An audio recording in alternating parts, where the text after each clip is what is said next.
Hey guys, how's it going? Zach Ginn here. We are live today. Welcome to the Wholesaling Q&A live marathon, guys. In today's video, I am literally doing a marathon. We are just going to be giving today, and basically, I'm going to go as long as I possibly can. It's called the marathon, man. So I'm excited. I'm going to see what I can do to give the most amount of value possible. So get your questions, guys. I am ready to go. I'm ready to just absolutely help people out today.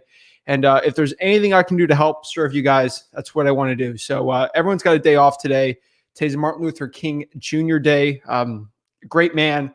And all he's done is serve and help people out. And wanted to honor him today and try to just serve, give everything that I can for free, and just really try to help as many people as possible. If you guys want, I'm going to provide a link. You can hop on here, talk to me. We could try to make each other better wholesalers possible. This is all for free. And I think Rick's going to come on today too. I just don't know when. But let's get it going. Let's answer some questions. Mary B. Snaggin says, how long is this? I'm telling you right now, I promise you, if you keep the questions going, I will go for as long as you want. I can make it 1 hour. I can make it 2 hours. I can make it 10 hours. I seriously don't care. So I'm just sitting down today, giving you as much value possible. Here's the cool part.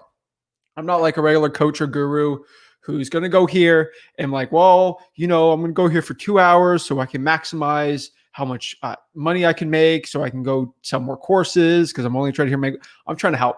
Today is all about serving and helping as much value as possible. So if I give you as much value as possible going for 24 hours, I will. Keep the questions going and let's get it. So let's go from the top. I promise you, for at least the next 2 hours, okay, I'll go longer. I promise. Every single question will be answered. So let's get going, guys. So I'm really excited. Rick's going to go on here too. So if you have any questions for Rick, put parentheses Rick on them, and I'll go back and do it. But do parentheses Rick, and then it'll be for him too. So let's get it going, guys. How do I oh my gosh, Mary B. Snag was the first one, commented at 2:33 before we even started this thing. Thank you so much. I truly appreciate it. So first question. And guys, if you can hear me correctly, please let me know if the audio is fine. Is the visuals good? I can always change the camera or the angle. Let me know because we're going to be sitting down here for a while. So I want to make sure everything's good. And also, guys, connect with everyone. Comment below in the comments what market you're in. Guys, JVing and collaborating with everyone here is another thing. This is a community here at Flip with Rick.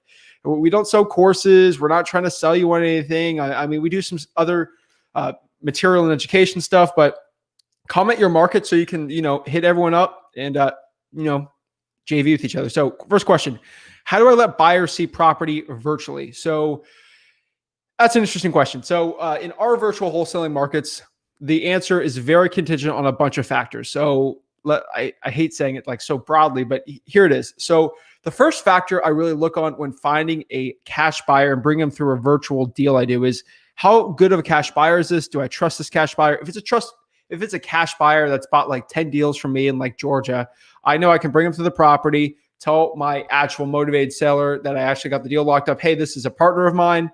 They're going to go see the property. They're an inspector, maybe a realtor. If they're a realtor cash buyer, then go through the property and go there. Now, if this is someone that's absolutely new, let's say someone sends me a deal in like somewhere crazy in like Tacoma, Washington. I got no cash buyers there.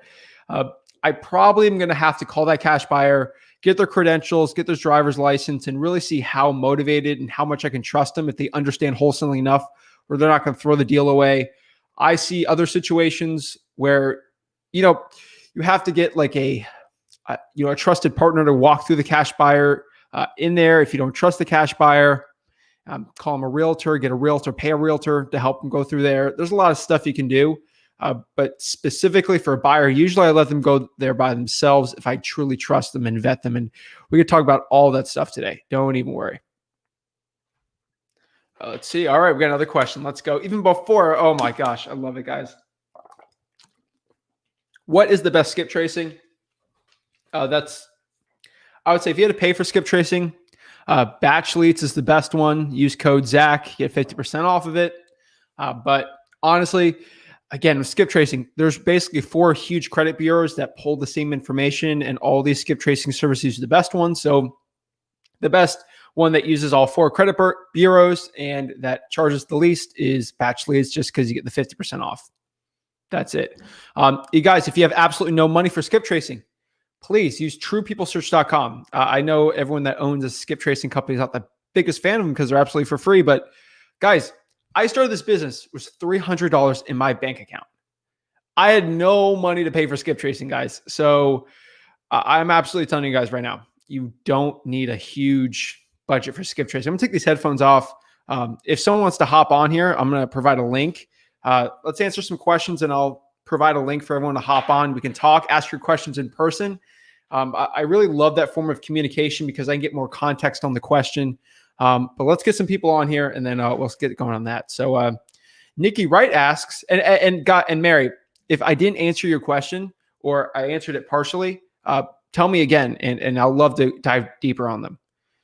Again, this isn't like, oh, I only have 30 minutes to do this. I got a while. So I want to answer everyone's questions as much as possible. And if you guys are watching this in the or in the future, guys, you can ask your question. I'll try to go answer them. I answer all YouTube comments too. So if you comment below, me or Rick 100% will answer that. I answer all Instagram DMs, all Facebook messengers, all of it. Because when I started out, I messaged a bunch of gurus asking for help or like a specific question like, hey, is there any colors you prefer bandit signs? I got left on red. And I was so upset. Like I had no money. I had no experience in wholesaling. I just kept getting left on red. And I said, you know what? If anyone ever messages me, I will always answer it. And I didn't know I'd have so many like people following me. But again, I take time out every single week to answer every single message, comment, everything. Just because I'm not going to be that guy to leave people on red because people are trusting me and I got to provide. So Nikki asks, and if I say your name wrong, again, if you're not used to me going live, I hope you know I'm literally the butcherer of words. I will butcher your name really badly. I'm sorry. That's just who I am. I don't know why, but I say people's last names and first names wrong. So I'm really sorry in advance. So how to find a title company when wholesaling virtually. Mary asked, I was literally about to say this. She just helping people out. Thank you. Local Facebook groups is the best one. JVing. That's why I'm asking people, if you're looking for a virtual wholesaling market, like if you're virtual wholesaling in Kansas City, comment below Kansas City, and hopefully you can connect with someone in the comment section. And then you can have a conversation and ask the title company. Connecting with people in your market is the best. Facebook groups is the best one out there. Local RIAs, but if it's virtual, I would DM people in the market. So that's why I always say everyone try to find your local market. Again, my local market is Port St. Lucie, Florida. I also do about 5 other virtual wholesaling markets, one in the Detroit, Michigan area, and then the rest are basically in the Southeast, sprawled out everywhere there. So Josh got it. Lucianne, let's go. Oh my gosh, I'm so pumped, guys. I hope all of you guys, when I provide the link, hop on here. We can talk. Again, nobody's like, and if you have a question and you're like nervous, please don't. Like, nobody here will judge you. I promise you, me, Rick, we don't judge. Like, you ask a very beginner question, I don't care. I was probably in a worse situation than you. So we got no egos here. Like, we're trying to help people out. And if anyone makes fun of somebody in this comments, like, I can kick them out. So we're here just to support each other and help people become the best real estate wholesaler possible. And my goal for today is, if you watch this thing throughout the whole entire thing, I think you're crazy doing it, hearing me talk for this long, but I want you to become a better real estate wholesaler after you finished watching this or after your question than before you came on. That is my sole goal. And if I can make it a lot better than perfect, a little bit, that's great. So we already answered that one. Let's see here. United Parcel asks, let me go find this. First question, how do you pay your team with like acquisition? Do you pay base and commission or just commission? United Parcel. Let's see if I can find this book really quick. Is it on here?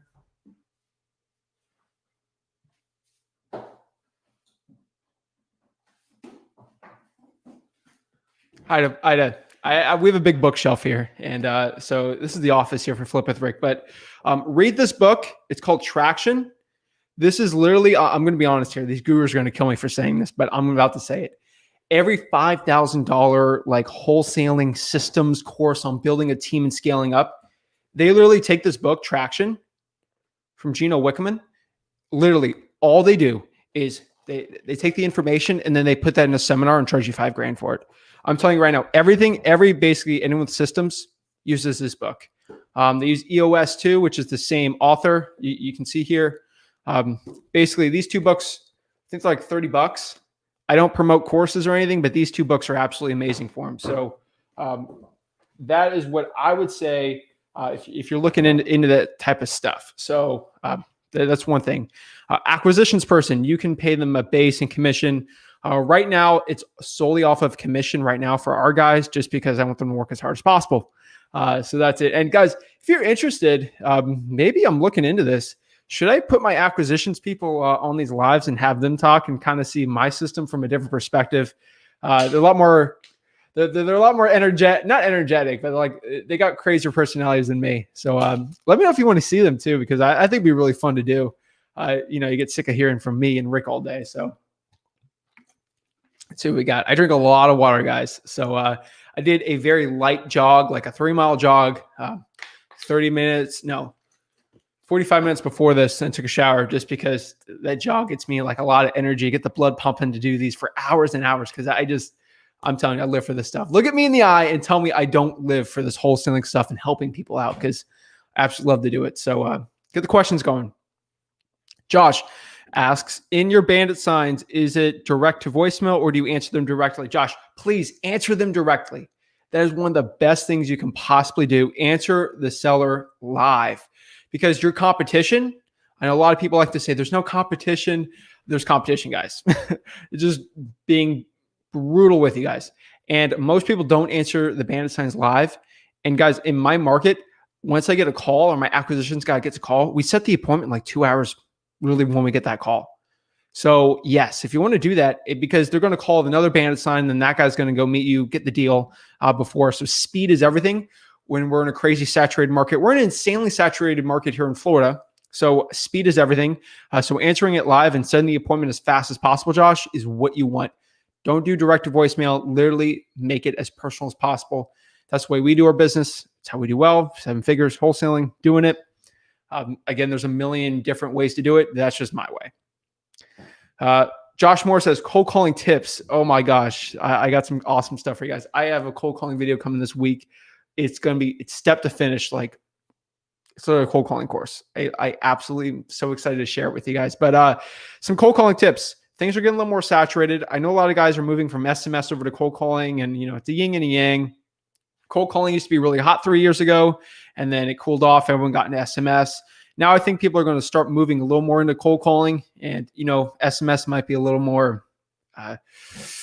SMS probably be a little on the downturn this year, but then it might heat up again. You never know. Regulations, yin and yang. So right now, cold calling tips I can give you: use a 10 or 12 line dialer. If you're using Mojo, it's a 3-line dialer. You can call 4 times faster using like a Zen call tools, batch dialer.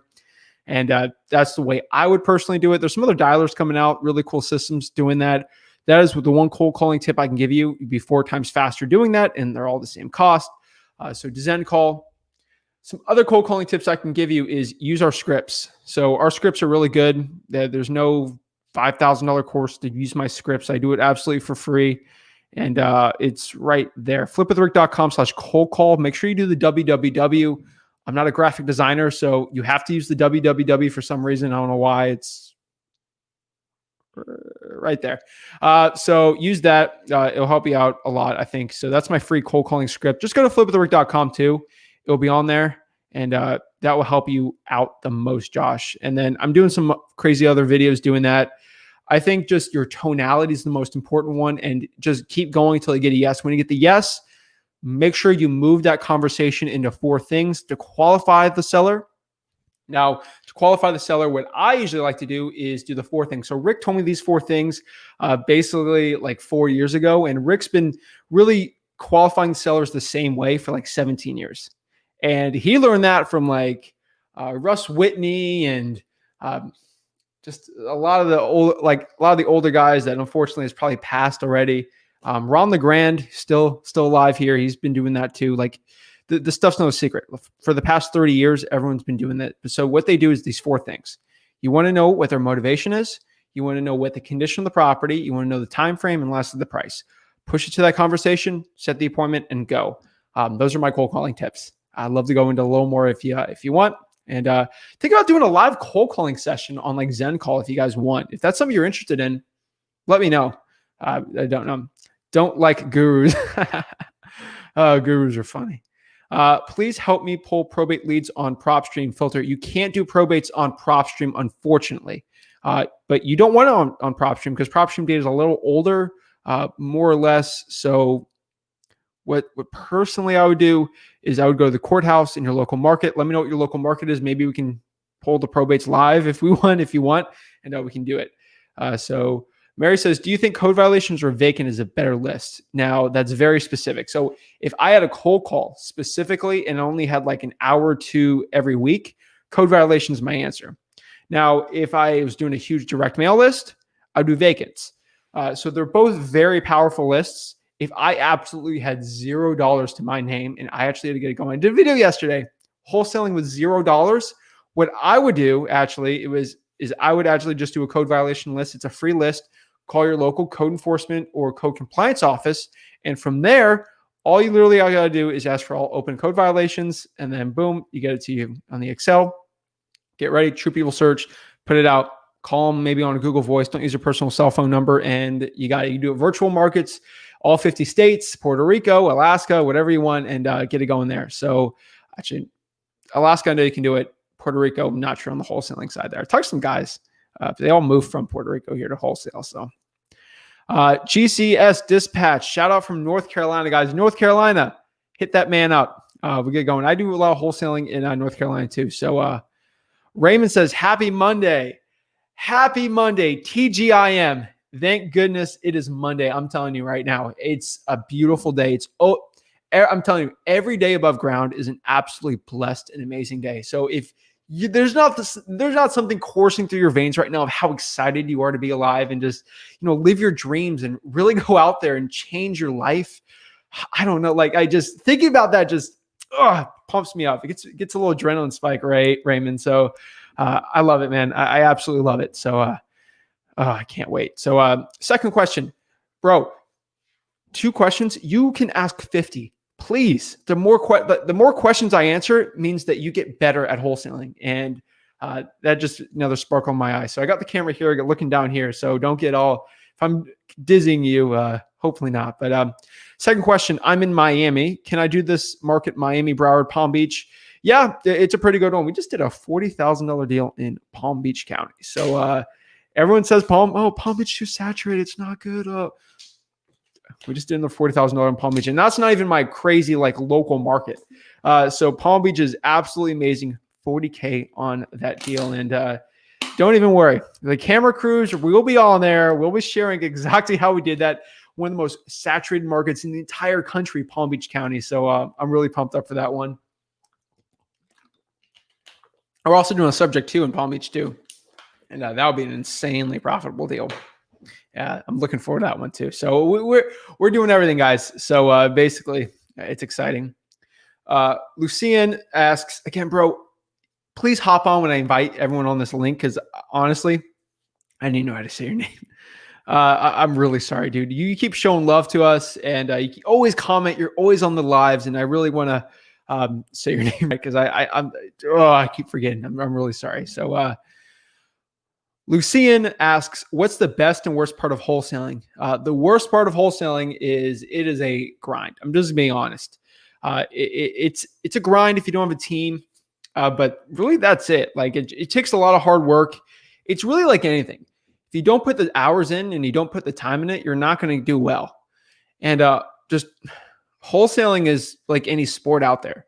It's like if you're not good, you're going to get exposed. If you don't put the time and the work into it, you're absolutely going to get exposed. The best part about wholesaling is wholesaling, in my opinion, is the only legal business.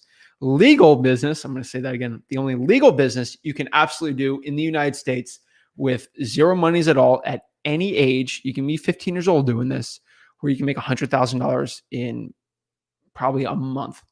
Honestly, that's the only legal business I know that anyone who's absolutely new, that's a teenager, can make $100K in a month. Now you do Shopify, be a TikTok star, but not in a month. And in wholesaling real estate, it's absolutely possible. I'm 21 years old doing 7 figures wholesaling. So, anything's possible. Now, I live for the stuff. I've put 10,000 hours plus into talking to sellers. So a little different, but not really that crazy. And because I was so excited answering questions, I forgot to do this. I put a note here. Guys, before we get into this, again, smash that like button. The more people that literally like this video on Facebook, YouTube, anywhere, that means that more people are going to watch this. The algorithm will push this to more people. And that means there's more people that join the Flip with Rick family, which is amazing. But also, that means more people that get to ask questions. And the more questions that people ask, they're going to ask you a crazy question that you probably didn't even think about. Like if they ask like, hey, how do I find buyers for a subject to property for wholesaling it? You might have not even thought of that question, but someone asked it, I answered it, and you got even better as a real estate wholesaler. Or how do you, how do you actually ask someone if they're open to a subject to or creative finance deal? Like you might have never even thought about that. And someone asked that because you like this video and you subscribed, which helps me out a lot on the algorithm.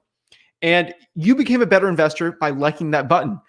So that's why I always promote it, because it actually helps. And always comment below your questions. I'm here to help you guys out. So sorry about that little, I feel dirty, like I'm begging people to likes, but yeah, I honestly do it because it helps you become a better real estate investor. So, and if you're on Facebook, share this to as many groups as possible if you want. Don't spam, but if you can share it, help people out. So I'm from the Zoom. Sweet. That's awesome to hear. Oh, shoot. You're on the, oh, yeah. You're in the Wholesaling Houses for Real. That's my Facebook group. One of the fastest growing wholesaling Facebook groups. It's a free mastermind, all that fun jazz. But just search Wholesaling Houses for Real on Facebook. That'll be on there. I do a weekly Zoom every Friday, only in that group. Everything's all good, man. Yes. All right. We're good to go. You know that now I got the all clear on the audio. Sky's the limit now. What's up? John says, how many times, if any, have you had to back out on a seller due to not finding a buyer? Usually it's never the buyer. That's the problem. I can always find the buyer. The issue is the price is too tight. And usually sellers are like, the lowest someone takes $80,000 on it. I'm like, great. So I can always find a buyer, but maybe the buyer's at like, hey, I can buy this at 80. And I'm like, I got it locked up for 85. What are we going to do here? So that is always the biggest issue I'll have. It's never about finding the buyer. I can find a buyer basically anywhere.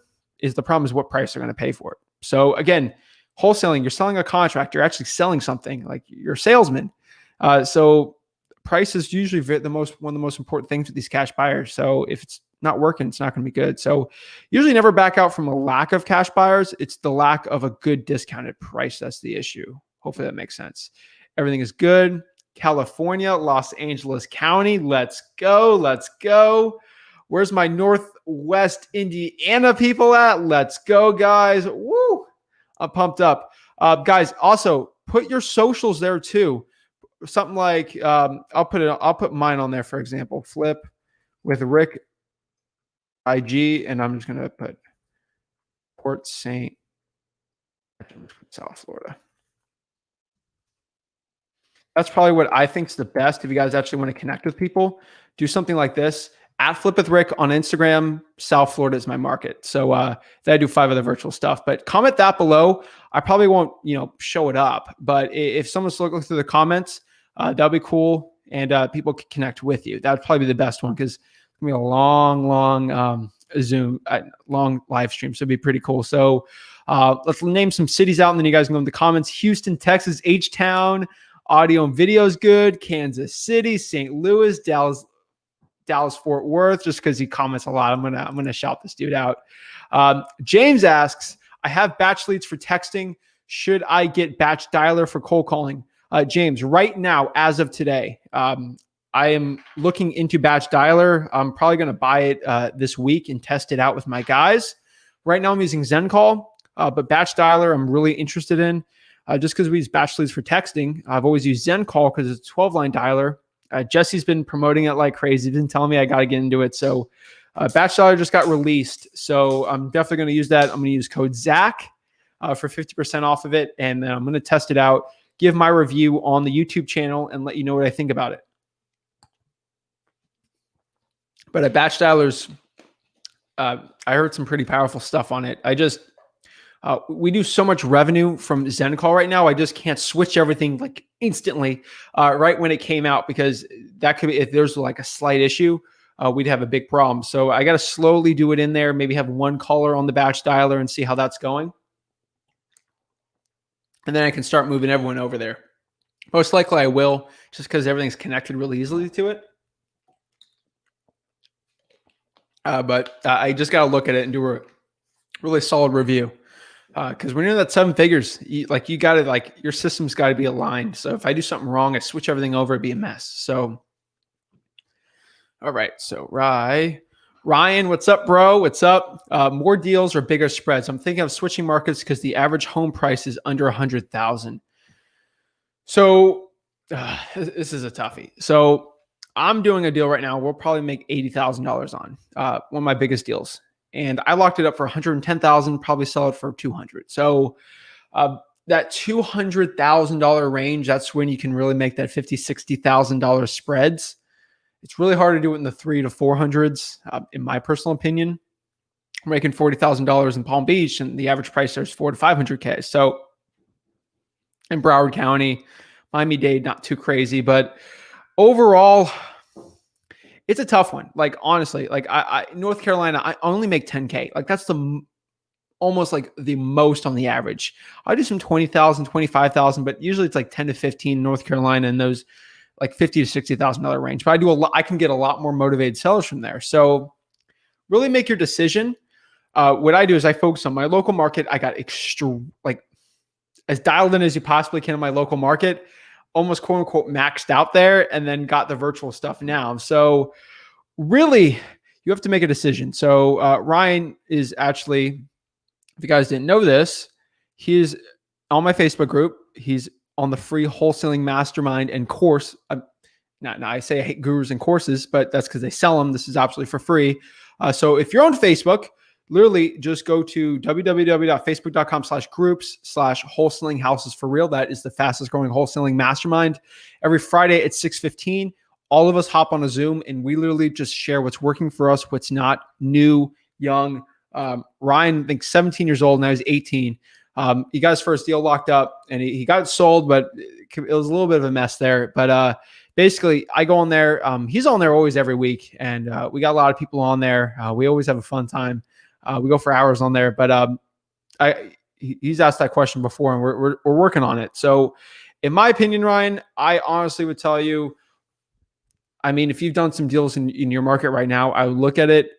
Shoot me over what markets you're thinking. I don't want to really say like, hey, Johnstown City in Tennessee is the best ever, and then everyone on the stream is going to go there. So comment below. Actually, don't DM me. You got my DM. So at Flip with Rick on Instagram, and I'll shoot you over some cities that are really good. But overall, I would say work on your market. You can make $1 million in Cleveland, Ohio. You can make $1 million in San Diego. It doesn't really matter what city you're in. It depends if you're locked in with it and really good at the marketing. That's the truth. Do you think wholesaling will be banned soon for saturated? So again, I'm in Palm Beach, Port St. Lucie. I'm in one of the most saturated markets in Florida, and I had the best year I ever did last year, and this is going to be the best January I ever had ever. So we're doing better, not because the market's less saturated where we're at, but we're just getting better at our systems and dialing it down. So ramping it up.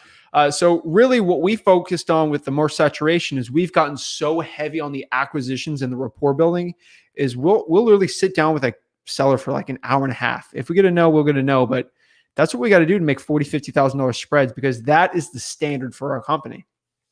So do you think wholesaling will be banned soon? In Philadelphia, it's going to be banned.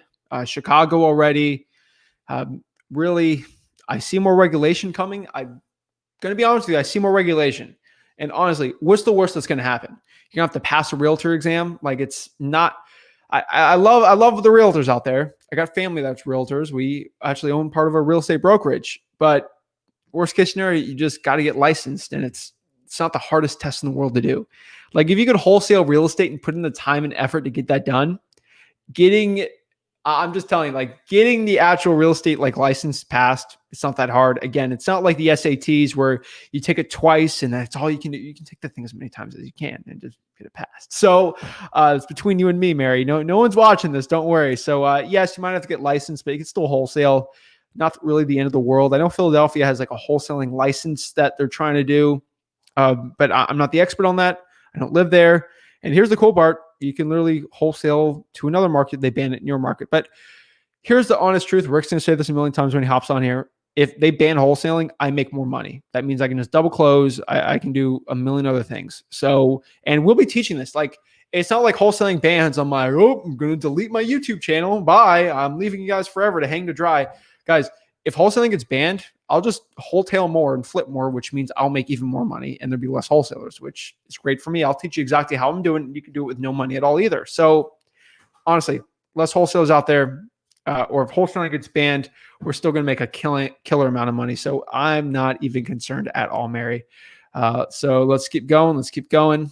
Looks like Rick's here. Oh my goodness gracious. We got Rick here. So pop a chair and we can answer some questions. Rick can get on here. So I'm excited. So let me move over here. But let's answer some questions here. So say hi. What's up, guys? How you doing? Oh, man. We got any good questions? We got a lot of killer questions on today. So let's go answer some questions here and move this chair down. We're not professional live stream gurus here. So sorry in advance, but let's go answer some questions, try to help as many people as possible. I mean, I think we've already hit a record for the amount of people watching this live. So cool, that's man. Pretty cool. So I want to know who the brains of the operation are. It's probably him. All right. So we got Atlanta, Georgia. Let's see here. So D. Epson asks, how do you vet a buyer? This is a perfect Rick question. So Rick, how do you vet a buyer? How do I vet a buyer? You know what? A lot of it's really super common sense. Number one, you have to identify what your avatar of your type of buyer is. And for my first probably 4 years, I made this mistake wrong. So what do I mean by that? Identify the exact type of buyer you want and stick to your guns. So when I first started, I said anybody who has cash. That's not a clear enough vision. So I'm a lot like you guys. I started out wholesaling. I didn't have a lot of money. I had very little experience. So I knew for a fact I was going to be wholesaling properties. So I had to, number one, find a cash buyer, not conventional. And number two, I was looking for a buyer that only bought a couple properties a year. Why? Because I can get more from that buyer. If they bought 30 properties in a year, they're probably going to beat me up pretty bad. And I learned that the hard way. And so you have to identify the type of buyer that you want. Number three is I'm going to find out if they're used to working with an investor, especially a wholesaler, and they're familiar with an assignment of contract. If you guys haven't experienced this before, you find a cash buyer, they've only worked with like realtors, and you tell them what they do, they're kind of excited, and then you pull out this whole assignment of contract and they freak out. They think you're doing something illegal. And by the time you get them to like show it's real and you bring them your title company, they just aren't ready for that type of deal. So that goes along the lines of speed. So if you're a wholesaler, you want someone that has cash, that doesn't buy 30 properties a year, because let's face it, we're probably not going to sell to other wholesalers. We're partner with them. And last but not least, speed of transaction. If they've never done an assignment of contract, you're most likely they're going to fail on you because they're nervous, they're scared, and they don't trust you. By the time you get to the next transaction, they'll be ready for you and it's ready to go. So order of importance, cash. I'm going to make sure they don't buy a ton of properties because I don't want them better than me. And last but not least, speed of transaction, especially they've got to be familiar with wholesales on an assignment of contract. So many times I just asked for cash buyers and I was really trying to work with realtors with cash buyers. And it was a major pain in my butt. So vet your cash buyers based on your order of criteria.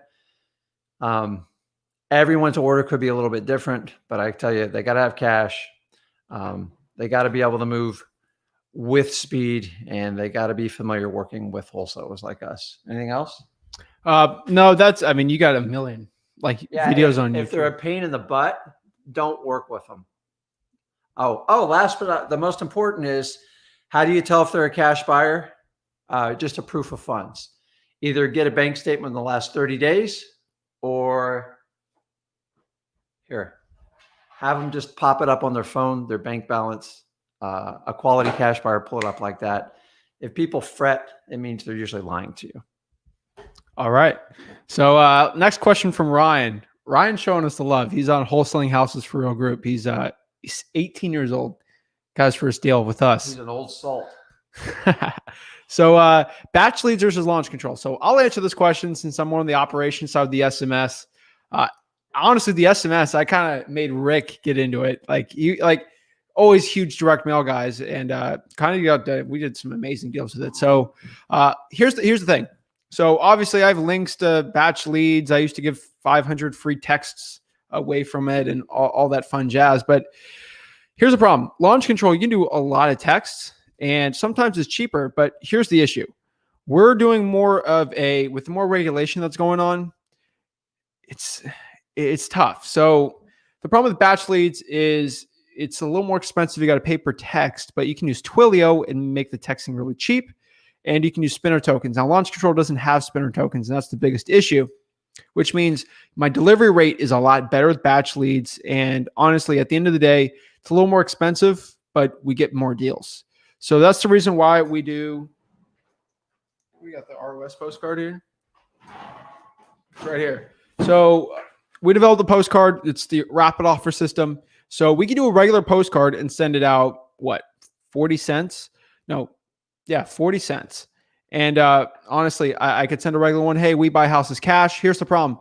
Every motivated seller gets the same exact thing. It says, we buy houses cash. Go call me at this number. And they got 8 of them. And they got 8. They're going to call all 8. And then you're stressed out over it. Now, this probably will cost you 45 cents. It's a little more expensive. But at the end of it, it's got an actual offer on that. So it literally has an offer. And obviously, if you want to go there, just go to openletter.com and just go to rapid offer system. Actually go on the link under there. It'd be Rickin's ad copy for his postcards, but it costs more, but the seller's way engaged. It's actually delivered, and it's a really more interesting conversation. And we get way better deals and response rates doing that type of thing. So that's why I like batch. They call you. And they call us. So it's the same approach, batch leads versus launch control. And Lead Sherpa is another really good one too, but here's the issue. Lead Sherpa doesn't even send to Sprint or Verizon anymore. They're banned. So I actually checked with some of these sellers. They use Sprint and Verizon, so you're missing out. That's my problem there. We got a lot of questions, so I don't want to speed these up. We're going for as long as possible. So we got a lot of really great questions though. Chair here. You guys can tell. He got the short chair. I know. He is taller than me. Good afternoon. I'm looking for a good email and text template to plug info in to blast to buyers. Perfect. All you guys got to do is I got a bunch of videos on it. Again, go to playlist and go to SMS. The best SMS outbound script is below here. Be right here. Free SMS outbound scripts. www. Make sure you get the www. flipwithrick.com/texting.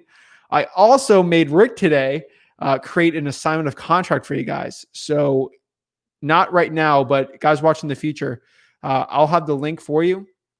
Literally, it's going to be the same link. It's going to be www.flipwithrick.com/free wholesaling contract.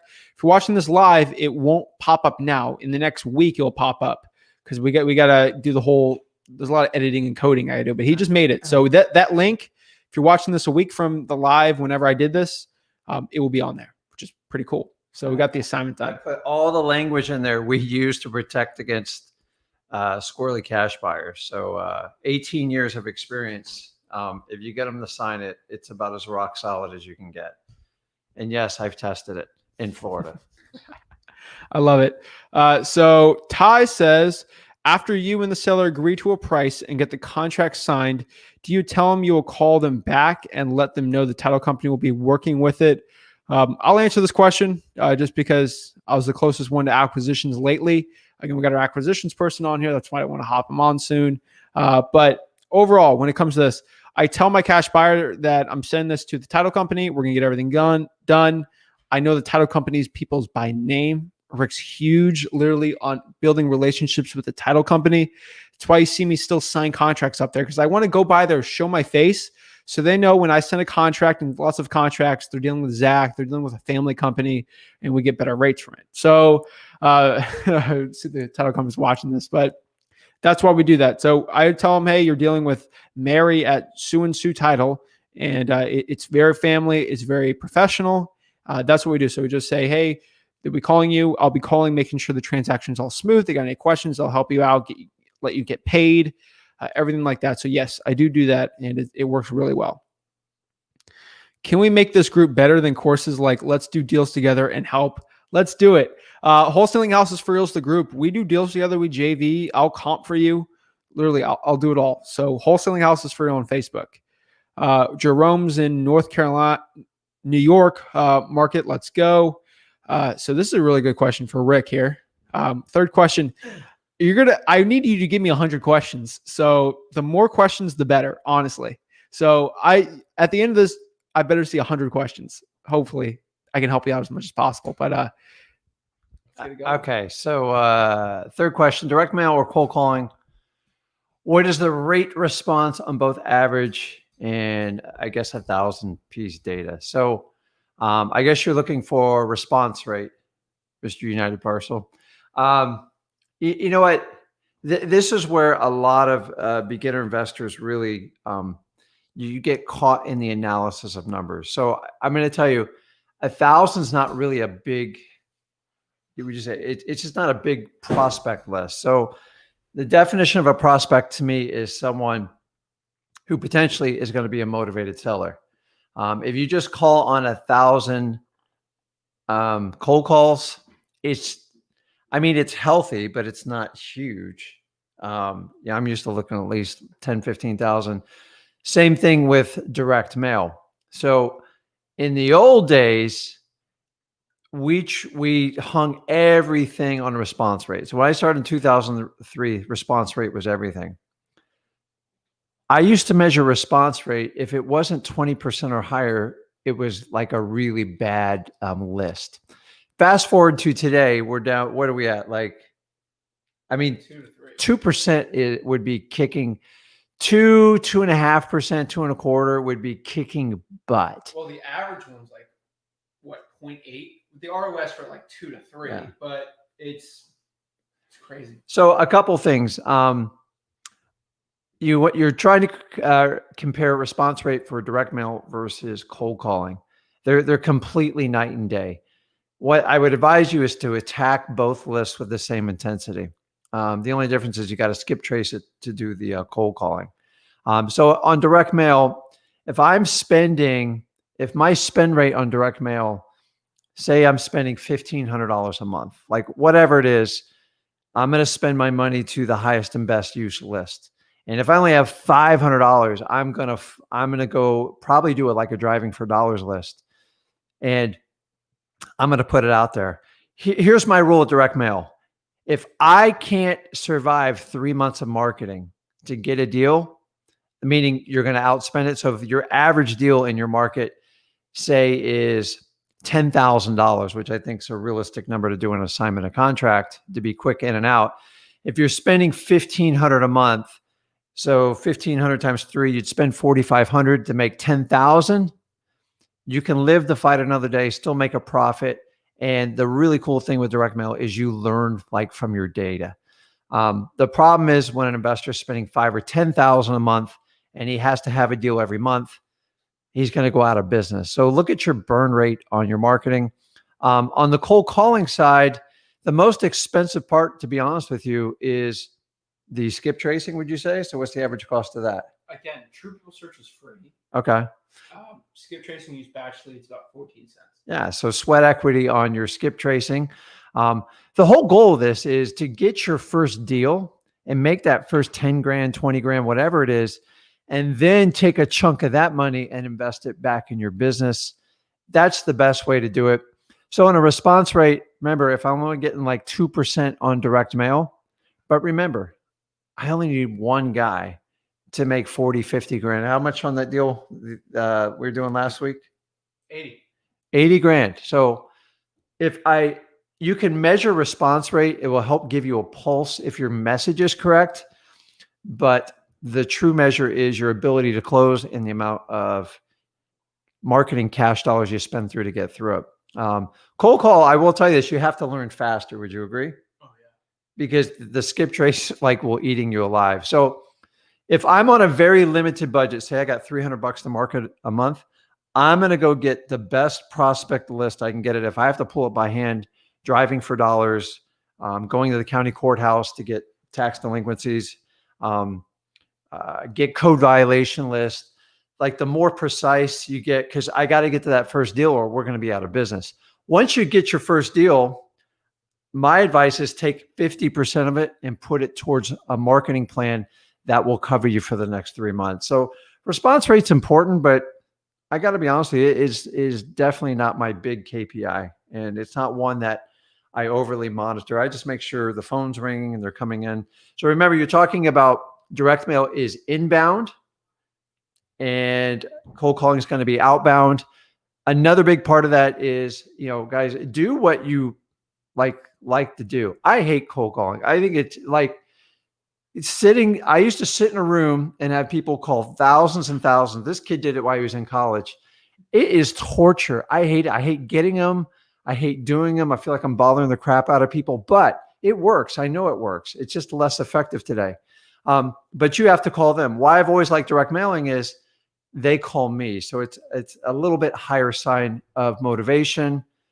A lot of people think cold calling is cheaper. I would argue a little bit differently. By the time you do all the systems, you pay people and do the skip tracing, I think it might even be a little bit more expensive. But does it work? They both work. Don't get tied up on a response rate. You only need one deal. Is that no? This is your question right here. Okay. I saw this question. I'm like, I ain't gonna answer this one. This is a Rick question right here. So get it up. What's the Blaze? Okay. What's the best language to use when you're contacted by the executor to lock up the deal prior to the probate completion? Somebody told me they can't or won't do anything until the probate is complete. So now you're going to take me back a little bit in time. I didn't start doing probates, I want to say till I didn't target probates till around 2012. So from 2003 to 2012, I was like everybody else. I probate, someone's dead, I got to go chase. I'm going to be an ambulance chaser. It's just not my style. How I discovered about probates is I used to sit down with my accountant once a year and we go through the spreadsheet of all the properties we flipped. And he's like, you need to do more like these 5 you did. And it took my accountant, I'm not going to give you his name, all 5 of those properties, guess what they had in common? They were all probates. They were easy, high motivated sellers with the most profit. So he says, you need to go out and find out how to do probates. I had no idea how to do it. Fast forward, I went into the local courthouse and I sat down for 2 hours with a box of donuts and asked the probate court, the girl, every question you could possibly know. They walked me through the file. And so I learned to master it in my county. Then I added other counties. And then I started helping people all over the country. And I decided to do a course on it because I just felt there was nothing from the investor side. So I'm going to share tips that I've learned all the way up to 2. We got, I think we're working on 3 probates right now in our file, and it is a huge part of our business. So when contacted by the executor, best language to use. Number 1, always be yourself. Don't try to act like you're someone you're not. As far as them saying, you got to wait till the probate's done, it's just simply not true. Now, guys, there's 48 states, lower states, the other 2, I don't have any experience in doing, but I will speak from Florida and most states. A probate is opened to protect the deceased's wish, usually to follow through on a will, or if there's no will, to go through the court process to follow their wishes through. Most attorneys are going to tell you, wait till the probate's over before selling the asset, which is the property. In the state of Florida, all it does is require a motion by the court system to sell the asset, liquidate the asset, and that's it. The reason for this, and I found this out the hard way, is a lot of people take over properties in probate. There's mortgages, there's utilities, there's lawn care, there's deferred maintenance. And some probates can take up to a year. I've seen them take as long as 4 years. They can bleed out and actually lose the house in foreclosure. So the course designed it to make it easy for the estate to liquidate the most expensive part of maintaining the property. Remember, you got taxes, insurance, and the idea is when the property's sold and you have to get permission from the court, you have to file a motion. I'm not here to tell you how to be an attorney, but work with your attorney. Once it's sold, then the proceeds go into the estate of the deceased person, and then that money's distributed when the probate's completed. The secret here is if you can buy the property before the probate's over, which in the state of Florida you can easily do, and I know 26 other states you can easily do. The key is you have to speak with the attorney to get their permission to do it. Now, I will tell you this, the number one thing to do when you're dealing with a probate is listen, 2 ears, 1 mouth. Listen to what they have to say. And number two, get the property under contract. You typically, the executor, there's different names for them in different states, but in Florida, the executor can legally enter into the contract. Once they enter in that contract, it is much easier to work with the attorney. If your property is not under contract and you have to go through an attorney, they typically are going to tell you to wait or tell their client to wait. So my advice to you is get it under contract, be yourself, help solve the problem. And guys, don't use like a 1 or 2 page contract. Typically your agreements are going to go in front of attorneys. So if you have like a state approved realtor contract or lawyer contract, if you use that one, they will most likely take you a lot more seriously. But guys, probates are not that difficult. I find a lot of attorneys make them difficult. Think of the attorney's incentive, right? They're typically billing per hour, so they got to seem like they're very busy. Most probates are pretty simple, and the price points we're purchasing the house is usually their biggest asset. And if the properties, like in the state of Florida, we have homestead laws, just like the rest of the country. All you have to do is the attorney has to file a motion, and the properties are exempt from it, and they can easily sell. My typical probate, I've done them in as little as 32 days. I've waited 2 or 3 years, but the rule of thumb is usually 90 days, which is not that long when it comes down to it. So yes, you can do a probate and buy it before it's complete. A lot of times you have to work under the umbrella of the attorneys. And I've never met an attorney that said they were wrong. So yes, you can sell it. All right. Also, guys, we got like 90 shares. And I mean, I shared a lot, but thank you guys for everyone that's sharing on Facebook and liking this and subscribing. I really appreciate it. Steven asks, what criteria do you use when picking a virtual market? I'm assuming for wholesaling, virtual wholesaling market. I think it's pretty easy. It's whatever market is doing well. My number one criteria when finding a virtual wholesaling market, again, with wholesaling, we're not buying the property, so it's not really the biggest deal in the world. My personal opinion, I find where people are doing the most success in virtual wholesaling, just copy them and then go in that market and do it. That's the best criteria for me. That's if people are doing really well in virtual wholesaling in a market, there's no reason you can't either. So that's what I do. That's honestly my criteria. How do you find people like that? Facebook. Go to Facebook groups. Again, people have huge egos. So they love bragging about their sweet checks that they just made. And they'll brag about it in every Facebook group out there. And obviously when they say it, oh, I got this sick deal, virtual wholesaling in Greensboro, North Carolina. Oh, yeah, I'm the man. And you get all these people saying, wow. I go there, I say, Greensboro, North Carolina. Let me write that down. And then we use the list source buyer's hack. We go there, and we use that deal and find a really good virtual wholesaling market. But Wholesaling House is elite. In my opinion, Max Maxwell's group, that's where the most people brag about their deals. So that's what I would say. Again, Max does a lot of stuff for free, so people feel like they want to share that he helped them get a deal. So that's where they kind of get their virtual wholesaling stuff. So yeah, just break it down by like zip codes. Don't complicate it. Just how do I get their zip codes, Rick? Well, just get on their cash buyers list. I don't know about like my cash buyers list. I don't have other wholesalers on there. Like we vet it. I rather have 50 to 75 high quality buyers than having 5,000 people knowing 90% of them are wholesalers, because I'm not the first guy to do Port St. Lucie, but I can tell you this. You're the best guy. I'm one of the, on the internet right now, I was the original OG. Like I did it. So I used to not live in Port St. Lucie. I did it virtually because I had a JOB at the time. But Port St. Lucie just wasn't magically discovered, would you say? It's people have been investing here forever. And there's 200,000 people that live there. Like it's not a secret. So there's no real secret. So what you want to do is find a place where you have price points that work and you can get it done.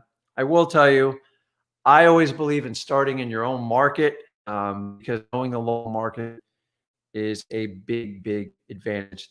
The only downside in the virtual market is sometimes you have to get boots to the ground to get stuff done, to get really good deals. I think virtual markets a lot of people think they're quick fixes and they're not. Always do your local market, always. Because when a good deal comes by and you know the price of the neighborhood, you should be able to strike, even if you're not doing, 5 or 10 deals a month. I find people put too much weight on how many deals they do a month instead of focusing on how much profit. Definitely. And let's see, you've got Sin Gage says, how about you show us how to talk to potential leads if you're cold calling? I mean, I'd love to do that. Again, I'll do a live with it again, but I use the scripts. Literally, I've given you my secrets, like how I did so well. Like I don't have a course to sell you. Like use the scripts, go to www.flipwithrick.com, go to free content, my cold calling scripts there. It's got a picture of Jordan Belfort on it because I love Jordan Belfort and Wolf of Wall Street, one of my favorite movies. And he's a great cold caller.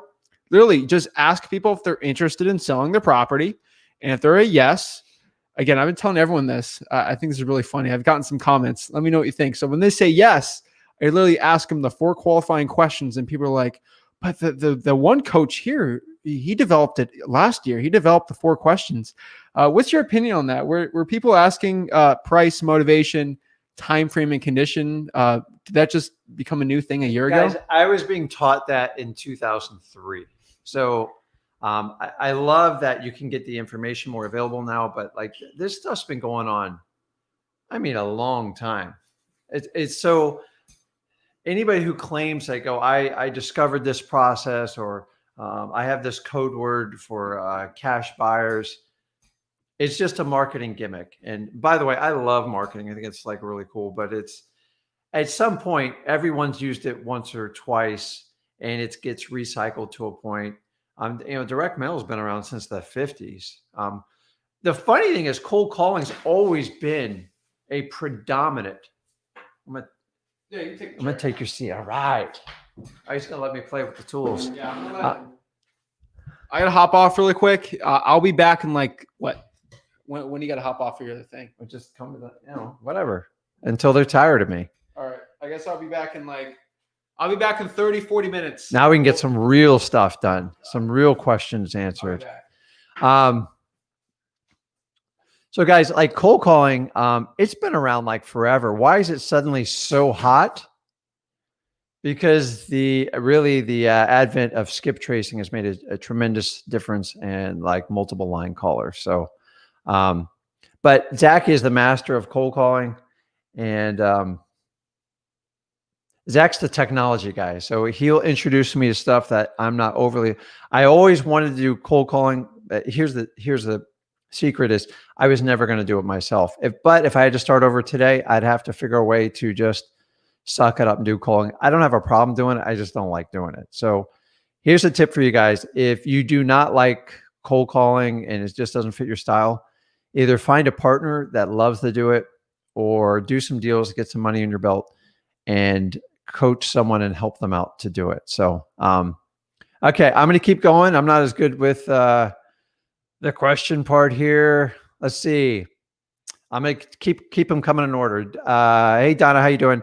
Do you have a coaching group we go through together as far as instruction, questions, and accountability? So this is really cool, guys. Um, I am the farthest thing you're ever going to see from a coach. And I told Zach about my vision like a long time ago. So for those who know that I've always taught marketing niches in real estate. And by the way, every major mentor coach has used my products. And if you guys don't know, a lot of these people have worked for me in some form or fashion, especially if they've been in South Florida. But the reality is I don't have a coaching program for you because I got nothing to sell for you. So what we're trying to do is give you the content on a daily basis. I think we committed to 30 days, 30 pieces for the month of January. And I think we're just getting started. So the best way to do is, I think we got over 250 videos on here. I am on a mission to help as many people get their first deal, get started in wholesaling. I feel wholesaling is the easiest way to get a jump start in real estate investing. Now, wholesaling is a technique and it's a starting point. And if you just want to do that, that's fine. It is hard work and it will drive you nuts sometimes. But I am doing this 18 years later. I still wholesale, but I don't have to. So I only wholesale a small portion of deals in my virtual markets and stuff I just don't want to deal with. And then I have a whole team. Zach's basically CEO. He runs the operation. So I get a massive rush out of flipping real estate. I love it. And so just go through the videos, Donna. I've taught courses. I've been part of almost every major mastermind. I'm just going to tell you guys, like most people are really disappointed after they pay for coaching because they expect this. You expect a duplex to be in your driveway when you get done with the course, and it's never that way. Here's the secret. Most coaching programs, you pay a fee, and it's what they call pay attention money. So why is one guy's course $500 and the other guy's like $10,000? There is no real difference. They just come up with a random price. And it doesn't guarantee anything. I find most people that do the best have very few resources or very limited budget, but are like laser focused. So the reality is in coaching programs, if you took 10 people and put them in a coaching program, 8 or 9 of them would fail. I just know it. That's just the numbers. I've watched it. I've been part of those numbers. Sometimes the style doesn't work. So like, just because you pay a fee, it doesn't guarantee you anything. And I think the advent of creating video chats like this and stuff is there's so many ways that we can help people out. And they go, okay, well, Rick, what's in it for you if you just do this for free? The reality is we just created a partnership that you can JV with us. And to me, there's no better deal if you can learn to locate motivated sellers and pair up with someone like myself or Zach. I taught him at 17, and it is the ultimate security blanket because you get to earn and learn. If you want to take a deal down, I want you to be successful. Why do most coaches don't even offer like a partnership program? Because they don't do deals. They don't understand what's going on. And I heard a comparison on the internet today, like, well, why do you think Bill Belichick is a great coach, but he was never really a player? It's not fair to use professional sports as an analogy to real estate investing. You know why? Because to be a professional athlete, less than 1% of the population will ever even qualify. Now, if you're an elite athlete, it doesn't guarantee you're going to be a good coach. But I will tell you this, to be a good teacher, I'm not going to use the word coach because coach is temporary. It just gets you through a season. To be a good teacher of real estate, you have to be a very good real estate investor. You can't do one without the other. It's impossible, guys. If your coach or your mentor is not active in real estate today, meaning they don't have their hands wet in it, I don't care what they did a year or 2 years ago. Guys, I've been doing this 18 years. If I stopped 2 years ago, I'd literally be lost right now. Zach would have to sit down and tell me what's going on. So there is no comparison with it. People mix the word coach, mentor, teacher. Coach is temporary. They're going to take your money. They're going to give you quick instructions. and you're probably going to have a couple thousand people with it. The biggest thing is I'd ask how many deals that coach did and how many students they got going on. So, and by the way, there's a lot of great coaches out there. I'm not knocking like all coaches. Why not just test the waters out and work with someone? And then if you want to work from coach standpoint, and a lot of you guys are taking too much instruction from like too many people. It would be the equivalent if you had like 10 moms.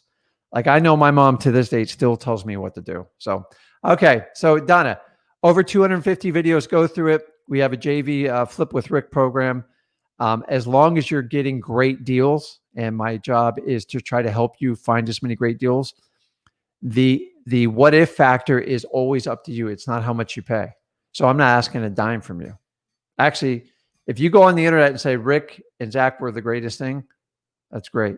I love a family operation, and that's what we do. So let's keep on moving. United asks, wholesale cheap land? Absolutely. I do find flipping land's kind of boring, but it's really easy. A lot of times you get a property and it's got a vacant lot next to you. A lot of times you can sell the deal for more, especially on an assignment, or sometimes you can parcel that lot out and sell it cheap, or sometimes you just land bank and keep it. So land, property, it's all the same to me. Just land's not nearly as sexy. So, okay, cool. What's up, Rye? Is ListSource better than PropStream? I have a couple of people using ListSource and having success with it. So I'm probably the best person to answer. So I've used ListSource, which those of you who don't know it, that is a company that provides data. It's actually CoreLogic. I've been using ListSource for over 15 years, actually it's like 16, 17 years. And I do like it. You have to learn how to use it. It's got a lot of filters on it. So if I'm going to compare it to PropStream, they're really two different animals. So you can get a ListStream account. It costs you nothing. So if you don't do anything else, just go to listsource.com. It's all a la carte. And you can pull data. Like if I want to find how many cash buyers are in a geographic area, and I say you want to compare some of your numbers to PropStream, you can get a free ListSource account and it'll tell you there's 600 cash buyers in this county or zip code.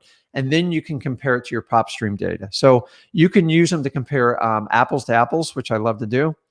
ListSource, in some, I believe in some states and some counties, PropStream can't operate.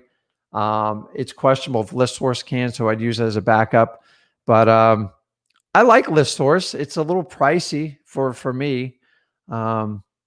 I have a commercial account, which I got a long time ago, and I'm just waiting for them to take it away. But I think the average cost of ListSource is around 12 to 15 cents a lead. And if you guys use List REI, you can get it for basically you get 10,000 leads a month, and it costs you $97. So you just can't beat those prices. So it's winds up being just over, what is that? It's like a penny a lead or something like that. You can't beat it. Plus PropStream, you can do comps in it. ListSource, you can't. ListSource has a better mapping tool. So if you guys, there's a grid on there. I'm actually going to do a video for you and show you my best list I use in PropStream and walk you through it. I do like ListSource's. They have a map feature where you can put like a square grid, and there's certain neighborhoods we go combat. Like we pick section by section to try to find them. So they both work. You should use them both. PropStream's more robust. You get more of a bang for your buck. You get 10,000 leads per month. I think you get a free trial version, so you get to test it out, and you can run comps, and you get a ton of data with it. So I could not operate my virtual investing platforms I do without using PropStream, listrei.com. It's got some more advanced features, and PropStream's definitely built for the wholesaler. ListSource is more for anyone who focuses on like real property, especially mortgage brokers and realtors. So hopefully that helps you out there. Good question. But I like them both, but like I'm old school. I keep them both going. So let's see. Here's a good one. Engage Studio. I trust you are younger than me, and I trust you are very knowledgeable. So I'm 51. I make no bones about it. Zach is, how old is he now? He's 21. So he started when he was 17.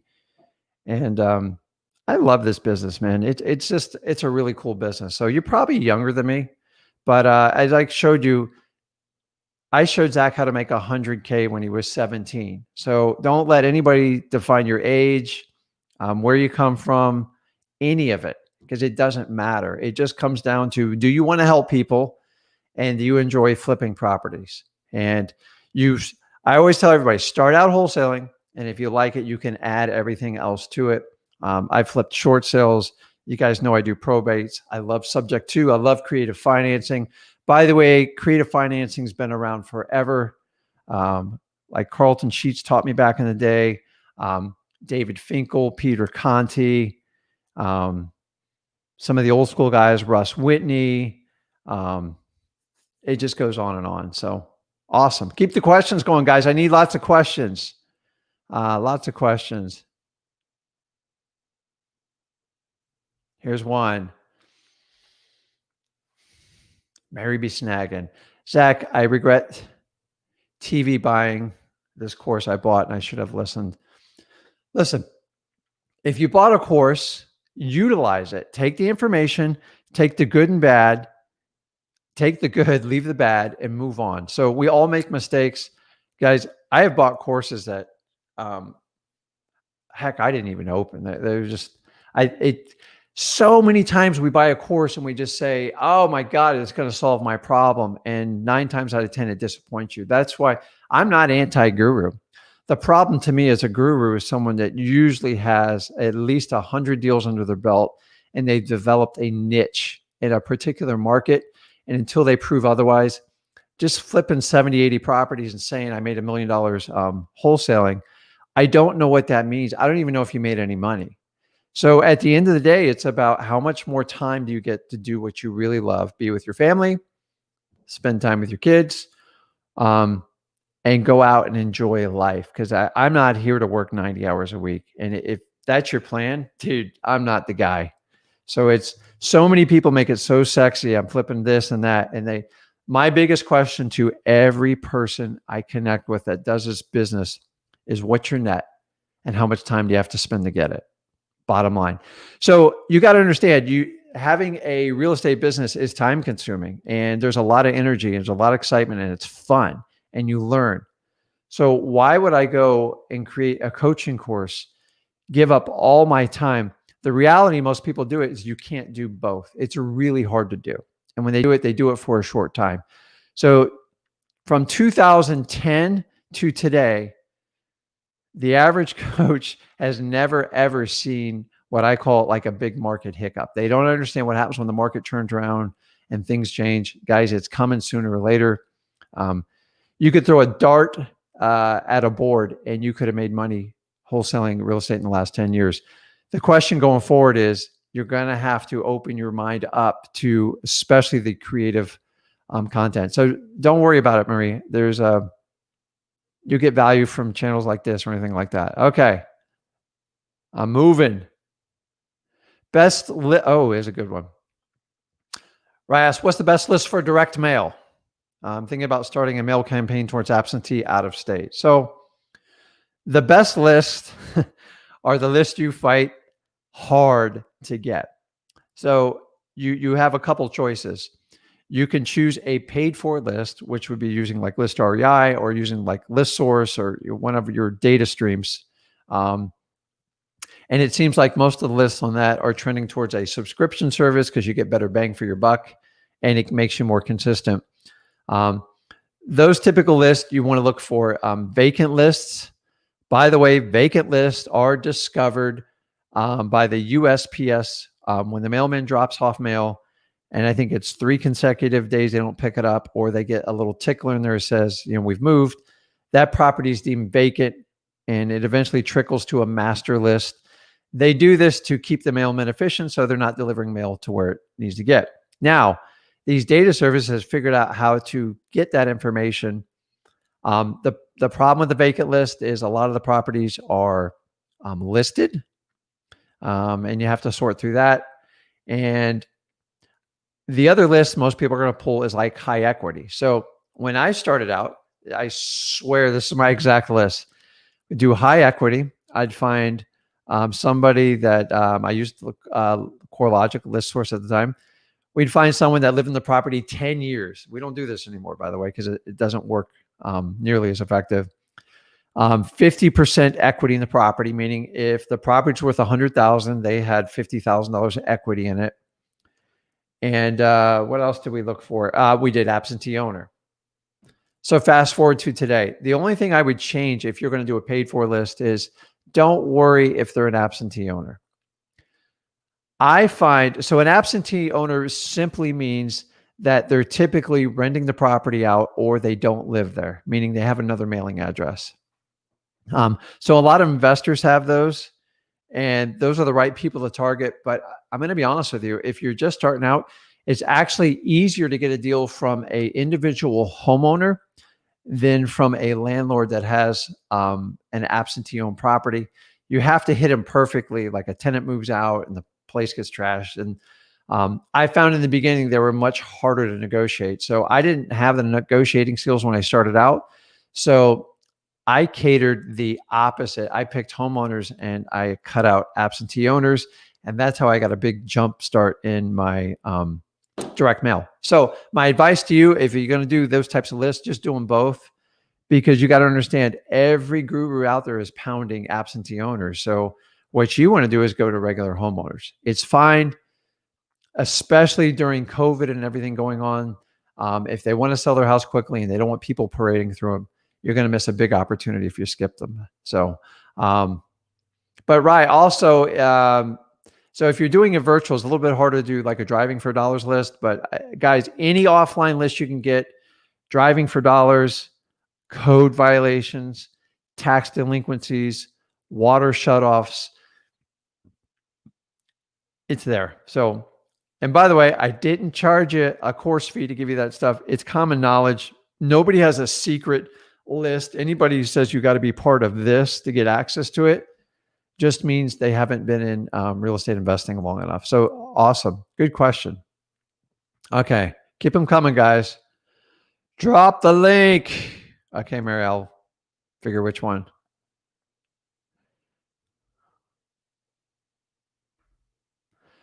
So Sensei says, try California. You have larger wholesale fees. I agree. I know plenty of people who make their full-time living flipping in California.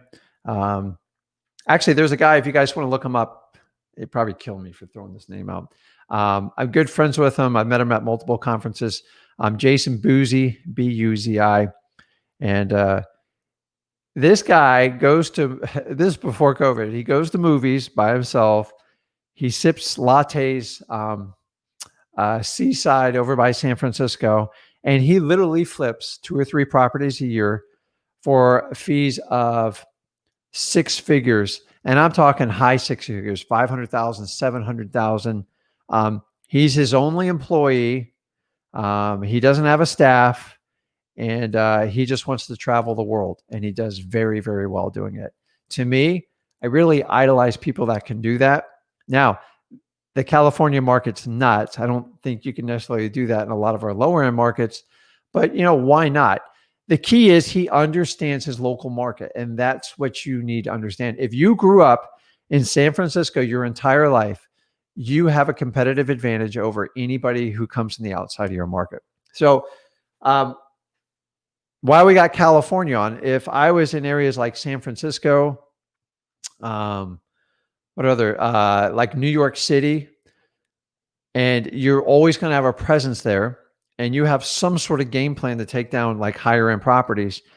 Guys, a lot of people have left these major areas due to the pandemic. And right now, while everybody's running, there is tremendous opportunity to suck some of these deals up at very reasonable prices compared to what it's been over the last 10 years. So if you have somebody you can work with or doing something like that, it's a little bit more of an advanced strategy, but it works, guys. Like, think about it. You couldn't even get a place in San Francisco a year ago this time, and now they're everywhere. They're available because nobody wants to, like, the whole place is shut out. So if you're ever going to get a deal, it's right now. So good one in California. Okay. So what's up, Nikki? How you doing? She said she's in Illinois. Probably freezing your butt off right now. So let me see what the temperature is here. Here's really cool. I'll show you guys real quick.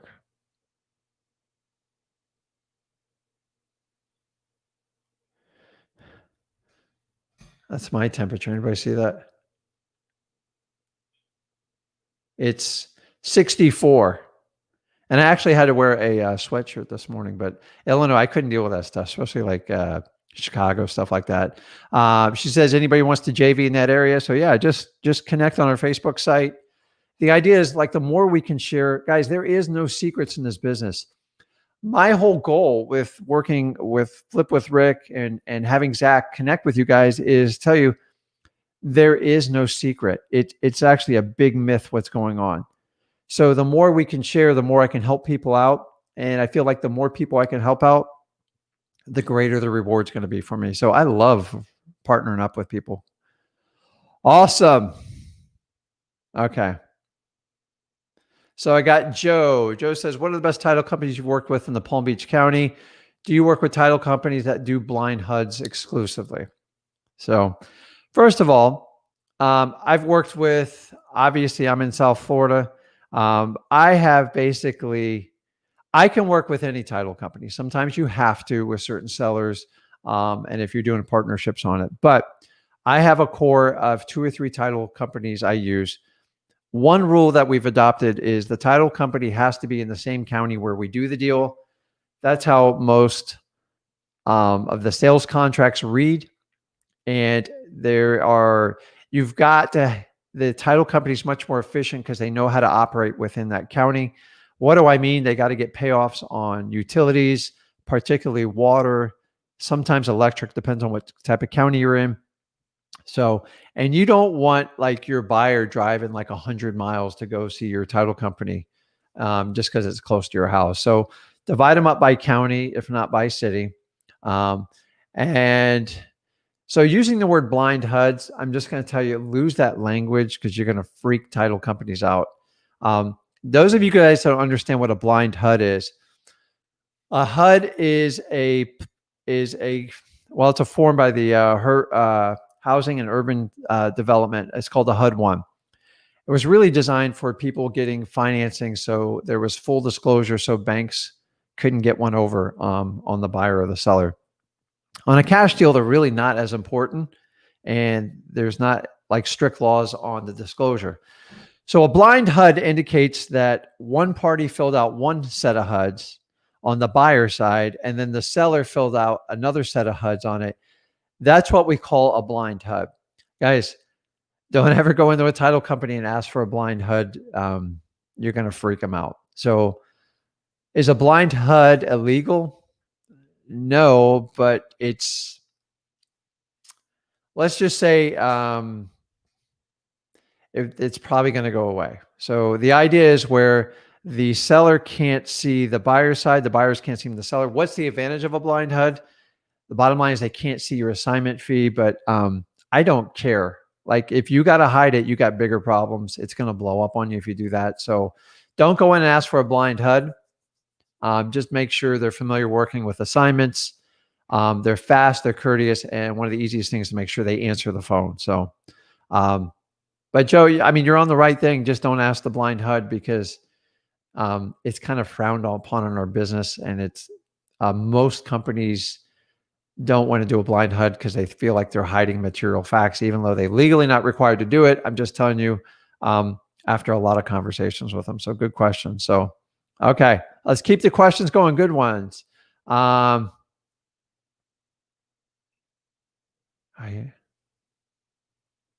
Marwan.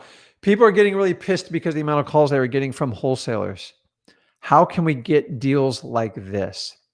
I'm not sure what like this is, but here's the problem is the technology in the last 4 years has surpassed the technology in the last 40 years by leaps and bounds. What do I mean? The ability to skip trace, the ability to text people, emails, cold calls. So these are what I deem what we call disruptive marketing. What's disruptive marketing? Anytime you interrupt my day in the process, typically with one of these bad boys, with a message or something, it's called disruptive marketing. What's so great about it for wholesalers like us is we can scale it. We can massively scale it. Here's the downside. If I can scale it, it means you can scale it. And that's the problem right now. And we're all drowning each other's message out. And worst off is once you piss enough people off, they bring it to your local politicians. Your politicians then go back to Washington, D.C., and they write legislation at the state level and the federal level to try to ban this. What do I mean? Do not call list, TCPA compliance, SMS right now, you have to have form opting out. I will tell you this right now. I've been doing this 18 years. Disruptive marketing is eventually going to push it out of your game. So right now, like cold calling, so voicemail. In the state of Florida, we can't do it. It's $20,000 fine. Okay, I've already been harassed. I gave up. I'm going to tell you this right now. Cold calling, it's going, if you break it and you get caught, like I think you get one freebie and then you're done. You're going to get $25,000 fines. I have a buddy up in the Boston area. His whole business, his entire business was based on cold calling, and he did a massive amount of flipping properties, thousands of them. He's now being pursued for over $500,000 in fines, and he's been in a lawsuit for over 2 years, and it cost him over $80,000 in legal fees. He ain't gonna win, and he's going to have to stop cold calling and like figure it out. So the problem is, yes, I agree with you, Marvin. We are pissing people off. And if you piss off enough people, it becomes problematic. Does it mean stop doing it? It just means you better have a plan for when it goes away. So if you're only using one medium and it's disruptive marketing, you need to start making plans now because within 2 years, I think it's all going to go away.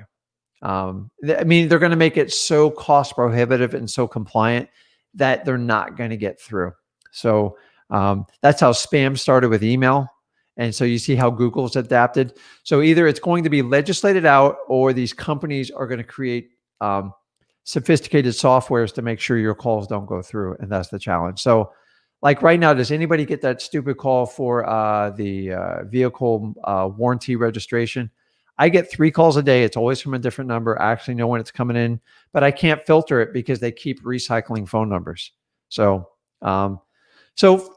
keep using your disruptive marketing to a point, but if it doesn't fit your lifestyle, stop pissing people off. It's ridiculous. Okay. Actually, it's a good point, though, and that's one of the problems with disruptive marketing. Let's keep moving through the questions. I'm on with you. What's the best market you are currently?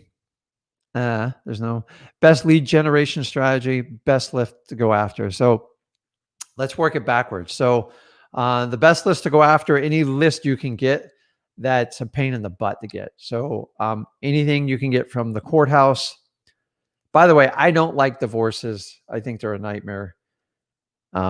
We're dealing with a few right now. It's just, if you ever been a part of a divorce or anything like that, a divorced child, it's a freaking nightmare. So you're never going to make both parties happy, in my opinion. So maybe one will fall in your lap, but when 2 people are trying to hurt each other, you don't want to get involved in that. So code violations, any off-market list, and guys, sometimes you overthink it. Just a simple driving for dollars list.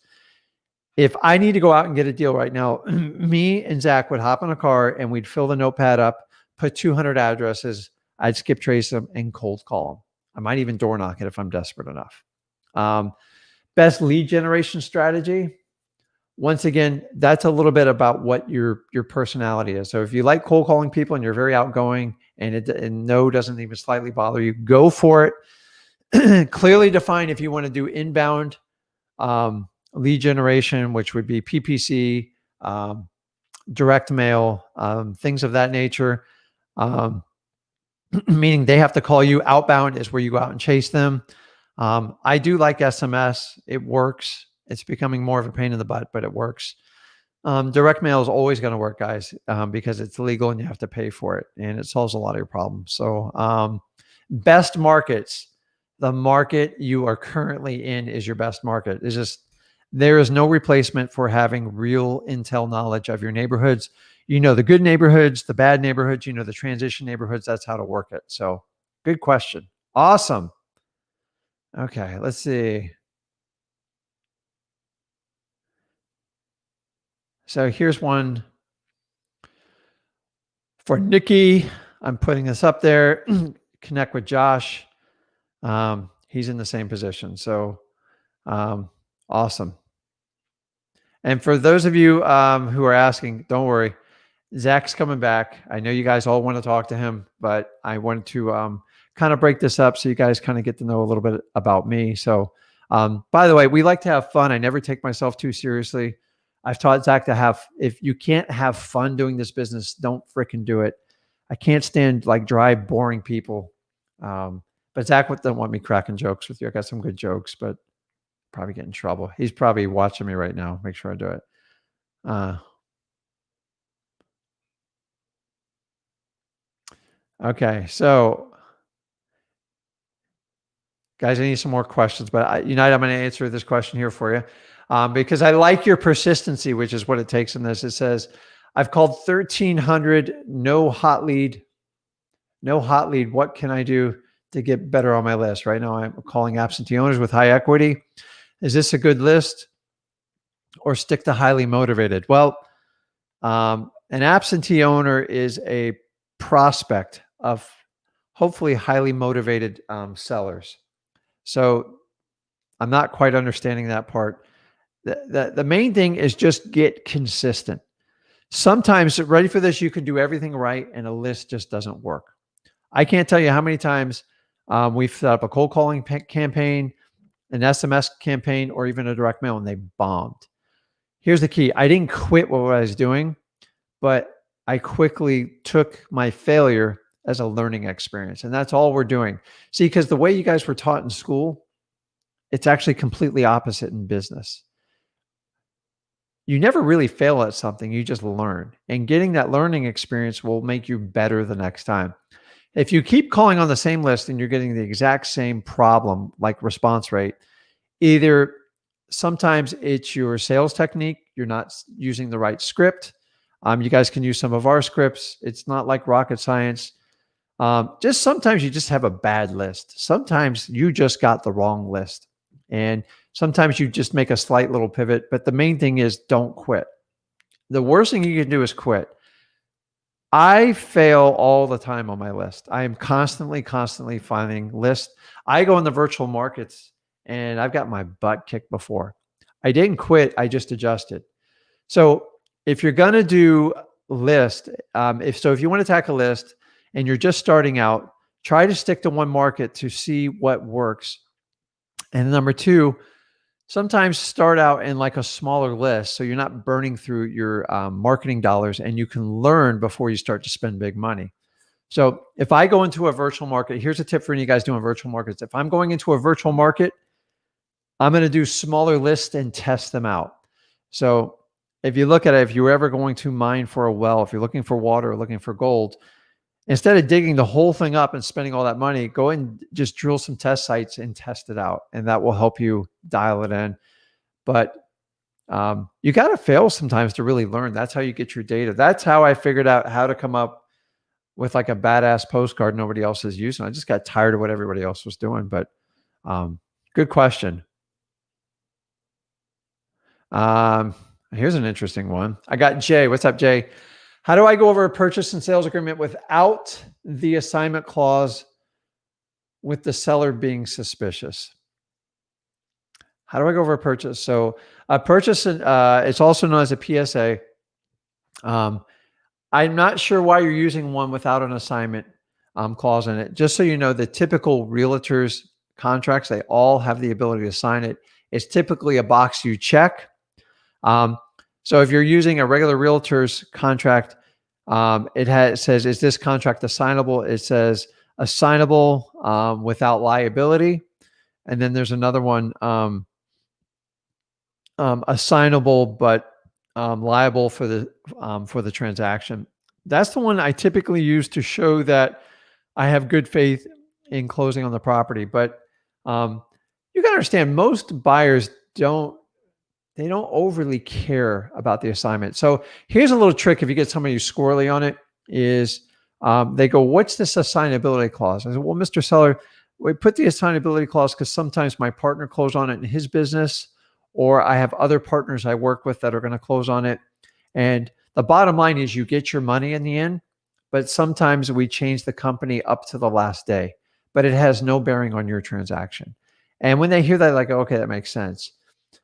What happens is they're usually being preconditioned by realtors, or they did a Google internet search and they assume assignable contract means they're getting it flipped. I go in with absolute open intentions with every seller. I don't know if I'm going to flip the property. I don't know if I'm going to rehab the property. I don't know if I'm going to rent it out. It just depends on where the deal goes and how it goes. Even if I'm just starting out today wholesaling, I'd still give them that same conversation, because it just depends. Like if the house needs a lot of rehab and stuff, you got to like resell it, or you can tell them I'm bringing my partner in as a contractor, and maybe that's your buyer. Guys, do not worry about, if you try to hide material facts, it'll usually blow up on you. So I find being transparent and open is much, much easier. And because in the end, if you're going to do wholesaling, you have to sign the contract. You can't sell the property, and there's a huge distinction on it. So just hit it up front. Just tell them. Sometimes I close in my name, sometimes in my company's name, sometimes in my partner's name, and they go, oh, okay, they get it. Like they're fine with it. So I wouldn't worry about that too much. Good question though.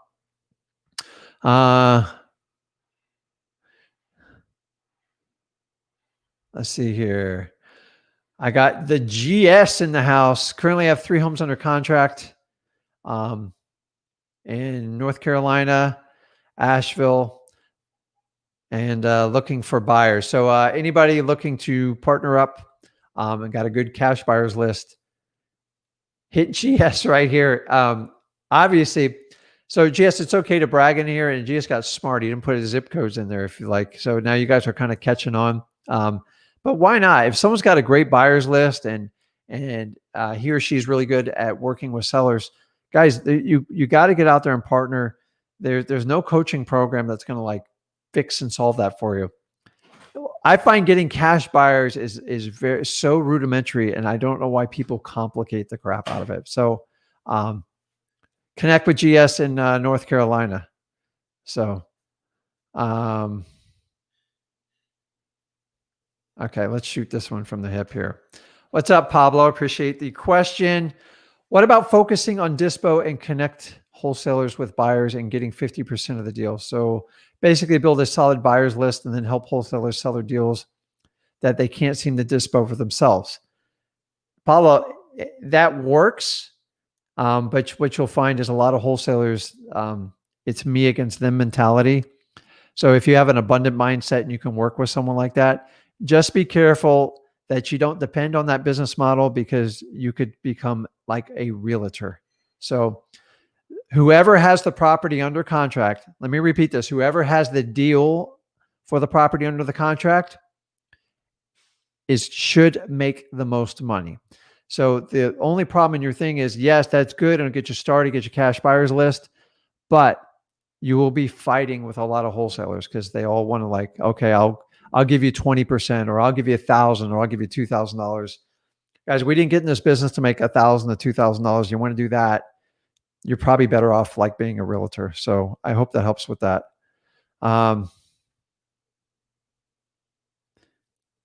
Okay, so here's one. Ty, best time to cold call? When you feel like picking up the phone and calling. So Cold calling is, as I said, a lot of us has to work around schedules. In the perfect world, I assume between like 6 and 7:30 would be perfect. That's when people get off work, and they got some food in their belly, and you can catch them at home. But with cell phones, I guess I'm not the cold call expert. What do you think as far as time? I said in college from 2 to 7 p.m. 5 days a week, I cold call. So 2 to 7 is personally my favorite time to cold call. Let me know when you got to run on that thing. I got a few more minutes. All right, cool. So, okay. I'm going to let you talk then. Awesome. Here's a really good one. Pablo says, do you think it's a legitimate business? I don't know, Pablo. If it's not, I'm in trouble because I've been doing it 18 years. How long have you been doing it? 4. 4 years. So I think it's pretty legit. So listen, make sure you guys only take advice from people you want to aspire to being. So when someone comes out to me, I heard, or they say, or I hear, literally block those words out because it's just gossip and it's opinion, and everybody on the internet has one. So check out the people that you want to aspire to be. And then if you like it and they prove it, then that's someone I would take advice from. So anybody who told you it's not legitimate is probably envious as hell, or they probably just failed at it. So it's probably not a person to get good advice from. So awesome. Okay. I got another one who's open for JVing. So reach out to Zach in Indiana. So okay, let's see here. Here's a good one. I got Joe. What are the most common pain points for probate, code violations, tax delinquents that push the seller to selling their property? That's kind of a loaded question. So let's break it down a little bit. So on a probate, the biggest pain is most people who get signed an executor of a probate, the reality is they just want to get the property cashed in. So if they don't want to keep it, they committed to selling it. 9 times out of 10, they want to get the most amount of money with the least amount of resistance.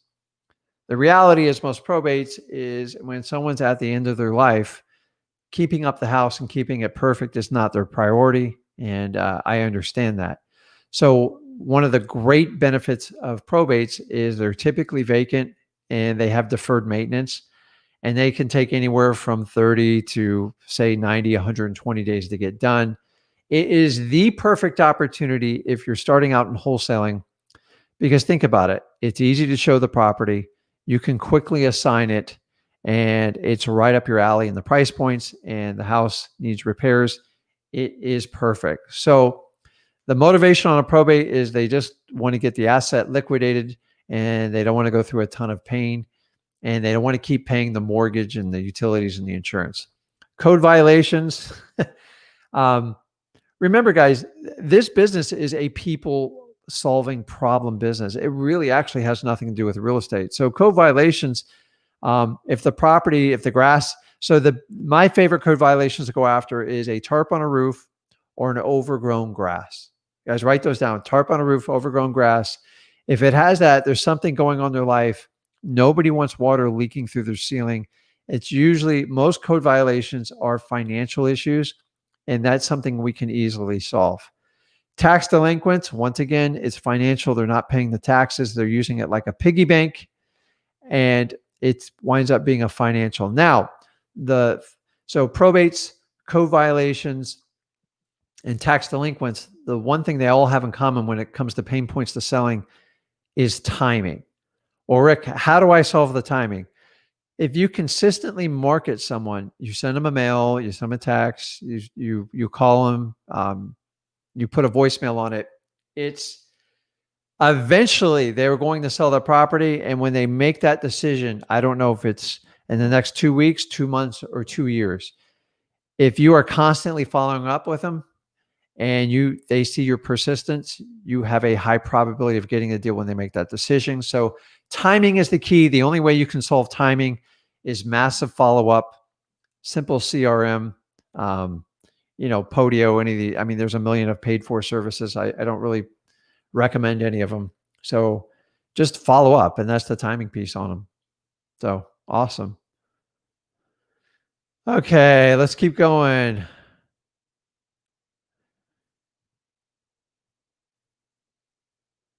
This is perfect. So, your acquisitions, are they realtors or Philippines from the VA? So I'm an old school guy. I mean, Zach might think a little bit differently. I like to use people in the United States because the training curve for a VA for acquisitions is brutal, in my opinion. You got to understand, like, I'm in Florida. So to buy a house in like Virginia or something, you got to understand basements. You got to understand ice, snow. I had no ideas that when water gets in a pipe and it freezes, it like busts the pipe. We don't deal with that stuff in Florida, but we're familiar with wind speeds and hurricanes. Now take someone from the Philippines or halfway around the world and then try to teach them the local culture. It can be done, and there's people who do it, but honestly, if you want a $6 or $8 an hour employee to run the most important part of your business, you're setting yourself up in failure in the beginning. So I like to use VAs for repetitive tasks that you can easily document how to do so you can free up. I would never turn my acquisitions over to like a foreign entity. Plus, I'd like someone to get in a car and go and close a deal if we have to. Yes, in a perfect world, we close deals virtually, but there's plenty of deals we go and visit someone and we make an extra 40, 50,000 because we took the time to understand them. Are they realtors? You know what? In some states, I know like Illinois and stuff like that, they're leaning towards that. You need to check with like your local laws with it. It doesn't hurt to have a licensed realtor, but the problem is, can you get them past the mentality of being a realtor? So when buying a property as opposed to listing a property, two different worlds. And just make sure if your acquisitions person is a licensed realtor, they understand they are investor minded first. But I have had acquisition people that were licensed realtors as long as they understand your philosophy. Because most of the people we deal with when we buy their houses, they don't want to deal with a realtor. So good question. Okay. I got time for a couple more questions and then I'm going to pass it back to Zach. Hey, you'll be on later, though. And I'll come back on later. Here's a cool one. So Patrick asks, if you're working directly with a listing agent, which would be a realtor, do they write the contract? Depends on how much trust and the type of relationship you have with them.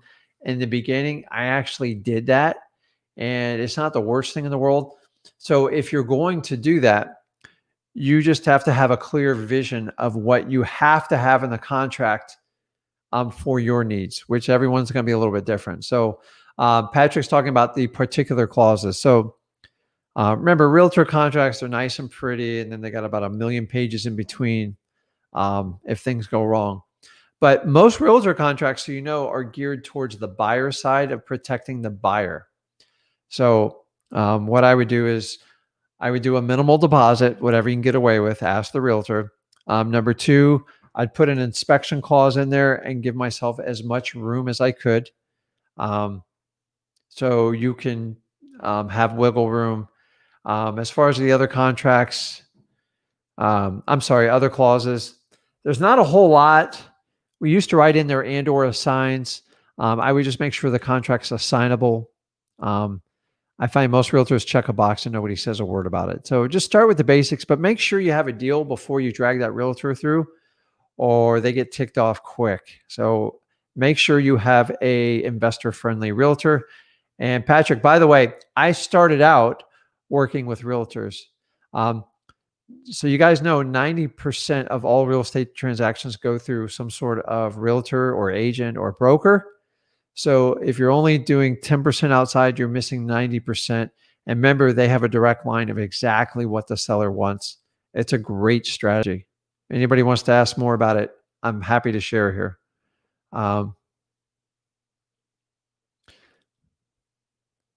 Mary says, Zach, don't give out all the secrets. Well, Zach's not doing it. I am. So you don't have to worry about that one. So, Josh says, the feds are cracking on SMS. Yeah, you guys know how I feel about disruptive marketing.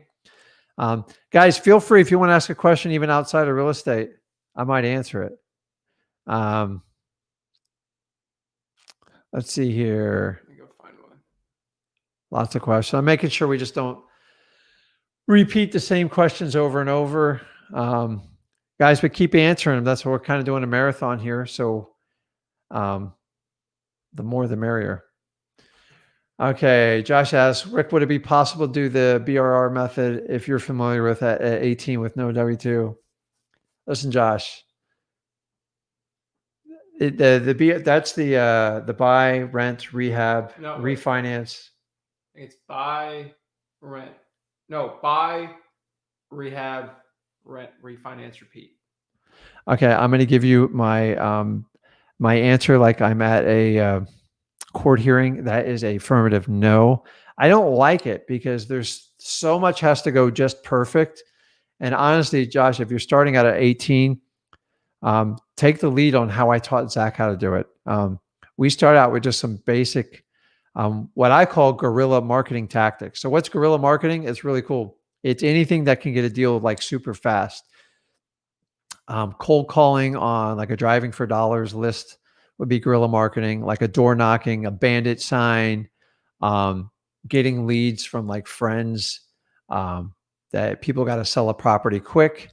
The Burr method sounds like I'm taking like, what do they call that? Like the Polar Club when you jump in the water and you freeze your butt off and like you go, Burr. I just, there's so much that can go wrong with it, Josh. Like it's insane. I've been doing this 18 years and I still don't even use that method. And you can get in trouble quick if you don't know what you're doing. And can you make money down the road with it? Yeah, but why don't you focus on flipping a deal now, specifically wholesaling, getting assignment, getting that first 10K in your pocket. And then you take half for Josh, take the other half for your marketing. And then your self-confidence will shoot through the roof. So that's just my suggestion. I don't like the Burr method because it's more like a fantasy and they take years to get all the way to the end. And then based on banking regulation and market shifts, you can be hung out to dry on that method. So anyone who teaches it, it sounds good. But so if someone's going to advise you on if you want to do that method, make sure you look at their entire portfolio. Because to me, it's kind of like now it works really well on apartment buildings and big assets, but small ones, to me, it's a nightmare. So. Okay, I'm trying to squeeze one more question for you. Joe asks here really quickly for you. How are you finding investing investor-friendly realtors, wholesaling friendly? Well, so in the old days when I started out, I used to we used to have publications back then and newspapers, and we'd look who did the most advertising and looked for like properties in that price range. So if you have the ability, if you use PropStream, you go to listrea.com, you can reverse engineer a lot of the buyers. It actually has a filter in there for list properties on MLS, and you can look in your geographic area, your zip code, your city, and you can find all the listings in there. And then you can get the realtor's information, and you can find out what kind of volume they do like that. You could use Zillow. But at some point, you've got to talk to them and find out what their criteria of them working with you is. And here's what I find. I find that either they're brand new realtors and they're highly eager, or they're like older realtors. Guys, I'm old. You know, they're like usually like mid 40s or higher. And they like to just do real estate here and there, but they don't want to do open houses. They don't want to do showings. They just want to do deals. Now, a really cool thing is if I used to do sales calls. So I used to be in the corporate world and I would go by and visit like GMAC Realty Unlimited, which was bought out by Berkshire Hathaway. I used to go by all their offices. And when you walk in, they have this leader. They have a leader. They show all the addresses on it. And I literally walk in on my phone. I probably shouldn't do this, but this is a pretty cool secret. You can take a picture of their board and you can research who's buying what price points, and you'd be surprised how cheap some of those properties are. The other tip, Joe, most of these bigger real estate companies have a property management company with it. And that was where the absolute goal was for me. I would have the realtor work with it was usually two girls, very young in their early 20s, running the property management. And all they do is complain about how cheap the landlords are. So we'd find the properties that had work orders or needed work. And I'd have that realtor talk to them, either go to a lunch or just connect with them. And then the idea was have that realtor infiltrate, find out what price points and what properties need to be sold, and present an offer like that. If you use that strategy right there, it is amazing. So most realty companies that have a property management division, they'll have it well over 500 properties. You'd be blown away. And of them, probably 5% of them, maybe as high as 10, are in like disarray or are vacant. So that's a cool little tip there. Okay, guys. Any more? You'll come back on. Don't worry. Yeah, come on. So, okay, I'm going to pass it on. So I got to go jump on the other computer. So guys, if you got a question you want to ask me, put it in there. Zach will save it, and I'll be back in a little bit. So I'll leave you with the expert. Oh, gosh. Killing me. Again, guys, this is a marathon. So I'm telling you right now, we're not stopping this, baby. Rick will be back on. So if you guys do a quote and then say Rick on it, and then we'll definitely have him on there. So next question. Let's get this going, guys. So already at the start of the new year, sold 2 contracts. That's sweet, sweet, sweet. Alrighty. Let's see. Dot Champs asks, how do I approach contracts with real estate agents to make sure the contract is assignable without saying I'm a wholesaler? Usually most wholesaling contracts has something that says buyer may assign contract. Usually that's the one little thing I always want to check on the contract. Tyler B says, I have PropStream and not having the best luck pulling lists. Please, what do you think is the best list and filters to pull? My honest opinion is absentee owner vacant properties with high equity is the absolute best one. Niche lists are absolutely amazing. So those are the evictions. Those are the, I mean, you can technically do water shutoffs on PropStream, but technically not at the same time. But I do the niche lists like those. You can do actually tax liens on there. You can also do like credit card liens on there. Really good ones to do. So those are the ones on PropStream I would recommend. But those are the best luck, the little niche ones. I got a bunch of videos on that. Don't even worry.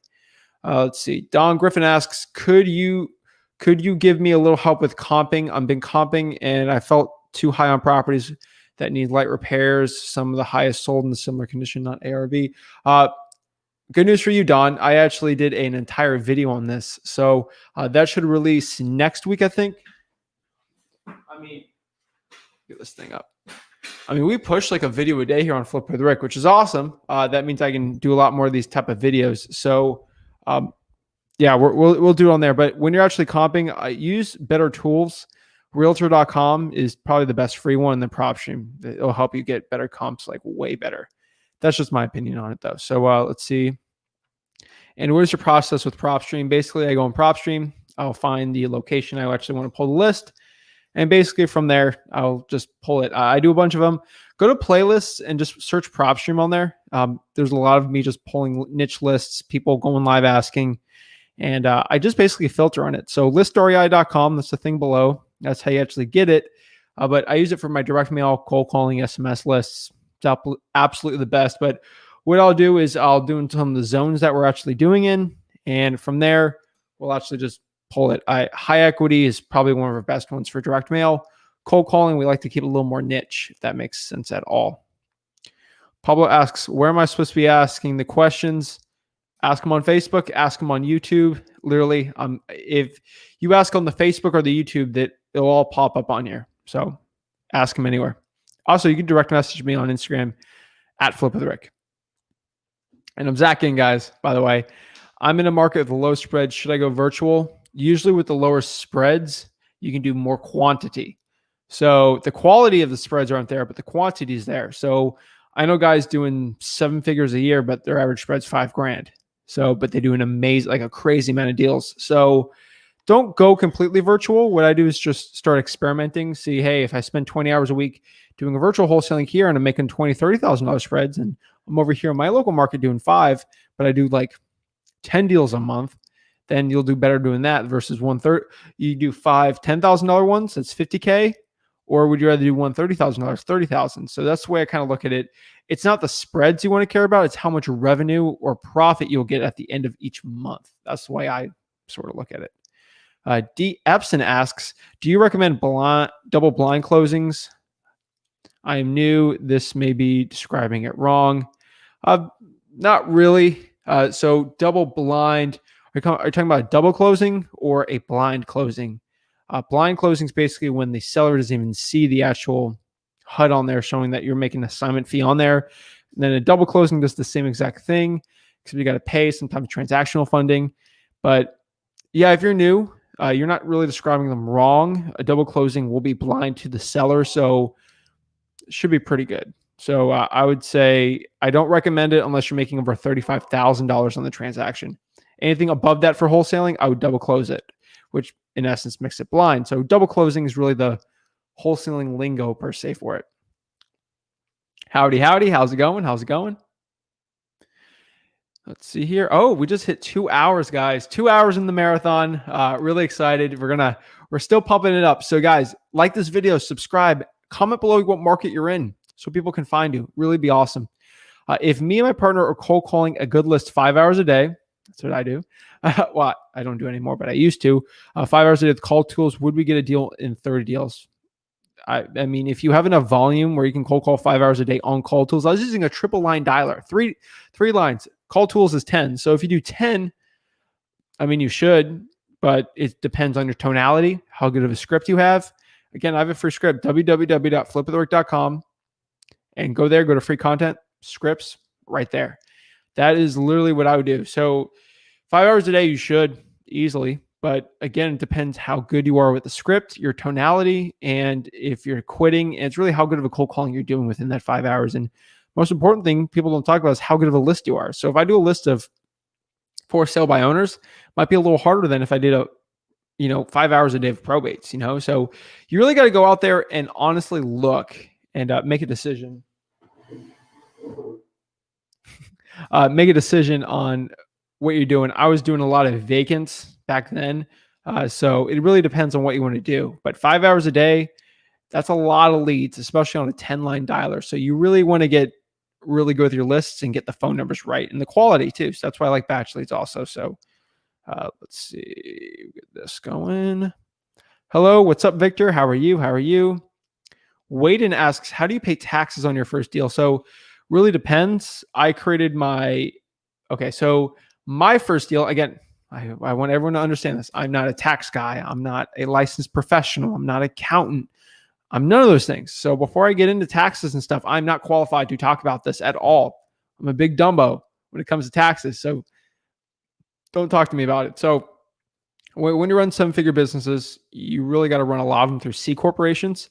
When I started out, I was making less than $150,000 my first year. I made $100K in high school. So an S corporation was the least amount of taxes I could pay talking to the accountant.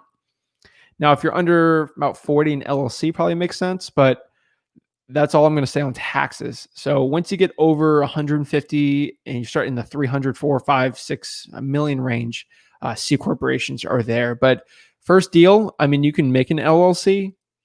It really depends. Talk to an accountant though, because sometimes an S corporation, you can write 20% off, but I'm not a tax guy. I'm not going to get into this. I'm not going to get sued from someone for talking about stupid taxes. Taxes already get me riled up enough. The key to learning wholesaling is understanding the concept of selling. This is strongly a salesperson role. Everything you say and do, it involves some type of selling, whether to a buyer, seller, or even fishing for a JV partner. You must know how to sell. I'm telling you, knowing how to sell is everything. I'm telling you guys right now. So if you guys want to, I'm going to pop, I think I didn't pop this up. If you guys want, in the comments here, you probably can't find it on Facebook, but if you're on YouTube, you can find it. Here's literally the link. It's on the actual comment. If you go in there, you will be in backstage here and you can hop on with me and we can talk and you can ask your specific question, not over the comments, but you can ask me face to face in front of everyone though. But I think having more context to a question could help too. So if you want to hop on, that is the link to get on. Let's do it. Let's talk face to face and let's have some fun. So if you want to hop on, it's right there on the YouTube. So let's try to find where we're at here. I was talking to, who's I talking to? I think that popped up. How do I compete with wholesalers? Let me see. Just find my place here. What's up? What's up? What's up? Yeah, I think I didn't lose my place. Alrighty. Hold on. I think that.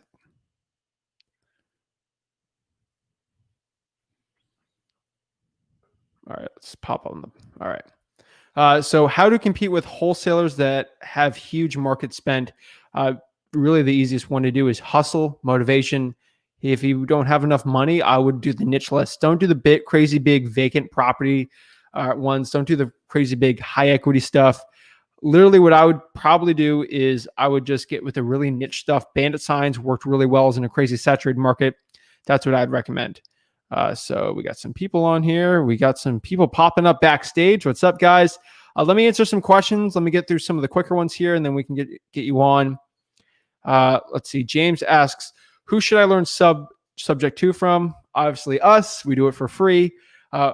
If you want to get into paid stuff, there's a bunch of them out there. What I would 100% recommend from you, James, is learn about Ron LeGrand's got a lot of really free stuff. He goes live for like eight hours at a time, so he's insane. But he's a good one. Pace Morby's a great dude. I've had Pace on my podcast. Wendy Patton's amazing. There's so many really great people to learn from subject to. But again, learn from us. We'll teach you it for free.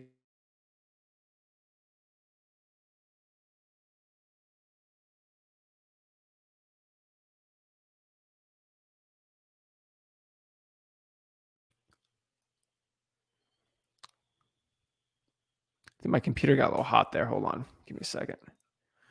No, we're not going to let this destroy this. All right. Do you get an LLC before wholesaling your first deal in current real estate environment? I probably would. That'd be me. Or selling to a potential JV partner, of course. You need to. So you have some legal things going there. So 320. All right, let me write this down so I know my place next time.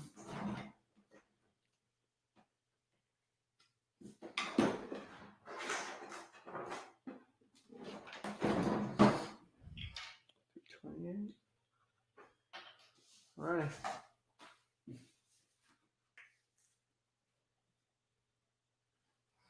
All right, let's see who we got on here. We got Shane. What's up, bro? What's going on, Zach? What's up, man? Nothing much. Thanks for having me on. No problem, man. What's your question? So I just wanted to try to get some advice from you. So I'm in the Detroit market, and yep. So I've been putting out bandit signs on Friday nights, as it's recommended to do on Friday nights because they get taken down every Monday. I haven't been getting any calls though, and I've been putting out probably about 35 every Friday, but I have not gotten any calls yet. And so I don't know. I was trying to ask, like, do you think it matters where specifically put it out? Obviously in like not nicer areas, but what would you, when you were first starting out, did you put them in like discrete areas? Like, how did you figure that out? Yeah, so I was in a definitely tinier market than you. Mm-hmm. So I did everything by stop signs. I zip tied them. A lot more discrete areas, I would say, for you, because I trust me. I know bandit sign police pretty well. Mm-hmm. So first of all, when they call you, don't tell them your name. But what I would do is do areas where code enforcement won't pick them up, because if they're gone in a week, it's not worth it. So there's plenty of spots where they do it. So if you do a crazy busy intersection, that's getting picked up every week. Okay. I would do. Have you done any real estate wholesaling deals before? I'm not asking. No, I haven't. So I'm a college student, and this is something I'm trying on the side here. So the reason I ask you that, not for an ego thing, but the reason is if you could find where people are doing real estate wholesaling deals in that area, that's where I stick bandit signs in.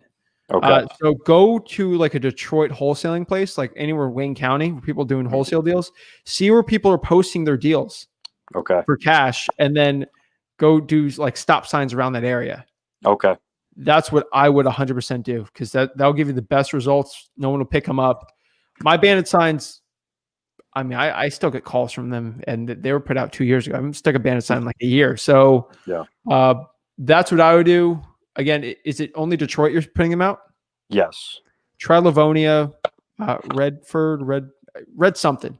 We do virtual deals. Yeah, Redford. So those areas too. And hit them up. But Detroit's a great market. Yeah, and I was also interested in land investing. I was thinking about doing that more virtually.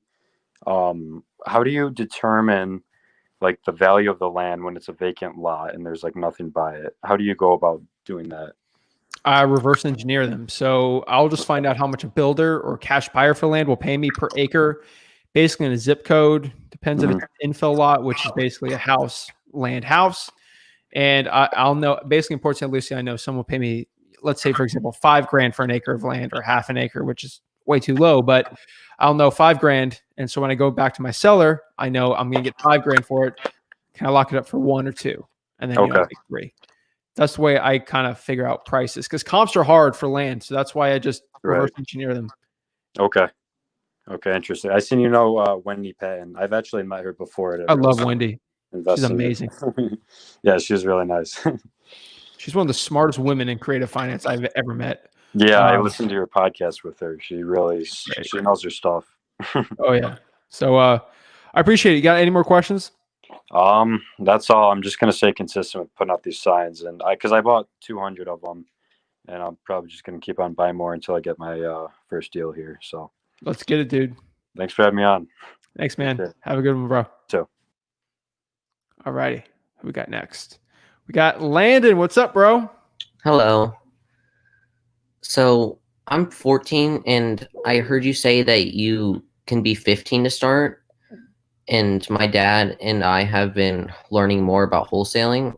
Am I able to start now, or should I wait another year? Yeah. Where do you live, man? No, Charlotte, North Carolina. Dude. Oh man, you're in a great market, dude.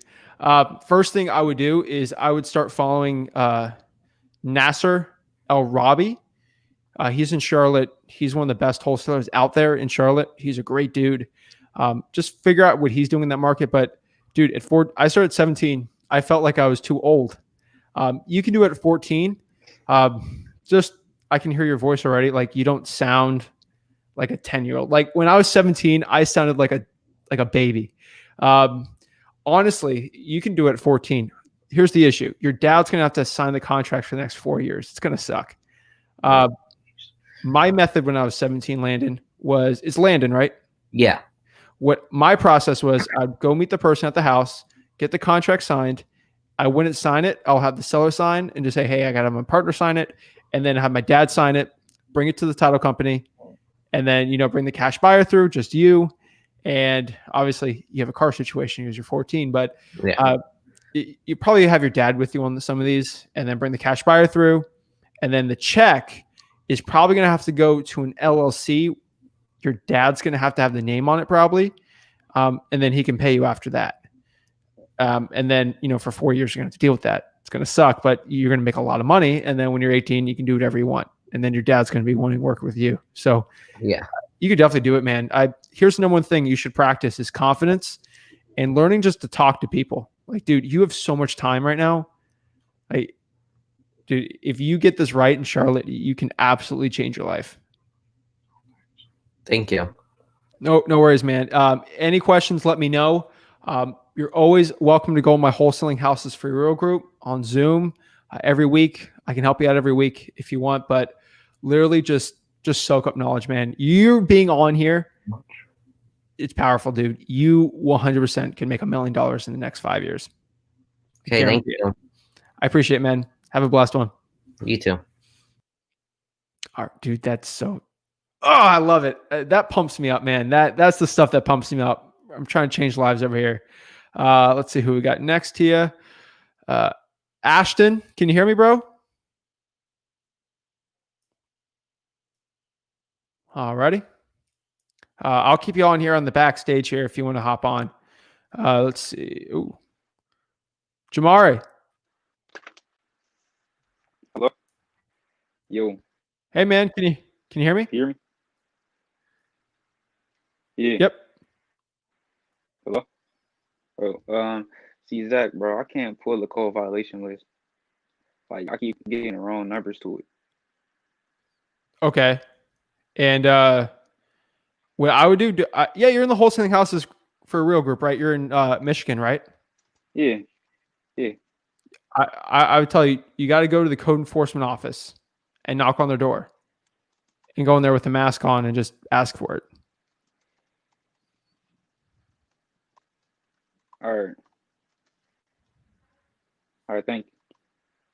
No worries, man. If you got any questions, let me know.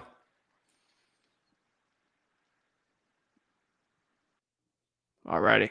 And then we got Nolly? Is it Noli? What's up, bro? How are you? How are you? Thank you for doing this. No, dude. Thank you for like coming on here watching this. If I got two people on here, Yeah, I wouldn't have known. I don't know what I'd be doing. So thank you so much, man. Oh, thank you. I'm just like Landon. I'm in Charlotte as well. Currently I have a quote unquote 9 to 5. I'm a teacher. So just Thank trying you. to just trying to do the best because I really want to do this part time, and then who knows if I could do this full time. I feel like I've kind of dipped my toe into many different things, and I'm just wanted to ask you. I have a question about SMS in a second, but how should I approach it? Because I got PropStream. I've been watching your videos and whatnot, but I feel like I don't have like a clear path. And, I've called up list, I've skipped trace, but I've kind of run into a lot of dead ends, so just wanted to ask you, with someone who works, a quote unquote 9 to 5, what's the best thing, I could do just to start? Okay. So if you're working a 9 to 5, it's going to be a lot tougher. Yeah, for sure. What I did, because I was on the opposite side, I wasn't a school teacher, I was a student. Mhm. Basically, I was sticking bandit signs on the weekends and then answering calls. Okay. Obviously, Charlotte's going to be a lot harder for that. Mhm. Um, I can give time on weekdays. Like I've been dedicating like 2 to 3 hours somehow during break and staying up and getting up early. okay, And then obviously more time on weekends. that's sweet. Okay. I mean, driving for dollars is so powerful there. I mean, if you could Okay. find a way to stick a couple hours driving for dollars Mhm. and then cold calling that on the weekends, Yeah. I think it'd be really powerful. I mean, having friends that can drive for dollars for you, that's a tough ask. Yep. I think driving for dollars would probably be your best play there in Charlotte, just from the people I know there. Mhm. And then, then you get some money, get the direct mail going on there, and then cold calling be a little tougher for you. But that's what I'm starting to think. Okay, because I've been doing the niche. I think the niche list you had, but that's my thing. Just try to get that first deal so I can reinvest it back. And then last thing I want to ask you is, which SMS do you recommend? I've seen Lead Sherpa, I've seen Batch Skip. I honestly just am clueless, and I just want to do, pick one that's what would you recommend as the best SMS? I mean, Batch is what I use just because I can use the Okay. spinner tokens.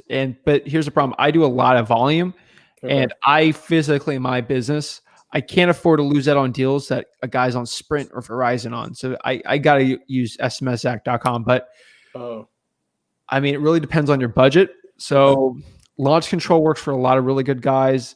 Lead Sherpa works too. A lot of people are kind of getting away from Lead Sherpa oh, really? just because Sprint and Verizon's kind of getting attacked from them. Oh. Regulations coming. So it's really just depending on what you want to do. So I think launch control is $500 a month.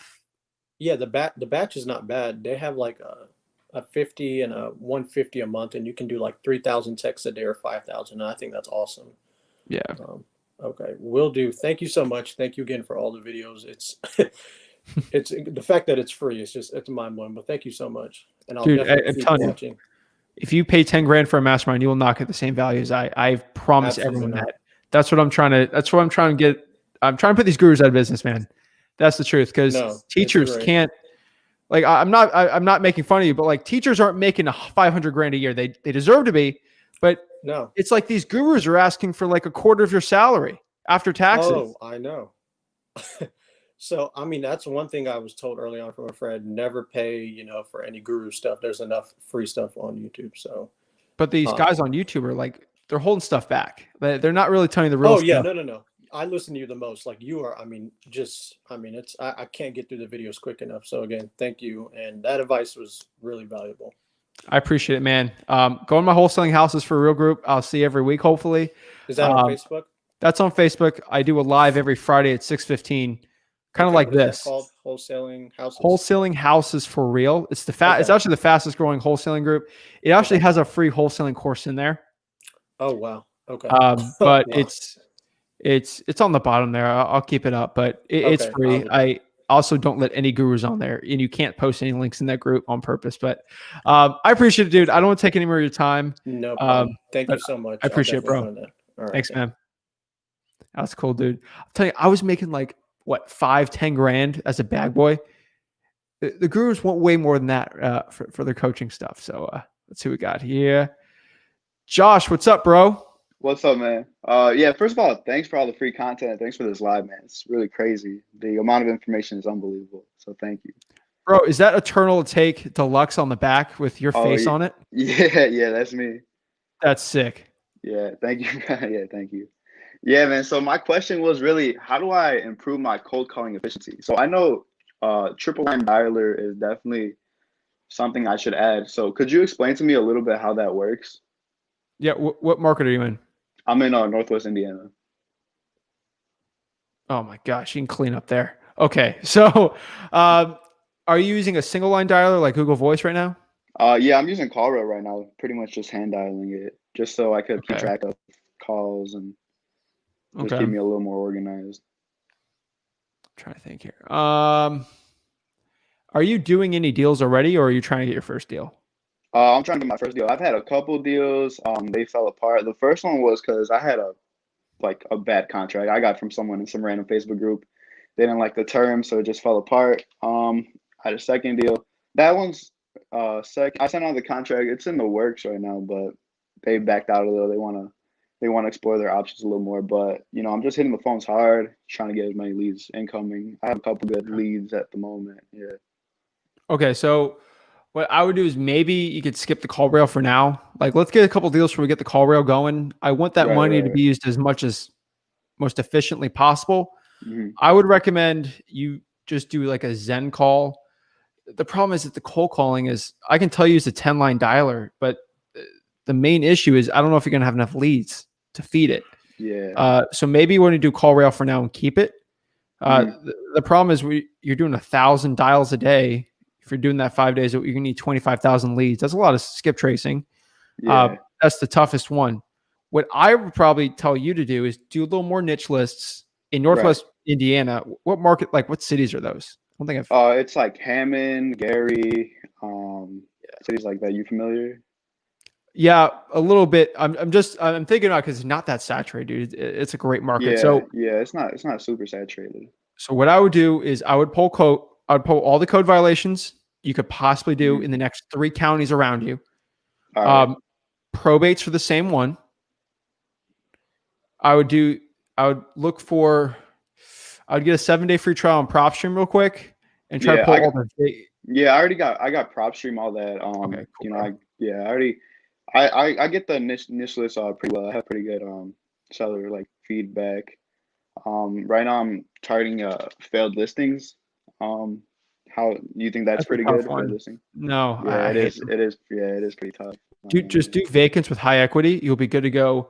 If you can somehow find 4,000 or 5,000 like skip trace phone numbers, you can pay for batch. True people search it if you want. Like get really good in the grind of doing that, and then I would consider a Zen call, and then doing 12-line dialer on there. You can use a 10-line. You can use Mojo. They're all the same cost, so it's like use a 12-line dialer over that. Take some training for it, but I tell everyone, how old are you? 18. 18. If I was 18, I would be cold calling. I would no SMS, cold calling and driving for dollars. Yeah, that's what I'm doing. Yeah, building my job list, hitting the phones. Dude, you're amazing, man. So I would start doing that. Once you get over 5,000 skip trace phone numbers, I would start looking into maybe using probably call tools or Zen call, or whatever you're really, just do your research on it, and then go and start doing that. You could just call 10 times faster than you do right now with cold calling, but do the niche list for now. Probates, code violations. Those lists are amazing, bro. And tax liens. And I'm telling you, if you keep it up And also, if you keep driving for dollars, if you literally get 1,000 leads, I'm telling you, get a deal 100%. And All right. the best way to get better at cold calling is cold calling. Yeah. That's the only way I could explain it. So it'll help you on appointments. And I don't know your COVID situation, but going in person on the appointments are really good too. Yeah, I've gone on a couple. Yeah. All right, bro. Any more questions? Yeah, I actually have one. How do you follow up with probate leads? Because that takes quite a while. I have one pretty good one right now, but I just don't know when to call them because probate process usually takes a couple months. I mean, once the probate's on file, I would call instantly, and then I will unfortunately hammer them as hard as possible every single day because you're competing with other wholesalers, other agents. And like, there's a lot of competition with probates. So we get a probate lead, we call them, we send mail out to them, and if they show any interest in selling, they're going to call from me every week. It's on our Podio, and as hard as possible. All right, yeah. Trying to help these people out. Yeah.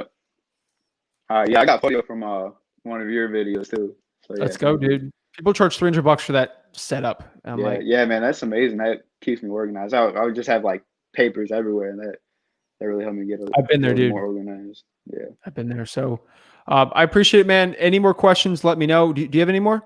Nah, that's I'm good for right now. Yeah. All right, dude. All right. So hopefully see you soon. Keep it going and keep hammering. But yeah, dude, Right, cold calling. You, Just a man. Thanks, man. All right, thank you, man. Appreciate it. Thanks. I love all these young guns coming on here. This is sweet. Looks like Shane's back. Shane, do you have any more questions? Yeah, sorry. I meant Let's do it. I don't care. So, also, guys, keep commenting your questions. I'm getting to them. Don't even worry. It's a marathon. So, something that confuses me, and I was looking for your advice for, how do you explain to the seller that you're going to be wholesaling the property? Because I feel like what I'm worried about is saying the wrong words and making the seller think that this is like a scam. And what's the proper way to word that to the seller of the property that you're going to be wholesaling their house? How do you usually go about that? Okay, that's a really powerful question, and I'm so glad you asked. Okay, how do I get started on this? So let's talk about probates for a second. If I'm marketing to a probate, I'm trying to help them sell their house for cash.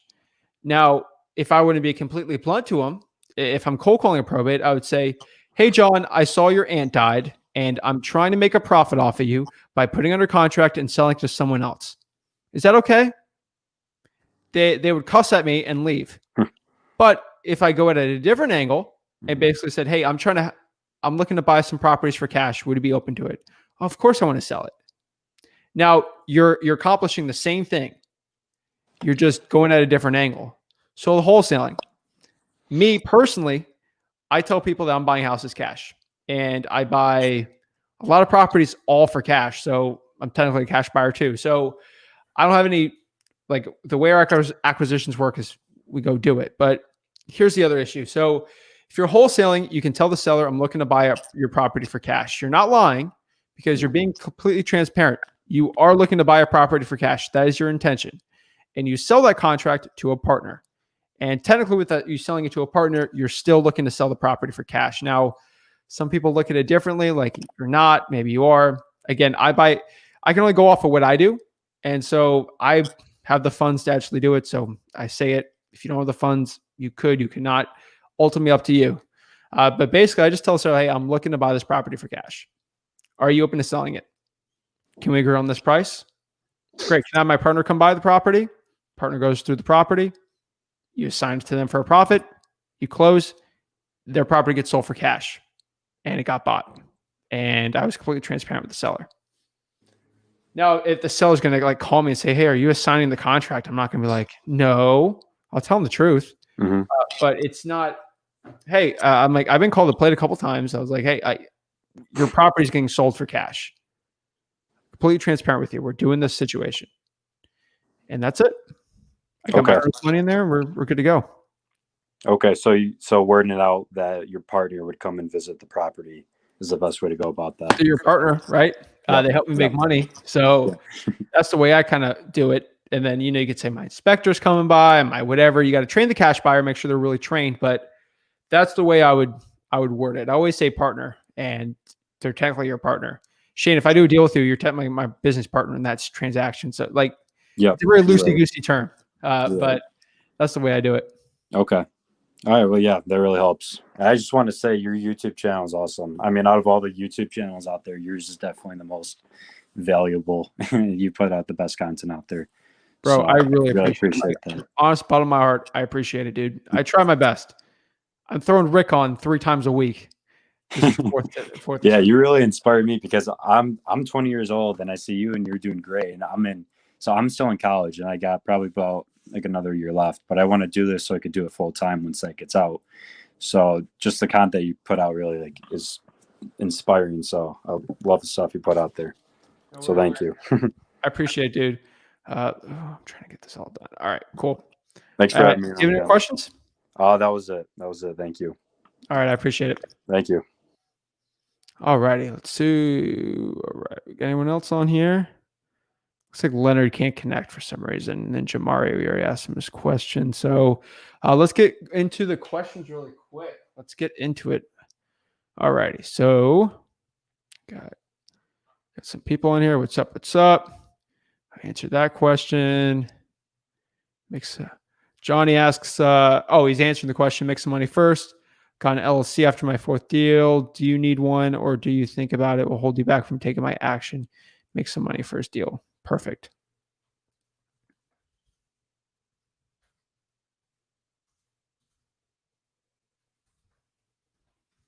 Just entered one thing already. All right. GS says, in regards to finding buyers, what groups would you recommend? Everyone says groups on Facebook, but I've been contacted by scammers nonstop. That's the problem with groups. That's why my Facebook group, I don't allow cash buyers posts or funding posts, not because I don't want people to JV with each other. The main issue I don't do that at all is because then scammers get into it. They destroy the entire group. So that is, it's terrible, man. So what I would say is I would do the cash buyers groups and just go from there, do a post. You're going to have to block the spammers. It's annoying. But that's the best one. I would say wholesaling. Just search wholesaling cash buyers and your actual like market. You do it really well. I usually do the state ones. Those aren't really that crazy. So if you're in North Carolina, do something like the North Carolina Real Estate Investors Association group, Real Estate Investor and Cash Buyers, North Carolina Cash Buyers, things like that. That's probably what I recommend. Leonard is on here, but he says he needs an assignment contract. The assignment contract will come next week on flipwithrick.com. Free content. It'd be on there. Let's see here. Can I wholesale a condemned property? Of course, bro. You can wholesale anything. You can literally wholesale land. So anything on top of the land is just gravy, in my opinion. So of course you can, man. A little tougher, but you could probably still do it if the seller still owns the property. Best marketing strategy, in your opinion, dollar for dollar, I would say cold calling right now. If I had a little more money, I like direct mail. Now, with me, I do direct mail. If you force me on one, I do direct mail just because I got the cash to do it. If I didn't, I probably wouldn't. So that's kind of my recommendation on it. So let's see here.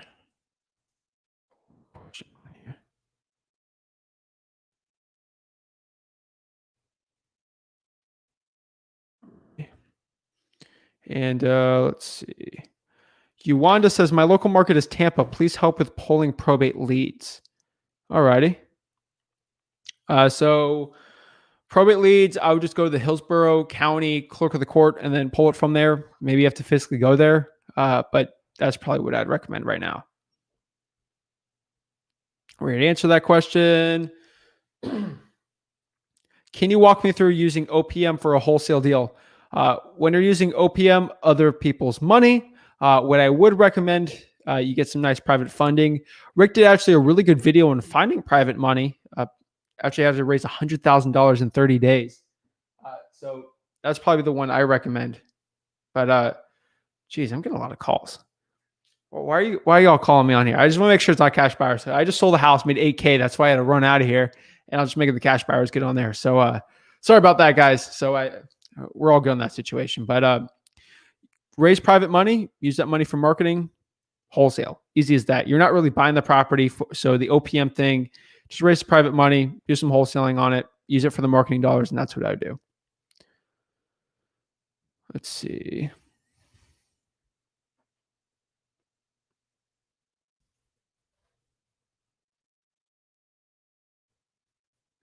Righty. Hey, Rick, do you think I should stop calling for code violations list if I'm getting hanged up on? No, bro, keep it up. Keep it up. Keep cold calling. I'm telling you, it only takes one deal to change your life. That's kind of what I'm thinking here. It only takes one deal to change your life. Let's see here. All right, we got someone else. Ryan, what's up? What's up, Zach? How you doing? I'm doing amazing, man. So yeah, I just want to hop on here. I was listening to a couple podcasts, like the one with God, what's his name? He was just on your. He's a white dude. That's all I remember. But he was saying stuff about how he was marketing, and he did like blanketing. Was he virtual? Yeah, he was virtual. Was it Ryan Saxman? Yeah, Ryan Saxon. There we go. Okay. Yeah, that's him. Yeah. So I was just wondering, what do you like suggest me? Like, what do you like suggest for someone that's like starting out with like direct mail? Is that blank? Because I'm not sure if like I would do blanketing or just like what should I target? For direct mail, find the market you want. I mean, what market are you looking at? I'm looking at Cleveland, but then I was thinking about it over the weekend, and I was like, well, with Cleveland, I can do a lot of deals, but the spreads might not be as high as like other places because I was doing East Cleveland, and the properties down there are like D and F class. Oh yeah. I mean, you can do direct mail. I think I already told you, you're in the Wholesaling Houses for Real group. So we talk every week on the Zooms. You guys can hop on in there if you want. But what I would say, I would talk to more investors and see how they're getting their deals. Are they getting their deals from direct mail over there in East Cleveland? Yeah, Chase is actually doing it with direct mail. And I was just trying to pick his brain. I actually reached out to him and I told him to send me his list because he's not doing texting. And I'm texting this list right now just to see how texting goes with his list. And I'm trying to see what kind of list he's doing because I might just try the same. Because he said he's pulling in like $500,000 every year just by himself. He has no team. He's just by himself. So I'm like, well. Chase White is legit. So yeah, shout out to Chase White, guys. Chase White, he's not like a coach or anything, but he's just a good wholesaler out there in Cleveland. I met him once. But yeah, he's one of those good guys. He's better than like the other people that are like I try to undercut you. There's a lot of people down there that try to undercut I know. He's like one of the rare few, and I was like, oh, I'm so glad that we have like the same beliefs and mindset. Yeah, so I probably would find some good lists that people are using and just do direct mail there. That's what I do. Answer the phones and get it locked up. Yeah. Okay. And would you say that I should like kind of like consider like switching markets to where like I could get like a bigger spread for direct mail? Because I know I was doing the math in it, and like Todd Toback, he gets like the one in San Diego, he does direct mail here. He's like killing it out here. It's less deals, but with each transaction, it's like a headache. And I'm starting to realize like just because you do more numbers doesn't mean it's better. You can. I mean, Todd Toback's in my market too. Well, not in my market, but he's got partners here and they physically go on appointments. So that's another thing you got to think of. So some of these guys doing really well, like outside of their markets, they got boots on the grounds there. So find places that work for you, virtual wholesaling, and then find boots on the grounds there. Mm-hmm. I would stick to what you know and then expand. That's my opinion. You're not really too entrenched in a market, but I mean, I think Chase answered your question there. If he's making however $500,000 in profits, why would he get out of there? Right? If even the spreads are thinner. So, I mean, again, at the end of the day, it's how much revenue you make, not how much your spreads are. So that's the way I look at it. Okay. All right. Thanks, Zach. Appreciate it. No problem, man. Thanks. Cool. All righty. So let's see here. Would you say that boarded up properties are automatically 80,000 and below? Dude, there could be boarded up mansions. No, I probably would not say that there. But I mean, there's some worth. I mean, I get a boarded up house for $10K. it doesn't matter. So I could get them for 100K, 200. It really depends on the actual market. How do I get into all of this? You're in the live now. If you're talking about the mastermind and course stuff, it's just a Facebook group, honestly. So it's wholesaling houses for real. There's no magic pill in there that's going to make you the greatest like wholesaler ever, but it'll really help you a lot, I think. So hopefully that helps. So it says there were boarded up houses worth $2,000. You know, honestly, bro, there is. Jorge, what's up from Connecticut? What's up? What's up? Let's see. How do we get into all this? Patrick Brown says, Rick and Zach, do you have a good breakdown to present a lead that wants to potentially do sub 2, but I don't have the information to present it in an intelligent way to allow the seller to see the pros and cons? The way is you can't force a subject to. This is a wholesaling Q&A, but you can wholesale a subject to, so I'll allow it this time. No, ask all your real estate investing questions. I'll be more than happy to answer them. But to really do it in an intelligent way, you can't force it. You can't force it you just can't force a sub 2. That's the truth. They got to be extremely open to it. The way I explained it's very, very elementary, very, very easy to understand level. How about, what's your problem, Mr. Seller? Is the problem that you owe 80 and the things were 75? Well, here's your pros and cons. Here's what you could do. Honestly, why don't you just list it with a realtor? Oh, you can't list it with a realtor because 80,000 plus you have to pay a commission. I know if you sell for 75, after paying commissions, you'd net 73 and you owe 80. So you'd pay $7,000 with a realtor. So you can't list it. Okay. So that option's out of there. Have you ever considered renting it out? Oh, you don't want to be a landlord. You're a plumber and you don't like landlording. Okay. Well, why don't you just try to refinance the property? Oh, you owe too much and you got X, Y, and Z factors and you don't have enough credit. Yikes. Have you considered just selling it for cash on one of those We Buy Ugly Houses guys? No, I can't because they want too little. I've already called them. They offered me 50,000. I'm like, oh, seems like there's not a lot of options for you here. Oh, no. Well, what if there was a way where you could just walk away from the house and you didn't owe anything? And they'd be like, oh my gosh, how? Did you see how I'm setting it up? I'm going over their options. And then I say, well, what if I had a way where I would give you $1,000 and I just take over your payments and you don't have to deal with it anymore? Can you explain it? And then you explain it. You talk about the pros and cons to it.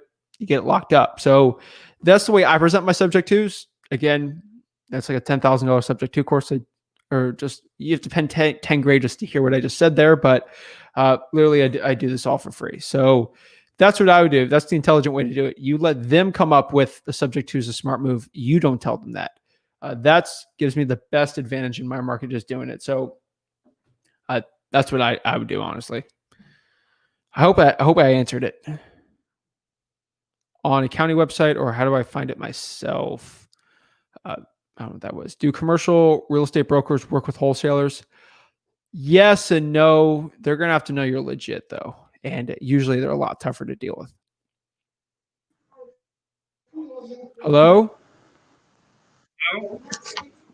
Hello? Hey, can you hear me? Yo, Zach. What's up?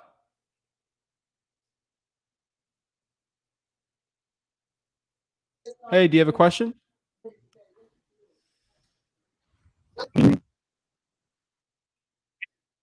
you do live cold calls real quick?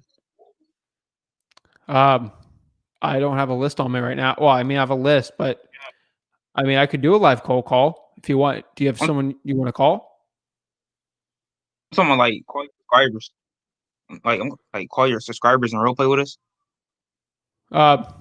Yeah. Let's do it. I'm more than happy to do it. What do you want to be the caller, or do you want me to be the caller? Can I join on my phone real quick? Because my laptop is laggy. Yeah, it's fine. Hop on. Cool. I guess we're gonna do a live cold call. I love it. Guys, if you want to, I think I commented. I'll put it in the comments. If you guys want to hop on here like he did right there, just literally in the comments, right here. You can hop on here. This is a marathon, guys. So you're doing ooh, okay. I like it. I like it. People are winning this. People are winning this. That's sweet. That's sweet. Yeah, guys. So that's the stream. You can hop on here. Let's do it. Role play. It's going to be lit. Let's do it. So let's see if he's back on here. Let's try to see.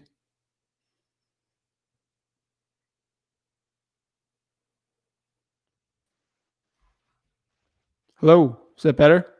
Hello. Yeah. So I'll is get this my script Jamar? out real quick. Hold on. Yeah. I had just All right. called to get your attention.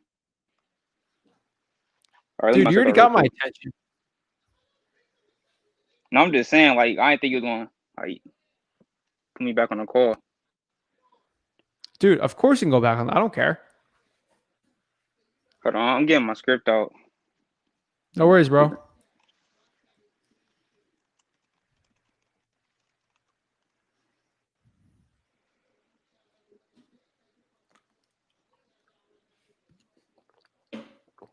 I'm telling you guys, I absolutely love cold calling. Take your time though.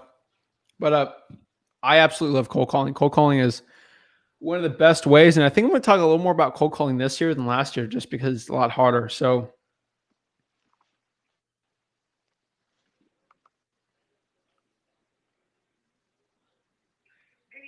Oh, it's still loading. Hold on.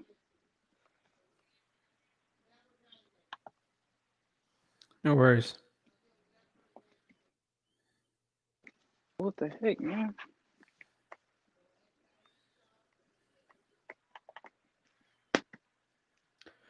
No worries. But yeah, cold calling is going to be absolutely probably one of the most hottest like things to do this year. So I think a cool cold calling role play would be really cool. If you guys want to hop on. I got that link there. Hop on, do some more stuff on there. You got it? I had to shut down my computer. It's coming back on 1 minute. No worries, man. We get that. While you that, I'm going to answer some more questions. So let's see here. What's up? What's up? Ooh, 18. Let's go. Oh yeah, Josh, he hopped on. What's up, bro? I love it. People are connecting on here. That is absolutely what I'm talking about. So Tony says, "Hey, Rick and Zach, would you ask for proof of funds before you send pics and the address of the property to a cash buyer?" Of course. So basically, what I try to do with my cash buyers is I get the proof of funds first. Now, with us, when we're trying to get our own proof of funds, it can be from a hard money lender anywhere. When I get a proof of funds, I'm like, it's got to be from a legit bank, like saying that you legit got the cash for it. You're a cash buyer, not a hard money flipper, right? So that's what I'd absolutely do. But yeah, before I even send them a picture and address, I make sure they're qualified, and then they're on my cash buyers list, and then my whole cash buyers list, they're already vetted, they're ready to go. Boom, good to go from there. So yes, ask for proof of funds, get it, put in the Podio. You can actually attach the files on the Podio there and get it done. How much do you think you pay for marketing per deal closed? That's a loaded question because the probates is like really cheap because like it's only like $1,000 for like a $30,000-$40,000 one. But there's not a lot of actual. Honestly, there's just not a lot of like probate leads out there to do. So I think it would range from $500 to some certain marketing strategies we do. More or less the door knocking stuff like that's extremely cheap. All the way, I mean, sometimes we pay $4,000 for a deal, but that's like a $30,000-$40,000 spread through like direct mail. If we do like a crazy test piece, maybe $2,000-$3,000 for a regular piece of direct mail, ROS, maybe even less than that. Really depends. Our spreads are bigger, so it's a little different, but hopefully that helps. What market do y'all work in? Hit my man Chris up on that. I'm in 5 markets, virtually in the Southeast. I do Detroit, and then also I do a lot of stuff in Port St. Lucie. I'll do Palm Beach, Broward, Miami, Indian River County, St. Lucie County, all that area. You got the script? My Google Doc is loading, like literally loading right now. Yeah, sometimes it takes forever. What script are you using? It's a script I got from watching Cold Calls of Khan. Oh yeah, that dude's awesome. Brian says, All right, I I'm got a ready. verb. Oh, sweet. Brian, I'll get your question real quick. So, show me the money. All right, so I'm gonna act like I'm calling you.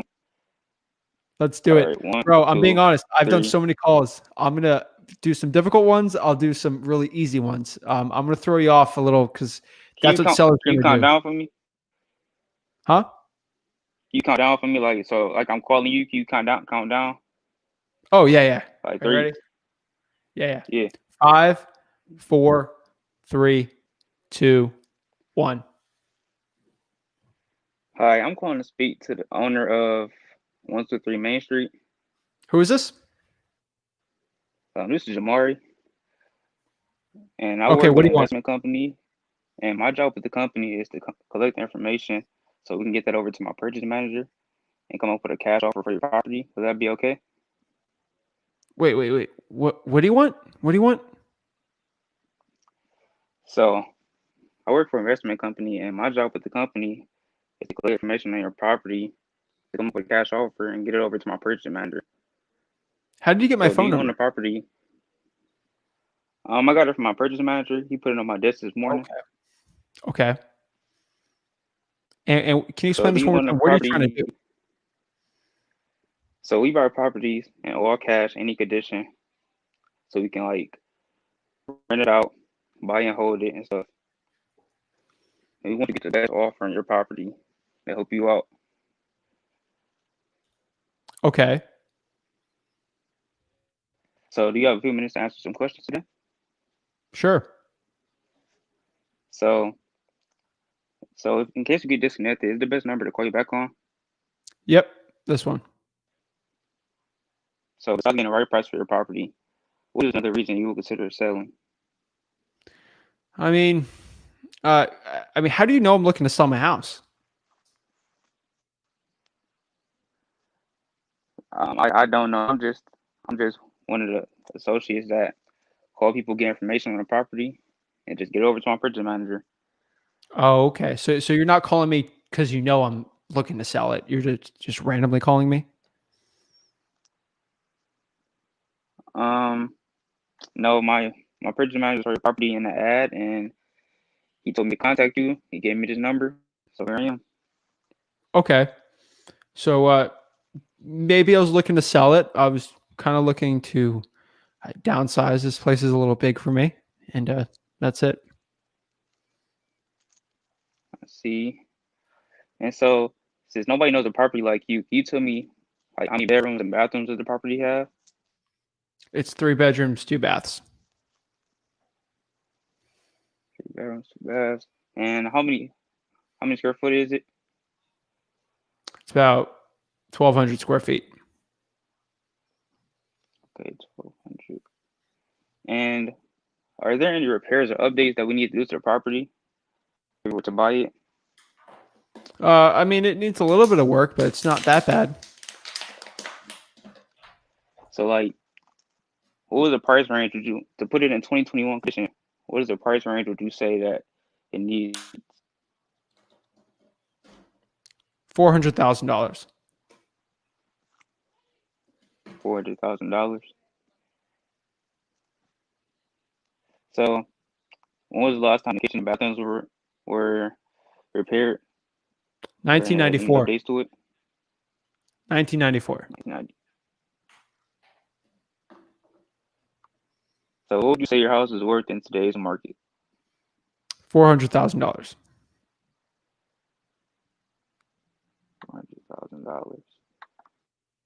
$400,000. Is there any mortgage that we need to pay off? Yeah, I have a mortgage. How much is it? I don't feel comfortable sharing that with you. Okay, that's fine.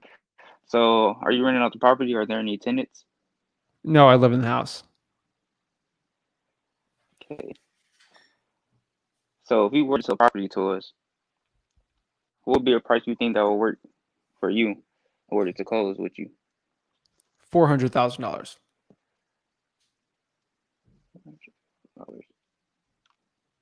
So let me tell you about a little bit of what my company doing, what we offer. We buy property in as-is condition. We handle all repairs, rehabs. We pay the excise tax, escrow tax, no realtor commission. and title insurance. So, is there any way you would look to lower the price? No. No. No. I ain't going. I'm stuck now. Yeah. That was good. That's how the average one's going to be, man. I mean, it's pretty good. I mean, how long have you been cold calling for? No, I only cold call like 2 people. I'm just starting out. Okay. I'm going to be honest with you. It needs some little bit of practice.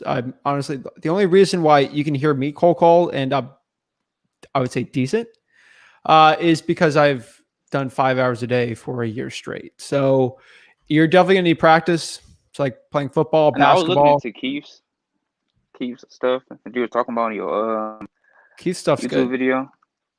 Yeah. I would just say it seems like, honestly, the problem is if I had a regular conversation with you, you would like be really good. Like just talking, having fun, just talking about things and like talking about real estate.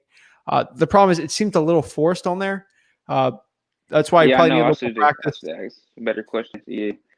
Like Kane goes on there for like what 2 hours? He does a lot too. So he's put in his 10,000 hours talking to sellers. So the way he says it I versus meant the to way you ask do it. you like I meant to ask you like how's your day going and stuff, but I forgot to say that part. What was the Like, in question? the description. I forgot to ask you like how was your day going? Like how you doing Yeah, today? you're probably a little nervous. I'm being good to be honest. Like we're all nervous. My heart was beating out of my chest my first couple cold calls, dude. So don't worry about that. You're just gonna need spend some time. It's like watching James Harden dribble. Like when I watch him, I'm like, and then I play pickup with my friends. Like it doesn't translate. I need to put the time in. You can watch watch the Wolf of Wall Street a million times. You're not going to cold call as well as him because he just doesn't have that. You just need practice. So, you seem like a very like personable guy. Like if you talk to you talk to an old person, like 7 years old, you probably have a great conversation with him. You just can't force it. That's the one thing I would say. So if I was doing a cold call, I wouldn't even bring up price at all. I would try to see what the motivation was, their time frame for selling, and just deep dive into some more questions. The condition of it. That's what I gave you the average cold call. So you're gonna have to deal with thousands of those every Wait, day. can you before repeat get that? yes. Because like my phone was breaking up. I'm sorry, but can you repeat that? I couldn't Yeah, hear you're you. just gonna have to put the practice in there. You're gonna have to do thousands of calls like that before you even get a yes. And you're just gonna need some more practice on it. That's the honest truth. But I think you keep some more practice on there. Like, dude, it takes so much courage to go on here right there and do something like this. So I applaud you for it. So like, what would you go with wholesaling like code violations, calling them? Like, do I say your property has a code violation on it? Like, what would I say? So what I would say, me and Kang were different on it, but like honestly, Kang gets a crazy amount of deals. I get a crazy amount of deals. We both just do it at a different angle. So my thing's not going to be better than his or his better than mine. I think it's better just because it's the way I do it. So if I had a code violation, I would do ring, ring, ring. Hello. Hey, my name is Zach here. Are you by chance the owner of 123 Main Street? And then that lets me get through something really quick. So if they're not, then there's no point of me even having this conversation. Now, if they say yes, I'm like, great. And they might be hitting me like crazy, like, hey, how do you get all my information? Blah, blah, blah. Hey, no worries. Yeah, I probably marketing team probably found it. Just had a quick conversation with you. I just had a quick question. Would you be possibly open to selling it for some reason? And if they say yes or no, then on to the next one. I get through thousands and thousands of those till I get the yes. And on the yes, and then I bring that conversation into, I don't force any script. There's no script after that, basically. You try to bring them into 4 things, which is their condition, bring them into their motivation, time frame, price.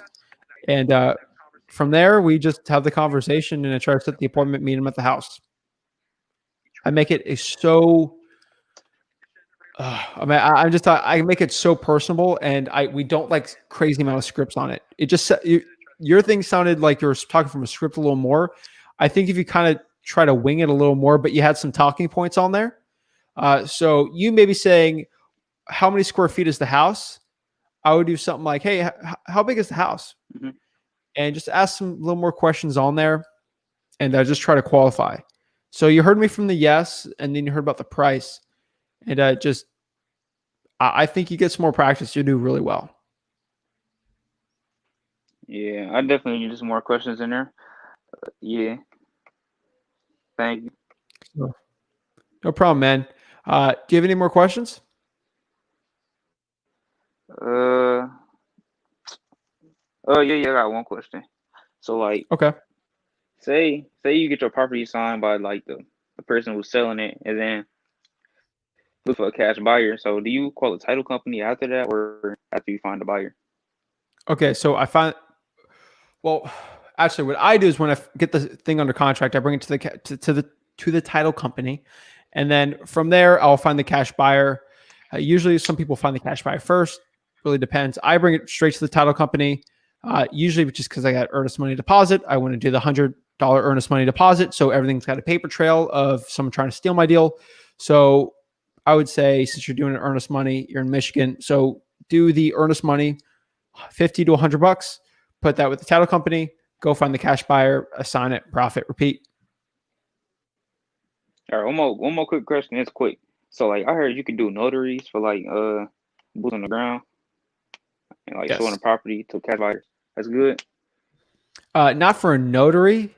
I would probably get a realtor or handyman type dude that you know. Some other kind of real estate professional. Some notaries will do it. They just make sure they don't charge you an arm and a leg, but some notaries will. They just got to know real estate, and you have to trust them. That's probably one of the most important parts. Mm-hmm. All right, thank you. No worries, man. I appreciate it. That was awesome, dude. Round of applause for him. He came up here on this live and he hammered it out. I really appreciate it. So I'm telling you, I love it. So guys, you can hop on, talk to me. I'll answer your questions live there. We'll be good to go. So next question. I forgot you, Brian. Sorry. I got a verbal agreement, but now the seller has gone ghost mode. Ooh. Do I keep calling them every week to follow up? Here's a big gem for you that not a lot of people are going to do. I'm going to be honest. No one's really going to talk about this. So call them from a different phone number. That's the honest truth. Try to call them from a different phone number and Google Voice, get whatever type of phone service you can that's free, and then they'll probably answer that one. They're trying to ignore you on purpose. The reason why they're going ghost mode on you is because they're trying to probably bid the property up with other wholesalers. So call from a different phone number. They'll probably most likely answer that phone number because they could think it's another wholesaler giving them some more money. So they might like that. So what I would do 100% in the situation is call from a different phone number. But keep calling every week to follow up. Every other day, honestly. Josh Moore says, what does JV stand for? Brian's out here helping people out. Joint venture. That is what it's all about. Alexis, what's up, Alexis, says, when you hired cold callers, did you call individuals or did you hire cold callers within a company? I did it all with myself through Upwork and onlinejobs.ph. That's where I found them.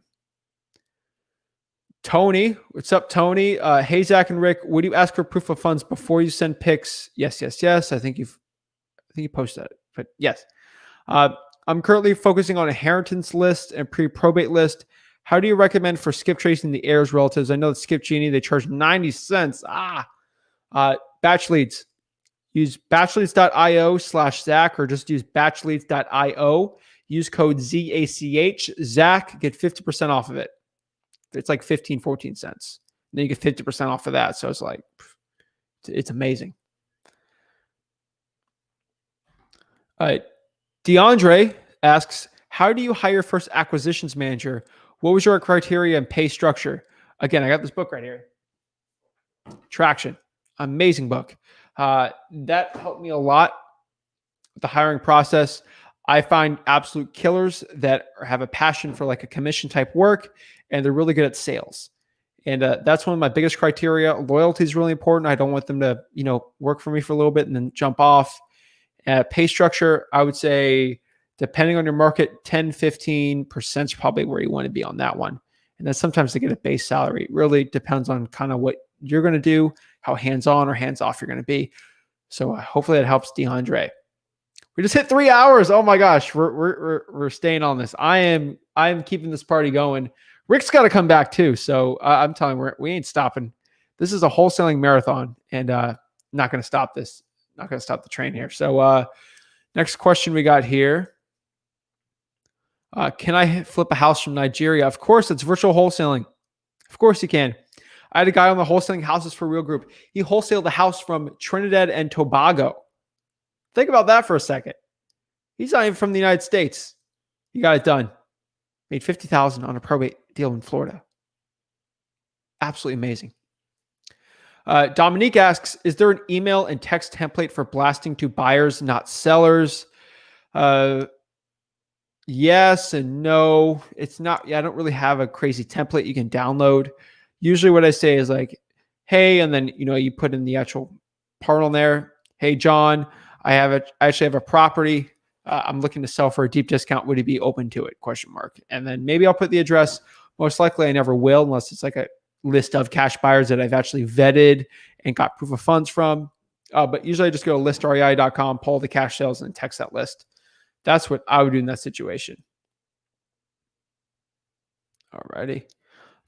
We got Steven in the backstage. We're gonna hop him on soon. My problem with the StreamYard thing I'm using here is there's so many questions, which I'm so blessed you guys are doing it. But the problem is after I think I'll only hold the question for 30 minutes, so I'll pop off. So I'm gonna try to get some of these questions. We'll pop Steven on because I don't want to waste any time or pop him off too early. So I'm gonna get everything. He's got all these questions. So what's good pay structure for acquisitions team?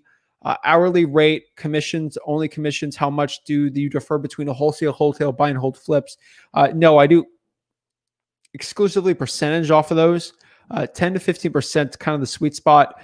20 to 25 I've seen before, but 10 to 15 is probably the best, I would say. VAs, you want to keep them $5 to $6 an hour, and then keep a commission. And then if they prove themselves, you can give them a draw if they want. But if they're doing so well, they don't really need a draw if their commissions are so well. You can give them some other incentives like, hey, I'll pay you, $500 to $2,000 or $1,000 for every contract you sign as a draw. But I'm doing $40,000, $50,000, deals, so it's a little different. But on them, no, I don't really defer them. Sub twos, I'll pay a little different in lease options, but that's really basically it on that side. Patrick, what's up, Patrick? PB&K Properties. Rick and Zach, do you have a good breakdown to present a lead? I already answered this one. Mario says, when figuring out offer price, do I include closing and carrying costs? No, because the cash buyer will be paying it. The cash buyer will be paying closing costs. When I tell the seller, that's a big advantage of working with me, is I'll pay the actual closing costs. D. Epson, great information. Thank you both. I just found you out, but I definitely go back through to watch your other videos. I just signed up for your Facebook group. Also, hope to help others as I learn. Oh, I love it so much. Thank you so much, D. Really means the world to me that you guys are actually supporting us. Flip with Rick movement here. It's absolutely humbling. I used to go into live. I have 2 questions and that's it. So me having the opportunity to sit down here for hours and hours talking and answering questions is amazing. Honestly, it's a blessing. So thank you guys so much. Asking price minus 70%, minus closing carry cost, minus my fee. That could work. I mean, I just reverse engineer it. So if cash buyers pay me $100K and I gave you an offer of 70, I make 30. Easy as that. If my cash buyers offer me 100 for the property, then I know I probably got to lock it up for at least 90 to make 10. That's the way I kind of figure it out. I mean, there's no crazy calculations on there. Roland says, how do you feel about sending blind offers to your sellers that need to sell but say no or hard to get a hold of? Also, what would that process look like? Basically, you can do a blind offer on a letter. You can do a blind offer on a postcard. That's all we do on our direct mail, really, is we basically give offers on our postcards. It's called the ROS postcard, rapidoffersystem.com or openlettermarketing.com, and then just do ROS. That's the product on there. And that's all we do on there. I mean, that's a lot of our outbound direct mail stuff. So it's a really good process. You can buy the direct mail, send the letter, go from there. Liam asks, how do I calculate repairs? Basically, what you got to do is do it off a percentage on how big the square footage is. I did a huge video on this that probably be released in a couple weeks, but I would say, I didn't do the full calculation on there, but I'll just reverse engineer it if you can from there. But really figure out, call a local contractor, see how much a roof costs, flooring. I'd probably see how much, a new bathroom is, plumbing, things like that. That's probably what I would recommend when you're actually trying to calculate repairs on there. But yeah, that's really where I'm at on that, because it's like you just call a contractor and try to figure out where you would be on the prices on everything. And then you can use that when you're actually at the property doing the inspection, new roof, stucco, replace shingles, things like that. That's probably what I do when calculating repairs. Honestly, experience is the best teacher of that. I wholesaling for 4 years. I know how much everything's going to cost. I calculate repairs like 5 seconds. So experience is the best one, but call local contractors, see how much things cost. All right, let's bring our boy Steven up. Steven, what's up, bro? Hey, what's up, man? How you doing? I'm doing amazing, man. Good. I don't know if you remember, but we spoke on Clubhouse like a week ago, and I told you I had that deal that was going to close for 15 G's, and we closed it. Sweet, bro. Awesome. Yeah, appreciate it, man. But I've actually got an appointment tomorrow where, this is weird, I'm going to go pick up, I don't know who it is, but I'm going to go pick somebody up because the seller is 81 years old. And I didn't know this until about 2 hours ago. She has 2 properties that she's actually wanting to sell. I only called her about one of them because it was on my list. So in terms of like, if I were to get both properties under contract, would I get that under one contract? Because I've already got pre-printed out contracts right now. No, you want to separate them. So if I were to purchase, if the numbers are right and I were to purchase them, I would use 2 different contracts. Yeah. So you want to do it all legal A-OK. Basically, if it's 123 Main Street and then 543 Main Avenue, what you could do to negotiate is say, hey, would you take 200 for both? That's just a negotiation strategy to get the lowest possible. At the end of the day, you got to put 100 and 100 or 125 and 75. You have to get them to sign both. That would be the best case scenario, because what if you have a cash buyer? He can only afford, he'll pay you the most money, but he only has enough money to buy one. Yeah. Are you really going to sign that contract with 2 properties? That's the problem. So that's what I would do. Then you have to find a cash buyer that will pay for 2 at the same time. And if they're only open to doing one for 200,000, they got 2 at 400, that's out of their budget. So that's why I always separate them. Gotcha. But I can still like market both properties if we were to come to an agreement on both, right? Yeah, I would bid them both up individually though, but that's just a preference. So okay, I got you. And another thing, in terms of like paying your VAs, what kind of like payment structure do you use for that? Because I'm looking to, now that I've got 3 deals, I'm looking to, outsource myself a little bit. Okay, so there's a difference. So cold calling, I like to keep it $4 to $5 an hour, and then they'll get like $50 a contract, $50 an appointment, and then if I get a deal, I just throw them $100. Now you can also get VA lead managers, which are calling your VAs, trying to see if they're open or not. They're probably a little more high quality, maybe $7 an hour. And then you got other VAs, but at $7 an hour, they're calling thousands of leads and they're getting appointments set up for your guys. And they could speak English pretty well. $7, decent. And then they'll get like $50 a deal. And then you got other VAs, lead scrapers, people that are pulling probates for me. They're at like $4 an hour, and they'll get like $50 a deal. So really not that again, I'm making $40K a deal, so that's why I'm paying 50. But yeah, it really depends on how good of a task they need. So if they got to sit behind a computer and they don't really need to know English too well, they're kind of that $4 to $5 an hour range.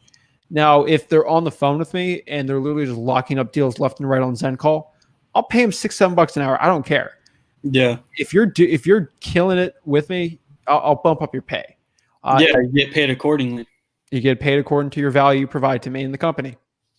Gotcha. So that's great. I keep them, 4 or 5 kind of on the bottom, but then they prove themselves, bring them up. Easy as that. Yeah, that makes sense. And you use onlinejobs.ph? That, and then Upwork too, but onlinejobs.ph is probably the better one. my Yeah, opinion. I checked out the website, Nate. I mean, it just looks a lot more professional. Yeah. But yeah, I mean, if you didn't have a lot of questions, we can go through a quick little roll call. Sure. All right, you'll be the seller. All right. What market are you in for everyone? I'm in Norfolk, Virginia. Guys, you got a deal there. Send it to them. But yeah, let's get it done. All right, cool. You want to I'm hit gonna that treat you- countdown I'm gonna treat like we you. did with the Like the average seller treats someone. Or I'll be nice. You never know. got you. It's all random. I got you.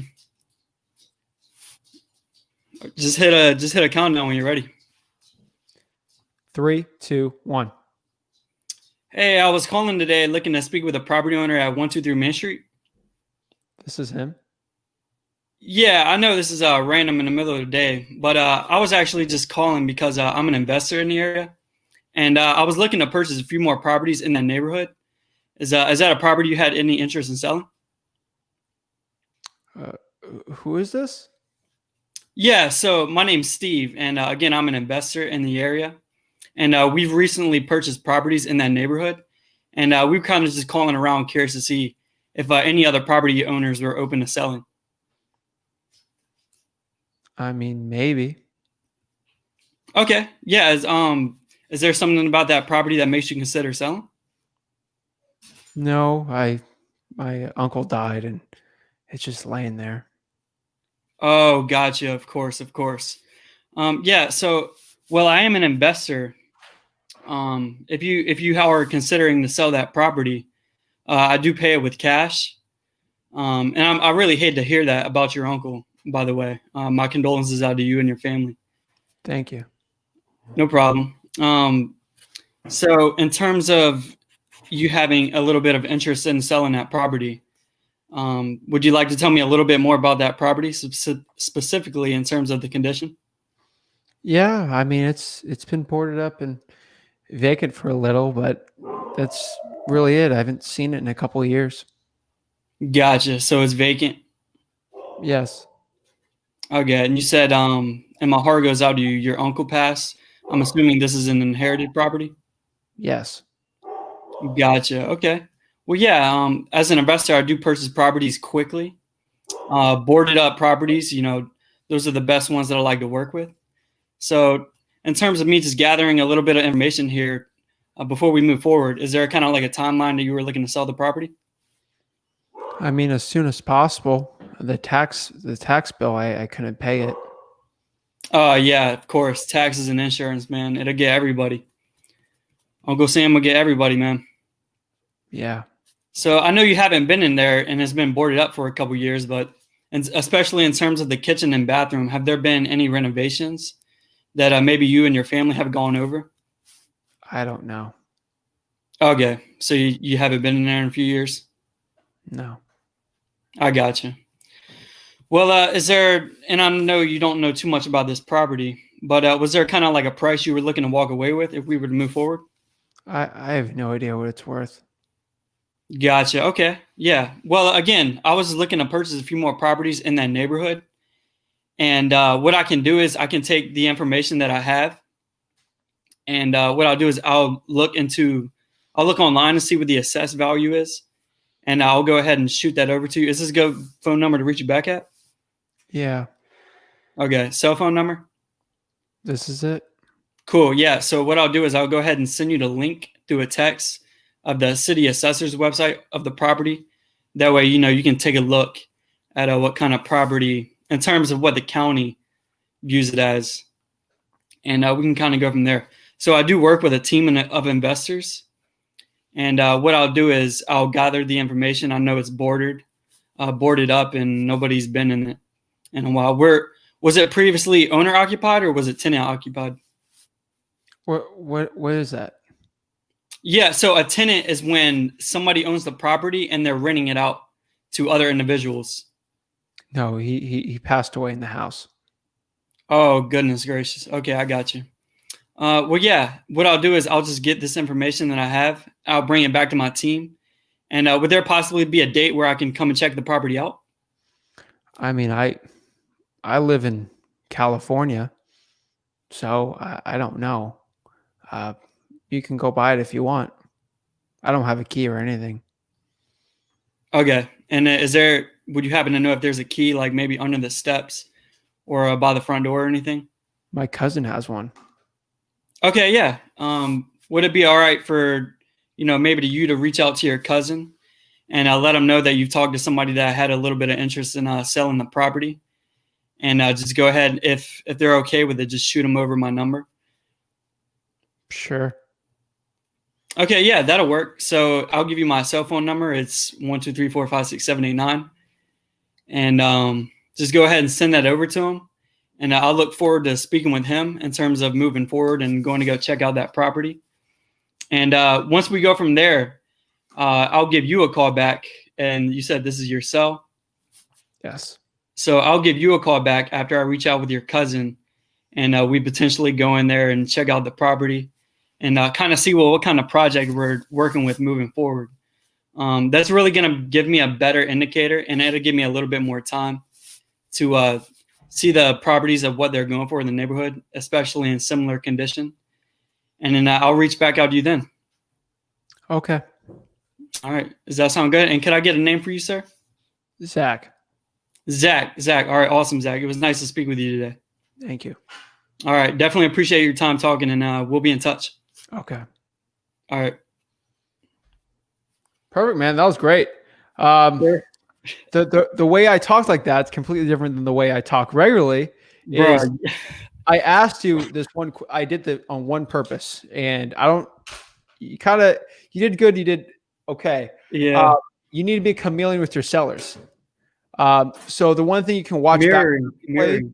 So like you were very excited in the beginning. So I was like, oh, he's excited. Let me try to go mellow. In that situation, if I ask like, how do I get inside the property? How would I get inside the property? Like, I'm just going to mirror the guy, because this guy, who do you think that guy likes? He likes guys like himself, right? Psychologically, people like themselves. So if I had, a Ralph Lauren hat and the same beard as you, the same jacket, and we talk the same, you'd be like, that dude's pretty cool. So like just psychologically. So if you mirror them, it helps a lot. You started doing it at the end, which is really good. But yeah, that was really good. The best deals are always like, I just inherited this house. I don't know what to do with it. I live like a million states over. Yeah. Those are the deals you're like, oh my gosh, how do we get inside of it? Like, that was really good. So on a deal like that, if you were able to, in a situation, I would maybe try to lock it up, like just talking to him on the phone. And then try to get it done there, because that might be a crazy situation. You just got to look at it. So, I knew you threw on that like real, introverted, real shy type of seller personality. But I mean, like, I understand if you want to lock it up over the phone, do it as fast as you can. But in terms of the condition, I mean, because you're really, the ARV and the repairs are kind of two numbers you at least want to be in the ballpark with. I mean, you said that, what'd you say? You said it's boarded up. Nobody's been in the property in 2 years. You live across the country. Like, how would I like kind of cross that barrier right there? Yeah. So what I do in situations like that is I would be talking to the seller while looking up things. I'll be multitasking. I already pulled looking at the cash comps. I'm looking at cash comps. I'm looking at literally realtor.com. When did the guy who died buy it? Did he buy it 2 years ago? Is there pictures on the realtor.com on it? Is there pictures on PropStream? Oh my God, this guy's bought in 1972 and he hasn't done any renovations to it. There's no permits pulled. He got the roof replaced 25 years ago.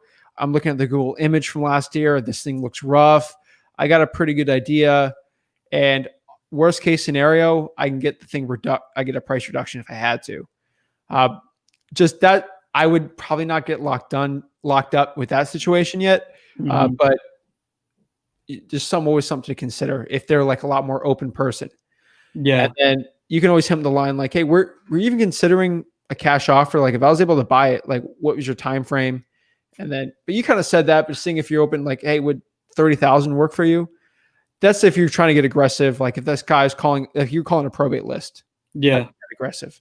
If they don't know anything about the property, I mean, just anchor low, right?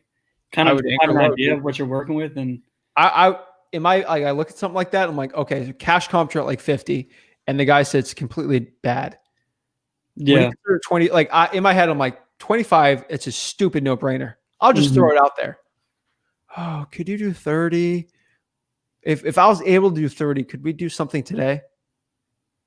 Yeah. I think so. Well, what's your email? And you know, throw it low. You never know where that guy's going to be. He might be telling you, I looked at, and then he might pop up like randomly and say, I looked at Zillow. Zillow's at $125,000. That's what, you know, algorithms, man.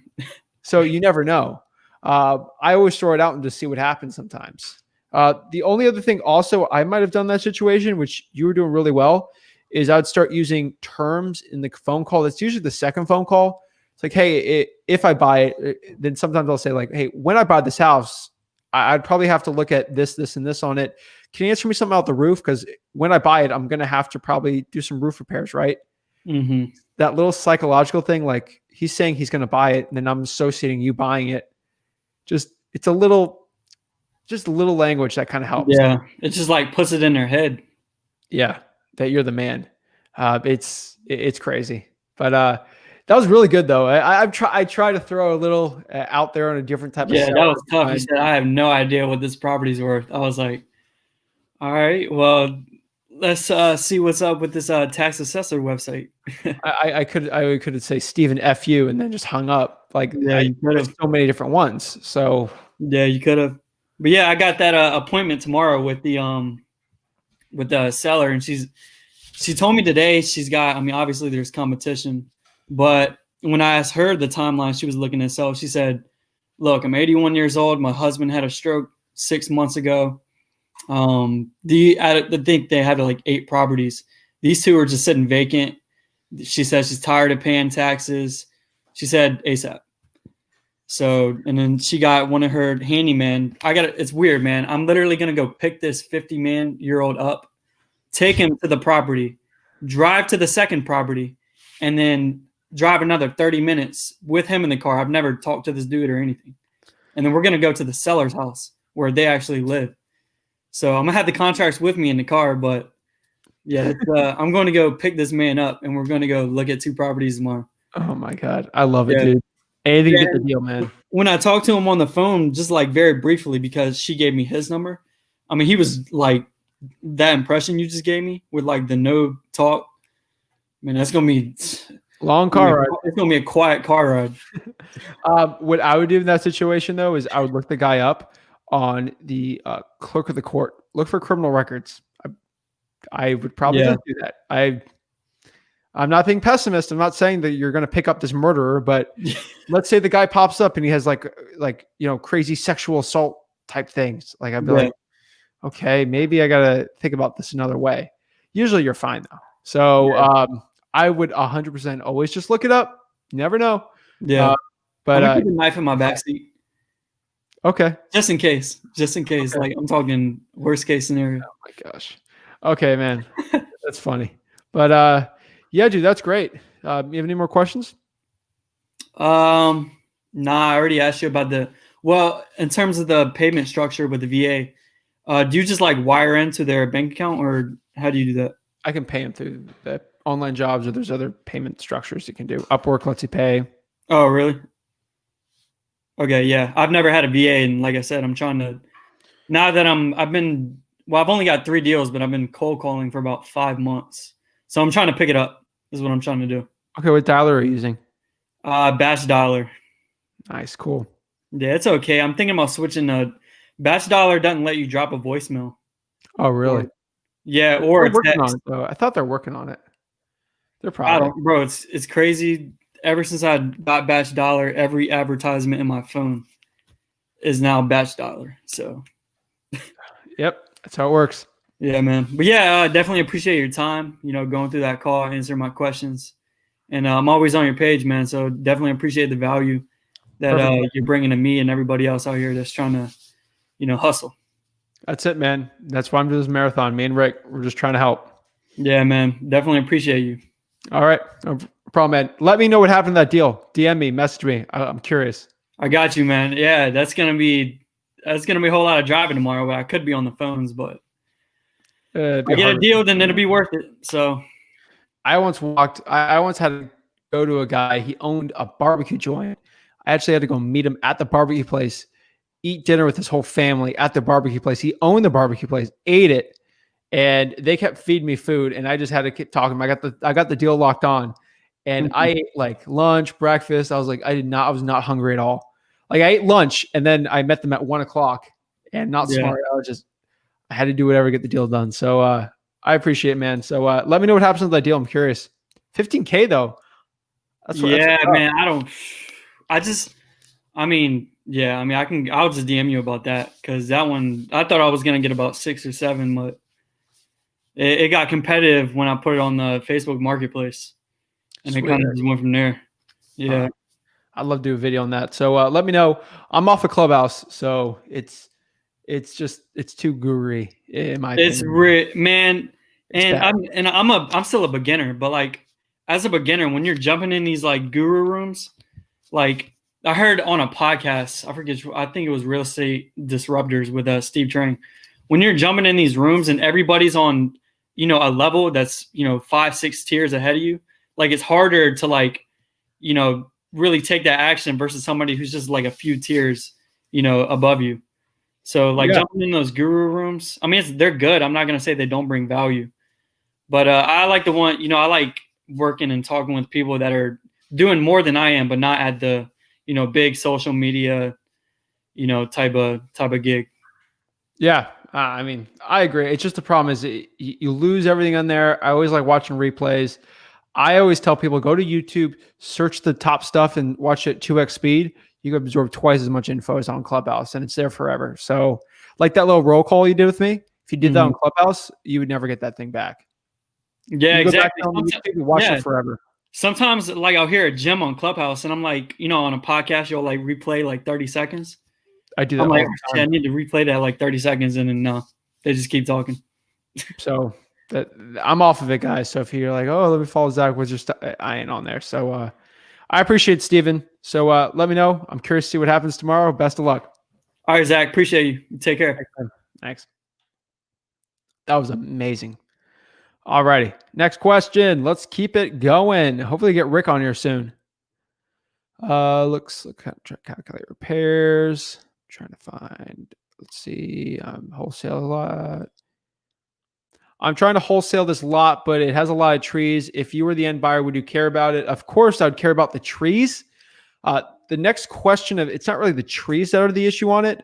It's really it just costs a lot of money to clear the trees. So you have a cash buyer that's probably going to develop it, and they'll clear the lot for you. So you're going to need a better discount on there, but you can explain to the seller that you will need a better discount doing that. So that's kind of my way of doing it. DeAndre in Charlotte, North Carolina. Mara asks, on your assignment of contract, do you disclose your fee or just sum up the price with the fee included? Also white out the price on the A to B contract. I don't white out the price on the A to B contract. Rick will tell you when he hops back on here, he will literally tell you this. He will say, are you okay with me making $100,000 on this assignment, even though you're going to make like 1,000, Oh, well, yeah, I'm fine with making it. You make as much as long as I get this price. Okay, so the price shouldn't matter, right? No, then you give them the price. I sum up my fee on there very, very clear. And the assignment we're going to do next week will be on there. Roland says, I have an out-of-state seller when the subject property is a tear down. ARVs around $2 million. The land around $800,000 to $900,000. She's hard to get on the phone. How or what can I should offer her? If it's a tear down, then you're kind of stuck on the land. Plus, it's going to cost you money to tear it down. I'm just going to explain to the seller. I mean, bro, if it's worth $800,000 and you get it locked up for $750, you make $50K. So reverse engineer the math on there and really see. I would probably call some land people and say, hey, how much would you pay if you had to tear down this property and buy 0.3 acres in, San Mateo County in California? Oh, I'll pay $750. And I'm like, okay. So if we get locked up for $700 and make $50,000, oh my goodness, that's awesome. So that's probably what I would do, reverse engineer it. I love reverse engineering. I talk about reverse engineering all the time. So that's kind of where I'm at on that one. Let's see here. Steven, what criteria do you use for creative finance virtual market criteria? I want to make sure that the regulations and the laws in there are really friendly for creative financing. That's why we do a lot of Michigan, North Carolina, and those kind of states. Do bandit signs work?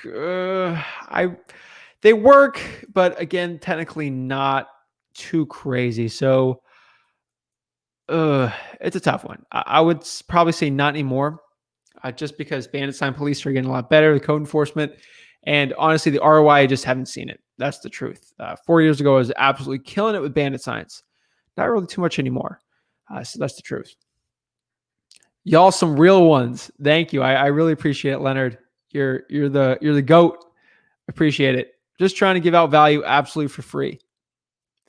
Have you heard of Property Radar? Yes, I've heard of it. Property Radar is not in Florida, unfortunately. I'd probably be all over it if it was, though. How do you choose a market? I just find out where other virtual wholesalers are doing really well, and then I kind of copy that market and then go from there. That's how I'm figuring out the best markets do virtually. And then my market here, I live here, so that's how I figured my local one out. Diane says, what do you use most to comp properties? Zillow question mark. I personally just use listrei.com. Again, that is listrei.com. That's kind of what I use to do my comps. Zillow, I don't like Zillow at all. I'd rather use it for a free one, realtor.com, or maybe even Trulia, but realtor.com is probably the best free comping tool out there. Jeff says, is the 70% rule still apply, or is it too broad? I think it's too broad, because if I'm doing a deal in North Carolina where the property values are 40, 50,000, and then I go here my local, we go to Broward County where like a deal's like 300 or 400K, 7%, that's a crazy difference. How would you use the MLS in combination with other applications to wholesale? Just got my real estate license and looking to use the MLS for sources or to source. Yeah, Jordan, I would say the MLS is definitely a great tool. It's like PropStream, but better. Except it's harder to pull lists on MLS, but it's because the MLS isn't made for that. But it's really good it's a really amazing comping tool. So if you're licensed, it's a really good one to do. I would say you can use it in combinations with PropStream just for pulling lists, tax liens, stuff like that. But MLS is really good for comping and obviously listing properties. How would you pivot a lead where a seller is asking below market, but numbers don't work for a wholesale deal? I mean, if it's below market, you can technically wholesale it, right? So I would probably do the comping on there, try to check everything out from there. But that's a tough one. But if it's too much, I'd probably just get a listing and try a little. But it's always a tough one. Like, honestly, just try to get a better price. If you can't get a better price, they should list it. Sometimes you get a percentage off that lead or from the seller there. So you can go from there. Felipe says, good evening. I'm starting to do flipping properties. I already have an LLC looking for wholesalers in Visalia, California, and Central Valley. If you get help, I appreciate it. Thanks. Sweet. Thanks, Felipe. Guys, remember, like this video, subscribe, share. More people that do all this, the more people that actually hop on here, which is awesome. So I'm really looking forward to it. So Jordan says, nope, we already got that one. Arturo? I think it's Arturo. I'm agreeing with you 100%. Do you guys do flips with partners from the internet? Of course I do. I always do that with partners, cash buyers, anything. And then, I'll do it for my funding too if I really wanted to. But of course I will. Felipe, I'm doing my loans to hard lenders. I'm new in the group. Great advice from the group. Awesome. Sweet. How do you estimate repairs? Should I get contractor to do a walkthrough with an estimate? If you already own the property, sure. I wouldn't walk them through. I mean, you could, but I mean, what I do is just ask them, hey, how much does a new roof cost for a 1,200 square foot one? How much does a new roof cost for 1,000 square foot, 14, 16? Then ask them for a kitchen, bathroom, things like that. They should have that information depending on your market, because a new kitchen in Michigan for 1,000 square foot one versus a new bathroom or a new kitchen in Miami for a 2,000 square foot property is completely different. So I would get contractors and call like 4 or 5 of them and see what their bids, and you get a pretty good range of what things cost in your local market for wholesaling real estate. Ray Cash asks, when you're virtual, is it better to use a JV or an actual real estate agent as your boots on the ground? I I would prefer JV as the boots on the ground, but you can use a really good real estate agent if they understand wholesaling, and most importantly, if you can trust them. Alejandro asks, do you recommend the San Diego market? Not too much. It's a real toughie. I'd probably do virtual wholesaling if I was in that market. Living the dream. Sweet. 29 degrees here in Chicago currently. Luckily, we're moving to Hollywood, Florida. Oh my gosh. I can't even imagine that. I don't even know what the temperature is here in Florida. Let me go find this for you. But I think it's a little chilly. It's 57 degrees. I'm literally dying here. But 29, I can't even imagine that. Hollywood, Florida, that's fun. What would you say to the fire department if you want fire damage properties? Don't call the fire department unless you have connections there. What I would recommend instead of doing that is go to the local fire department's Facebook page. They'll usually post the address of the fire damaged properties, and then you can go talk to the sellers. And you don't have to deal with the fire department, because most of the fire departments, I've tried this before, they're going to tell me, no, I ain't doing that. Easy as that. Jeff Lee says, is PropStream estimate value a good baseline if there aren't any good comps? I think Zillow's a little better on the estimated value over PropStream, but PropStream's way better for comping and pulling lists. That's honestly my opinion. That's kind of my local markets in Florida. But actually, on the virtual ones, PropStream's actually a little better. So it's a yin and a yang, like it's a per county basis. Nikki Wright says, wholesaling off the MLS using transactional funding because I am poor. Yay or nay? I would not do that at all. I would do off-market properties. You get better spreads on there. It's a lot easier, in my personal opinion. Let's see if I can bring this over here. All right.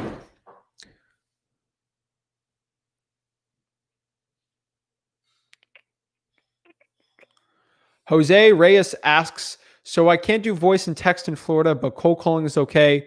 You could do texting in Florida. It's a little harder, but RVM is really the only one that's illegal. So cold calling is A-okay. It's A-okay. Arturo asks, do you know someone that would like to do flipping partnership in South Florida like you? I'm kind of good right now, but if anyone is, they can, message you on Facebook. Jose says, I have a VA in Florida making calls. I need to make sure I won't get sued. You should be fine. Or if you use a TCPA compliant dialer, which is the Telephone Communication Protections Act, you should be fine on that one. No need to worry. Roderick, what's up, Roderick? What do you think about wholesaling properties that have tax liens? Absolute killer list. You get it from PropStream really easily or from the government. It's a really good list.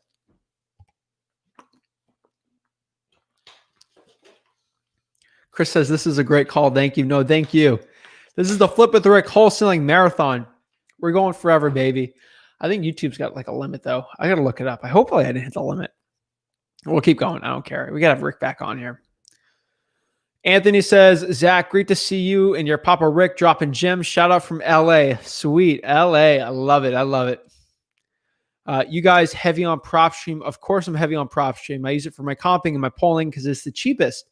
If you look at PropStream's like a cent really to pull a lead versus ListSource, which is like 25 cents. And those are really the top dogs on pulling lists. Batch leads is actually really good too, but I don't really tested that one out. So that's kind of where I'm at on that. Okay, looks good. Got it going. Witness 2015 asks, excuse me, are you saying you're going to wholesale it? They always feel weird when multiple investors want to visit. I never say I'm going to wholesale it. I'm just going to buy it for all cash. That's the way I kind of look at it. Alejandro says, I'm new to wholesaling. Do you recommend the San Diego market? No.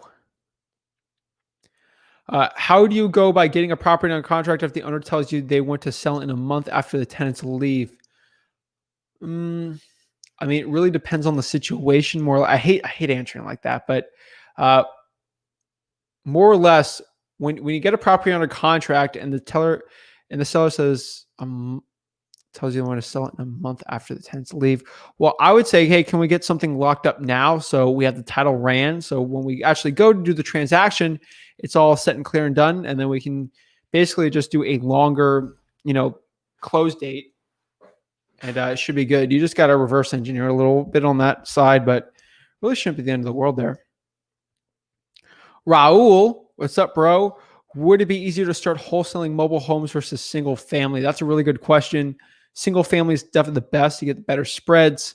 And economically, you could probably get more revenue and profit every year if you did that. So I would say single family right now. Mobile homes is another one that just add to the arsenal on there. So it's a really arsenal, but it's really good. So I would do both. Why not both? It's like I remember there was a commercial with the taco lady, like soft shell tacos or hard shell tacos. And the lady's like, why not both? And it was like, just do both, honestly.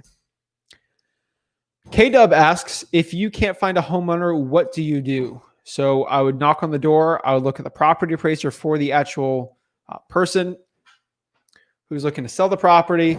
And if I can't find them, I'm talking to neighbors. Do you know anything about this person? Usually you could find the homeowner easily. You just look at public records. It should be on there, unless it's like Secret Service or, the Witness Protection Program. How do you think about the program REI reply? I keep hearing a lot of stuff about it. I haven't really dived into it. I get emails from them all the time, like, hey, you'd like to sell this product for me. I'm like, I don't sell anything that I don't use. Or I won't give anyone a free link for like a trial if I haven't used it. So I don't use it. So I don't really promote it, or I'll look into it though. Too busy making money though. That's my problem. Question, can wholesalers work with commercial real estate brokers? I'm not qualified for that one. I think maybe, but I'm not 100% sure. I'm going to write that down for Rick though, when he comes back on here. Write that down. Exley. All right. Drop the link. I already got the link. What? Oh, you want this link? It would be this link. Perfect. That's the link to hop on here if you want. Alrighty. It looks like we got Rick back in the house. So that's it. Welcome. Hey, what's up, guys? I'm back. All right. So I'm going to move over here. Okay.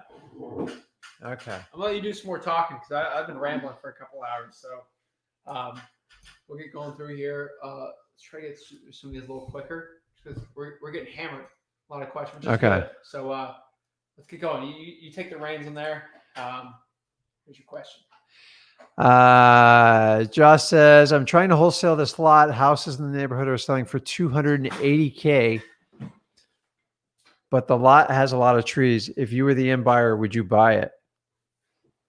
Oh, we already answered that question. Oh, you did? Yeah. Okay, question's been answered. I'd buy it though.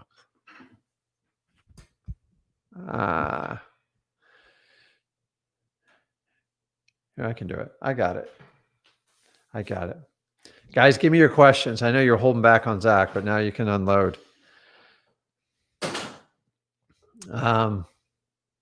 Let's see on this. Caesar, I was just introduced to the wholesale business, and you two make me feel confident about starting this process. It's because it's not overly complicated. Thank you for keeping it real, most importantly, free.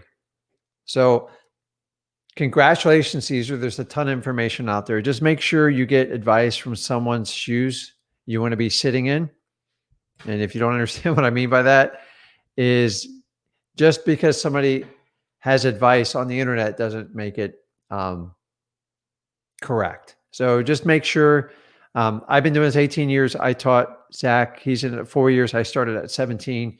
And it just goes to show you age is not an issue. It doesn't matter where you come from. It doesn't really matter what neighborhood you live in. Can you have some more challenges? Yes, but absolutely anybody can do this business.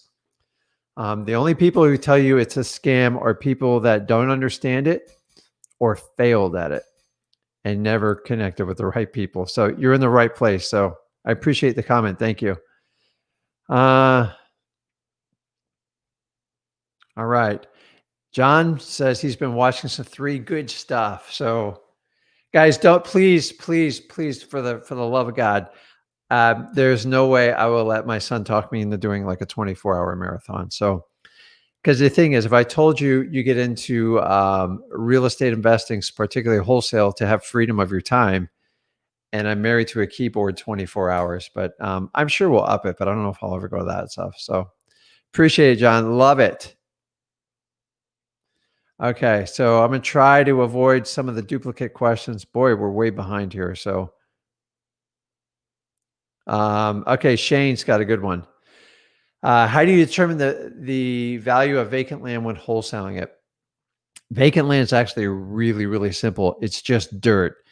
So obviously location has a big part of it, but if I have 2 quarter acre, if it's a quarter acre, you want to like compare it to like quarter acre. A lot of the stuff just goes off what the property appraiser's assessment of the value it is. So land's kind of easy. It's the easy part. So it's land will move up and down with property values. It's just like don't complicate it. Once you figure out what a quarter acre in like a particular city is, it's easy.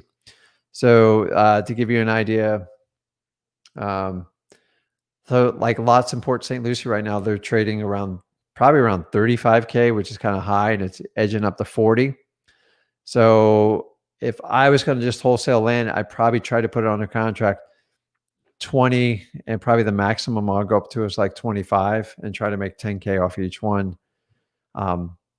There's no point in making like $1,000, $2,000 off of a deal. The only time you're limited in what you earn is what the numbers you put inside your head. So, but don't complicate it too much. Once you figure out the value is, just keep an eye on the market and either goes up or down. So, so I'm just going to shout out some of the stuff there. Anthony, what's up? He's in the Los Angeles market. Love to hear more about that.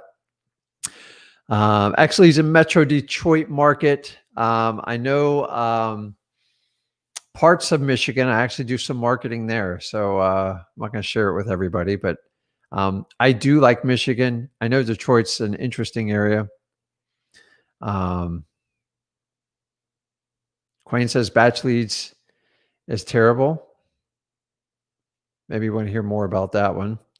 But oh, here's a good one. Okay, let's see. Where can I find a proof of funds? So a proof of funds is exactly what it says. It's a way to prove that you're a legitimate cash buyer. So a better question is, you want to know where to get a proof of funds is you go to the bank. So the real question is, Rick, what do I do if I don't have a proof of funds and somebody calls my butt to the table? Well, simple. Here's what you need to do. First of all, is get your own house in order. If you have the ability to show you have good credit, you have some cash, and you have the ability to get like a mortgage, you could kind of use that as a proof of funds. That's like a worst case scenario. The other way is to align yourself with a partner, not so much a partner, but someone you could JV if you get called to the table. So it says, Rick, I would love to sell you this property for $80,000, but you got to and say it was worth, you know, you're going to turn around and sell it for 120. But you got to show me you have the proof of funds. Guys, you have to be resourceful to get that part done. So what I would do is align myself with someone like Rick or Zach or somebody that can help back you up. So a guy or a gal that has money or reserves. Now, this could be a family member. It could be a partner or somebody you want to work with. It doesn't mean you have to use it, but every now and then you'll be called to the table. The one thing I don't want you to do is you don't lie to people. Tell them the truth. My partner is the one who helps me fund these types of deals. Let me go ahead and get it and I'll show it to you and then we can do a contract, right? And follow up that way. It's a lot better if you have that lined up before the deal hits your plate, and that way you're prepared to take it down. I'd rather you share half of it than none of it. And that's what's going to happen if you don't get some sort of proof of funds thing figured out. People are asking more and more because they're getting tired of would-be buyers. So I hope that helps. I hope that helps. Let's see. I missed one here. Jose here. I'm going to take this for Zach because I don't know if he's taking a bathroom break or what. But so for those of you who don't know me, my name is Rick. I'm actually Zach's dad. And I'm the one who taught him to make the 100K at 17. And he makes a lot more money than that now. And remember, he started out wholesaling just like you did. And I believe it's the greatest way to create abundance and wealth for your financial freedom, especially through real estate. So is it okay to cold call in Florida? Oh, yes. I mean, anybody can cold call. The problem with cold calling in Florida is when you start to do it on a large scale, meaning 10,000 numbers or more, you have to have some sort of compliance. And compliance just means you're running it through what they call a TCPA, which is basically a fancy word for like a registry for people on a do not call list. So throughout the country, if you want to register your name not to be on a marketer's list, you can register on it. I don't know what the website is. Don't ask me, but they put it on there. And what happens if a marketer reaches out to you when you're on that list and they don't filter the list with it, they are in violation of, I don't know, it's like the TCPA Act, and it's stiff. It's like, it can be anywhere from $1,000 to $5,000 to $10,000 per offense. And what happens is you just get kind of tired. Eventually, if you come across enough people and upset them and piss them off, you're going to have challenges. And that's the hard part of what we do. So yes, you can. But if you ever scale your business and you're doing 10,000 plus per month, you have to be able to use software to filter that data to get people off. So you don't call the wrong people, so they don't wind up like suing you or anything like that. So I hope that helps. Kron says, hello, back at you. So guys, whatever questions you got, because I want to help as much as possible. Zach will be back shortly. Don't worry. You won't be stuck with me for too long. And just so you know, I've been doing this for 18 years in 2003. Ask as many questions you want. Real estate, non-real estate, because that's how these things go. That's how we get to kind of learn more about each other. So, and by the way, I will answer any logical question that you put up here. I'm never going to charge you a fee. And by the way, I've done thousands of properties, not just hundreds. I've done this a long time. I did this during the market collapse from 2007 to 2011. And I've done it right up to now. I find more coaches and gurus in today's world. Everyone's an expert. And they have very little experience under their belt. So somebody asked me, what's the difference between a coach and a mentor? A coach is just around for a season, kind of like how you had in Little League baseball or soccer. And a mentor would be like around forever. So, okay, that's the proof of funds. Let's see here. Ooh, we got a local. Ashton Felix, good day. I'm in South Florida. Rick, how long is your inspection period clause typically? It just depends on the deal.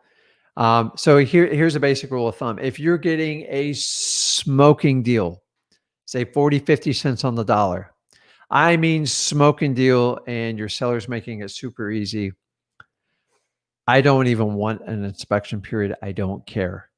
I want to make sure I have a legitimate deposit, a legitimate contract, get it signed, get everything in the title company, and make sure the seller understands we have a 100% locked up deal. There's no way we're not going to get the deal done.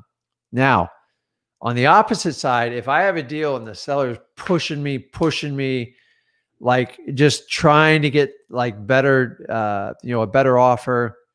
And I said, I tell you what, Mr. Seller, I'll put it under contract, but I'm going to have to come back with with my team of inspectors, and that AC has to be perfect. I got to recheck that roof, and we're going to have to go through that electrical. If you say everything that you told me and it all checks out, then we should be able to move forward the deal. But if anything changes based on the inspection, we're gonna have to talk about the offer.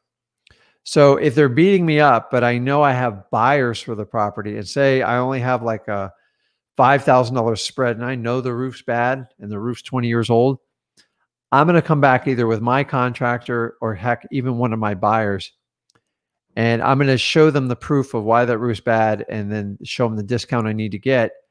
And that way I have room to try to negotiate. Sometimes when sellers enter in the contracts, realtors use this technique almost 100% of the time. They use the inspection as a negotiating ploy. I don't like to do that up front. We like to solve problems. If you're getting a really good deal, don't worry about the inspection period. If you think the deal is too tight, and for the record, if you're pulling out a calculator doing the math on it, you're paying way too much for the property. So hopefully that helps you out, Ashton. Stay warm, man. It's in the 60s today in Florida, so we're trying to make it. Oh, here's perfect timing on this one. Josh asked, how do you follow up on probate leads that take months? Hold on. Zach's got an answer. We just hit 4 hours, guys. So if you're getting any value, let us know. You just keep on it. So the easiest way is to have some sort of like basic CRM. And by the way, a CRM is not required. A CRM in the beginning is not going to make you any more money. So for the first few years, I just used like a yellow legal pad and wrote down. In the old days, we used to use it was like, the accordion files, and then it would have 1 through 30. So if I called somebody on the first and they said, call me back in 2 weeks, I would take that lead. I would actually print it. I know it's weird. You push the print button, and then I'd put it on the 15th. And that way I knew to call the lead back in 2 weeks. But true story. I waited a probate out 4 years once, 4 years. Now I'll be honest with you. It was a really tight deal when I did it. When I would like to tell you I followed up religiously, but I didn't. They called me because I kept my marketing phone number alive. So if you ever do any type of marketing with a phone number, keep it at least 2 years, if not 4, after you do the initial marketing. People will call you. Remember, timing is everything. You can get a list and have someone that the ideal house, the ideal person needs to sell, they're just not ready. You have to be in front of them when it happens. But 4 years later, they said, if you'll honor that original price. Now in Florida, I want to say that was in 2014 or 13.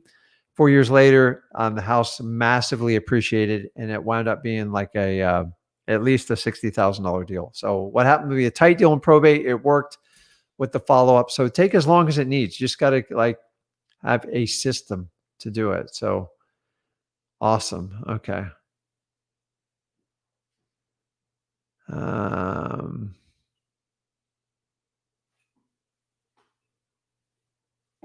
That one. It's like I feel like there. There's so many questions. It's great. Okay. Ignacio, I probably butchered your name, but I apologize. I'm not the best with it. Hey, this is Nacho. Do you know Nacho? No. Okay.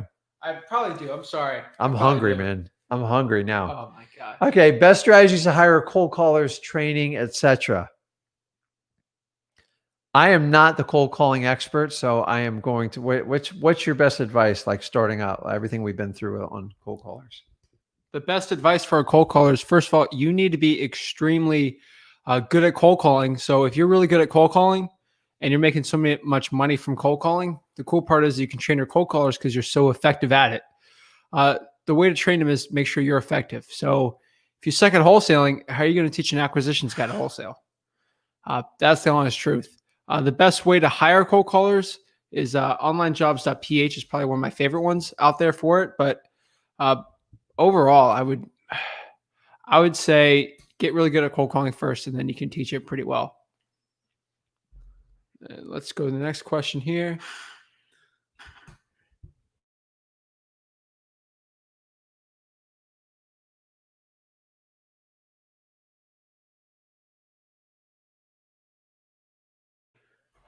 Okay. I'll do 2 more questions and we'll pass off.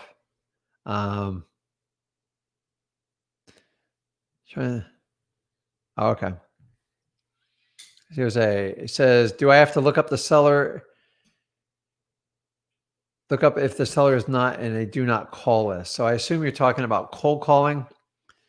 The reality is you're supposed to be using software and filters to make sure they are not registered on the do not call list. Now, I'm sure you can go on the government website and look yourself, but that is a lot of work. So if you're doing cold calling and it's a big part of your lead generation, you can use services that will scrub those lists for you. I don't know what they are because I don't really work on that end, but I'm sure they will work. So I'm going to pass it off, guys. I'm going to go take care of something, and you guys are in good hands. It's a marathon, so we got to pass the baton, and then I'll pass it back to Rick, and then we'll keep hammering it. So we'll keep going on this one. So let's go to the next one. If you keep the questions going, we're gonna keep hammering this thing out. Like I'm trying to provide as much value. Me and Rick are today. So literally today is MLK, Dr. Martin Luther King Jr. Day, and all he does was serve, and he helped a lot of people, and he helped so many Americans out. And honestly, he has so many great quotes about serving and just helping people out, and really inspired me to do this today. So I'll go over as long as possible. YouTube, I had to hop off and just do some research. 8 hours is the time limit, so that is the most this thing's going to go for. I don't think it'll be a full 8, but we're going to go as long as you got questions. So keep going. Jose asks, I'm trying to wholesale this lot. House in the neighborhood are worth 280, but has a lot of large trees. If you were the end buyer, would you buy it if you knew? Yes, I think I've answered this question before, Jose. It really depends. They'll have to pay more to clear it, but that really shouldn't be the biggest deal. Shout out to land and making big moves. Bro, at 14 years old, dude, you're 18. Like, come on. It's not, you're acting like you're an old man out here at 18 years old. I'm 21. I feel like an old man. So, yeah, bro. So, Landon's the man, dude. Big boy moves at 14, man. I'm scared to be where that guy's going to be at. He's going to be, if he keeps it up, keeps the pressure on, and gets the hustle mode in, he'll do really well. Ashton Felix says, good day. I'm in South Florida. Also, how long is your inspection period clause typically? I think Rick answered that. It depends. It'd be 14 days, 30 days, even 45, even longer sometimes. John, it always depends on the situation. John Moore says, Zach, who was the guy you named from Charlotte? Nasser. So it's spelled Nasar. That dude is the OG. He's also known as the real estate guru. It's Nasir is the way you say it, but it's Nasar El Arabi. Just look up real estate guru on Instagram. That's who the guy in Charlotte is. Chris Steele says, how can you legally do the double dip method in Florida with a real estate agent? You technically can't. It's a dual agency state, but there's some ways you can get around it. If you're technically a realtor, you're a realtor, but there's just the ways around it. Technically, as a non-licensed wholesaler, you can't. So on that side, I'm not dealing with that. United Parcel says, which one do you do more in wholesale? Do you take it down or assigned? About most of them, I do wholesale, which we flip it. I buy it, and then I basically put it on the market about a week later, and we'll maybe do 5 to 1,000 in repairs, and then get the most profit possible. $50,000, $60,000 deals sometimes on those, and we give them even more. So that's called wholesaling. But we assign a lot of the less nicer deals per se. That's kind of the way I do it. Let's see. Jamari's back on here. What's up, bro?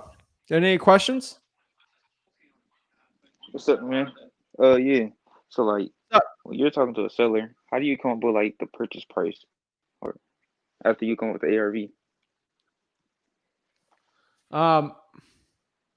I would find the ARV is, and then do a calculation on there. Always, I just try to get the least amount possible. So if I know the thing's worth around 100K, I would ask them if they're open to selling it for 50. And then it's such a low number, but I want them to say no to me. But sometimes they'll even say yes, and I just try to negotiate it for the lowest price possible.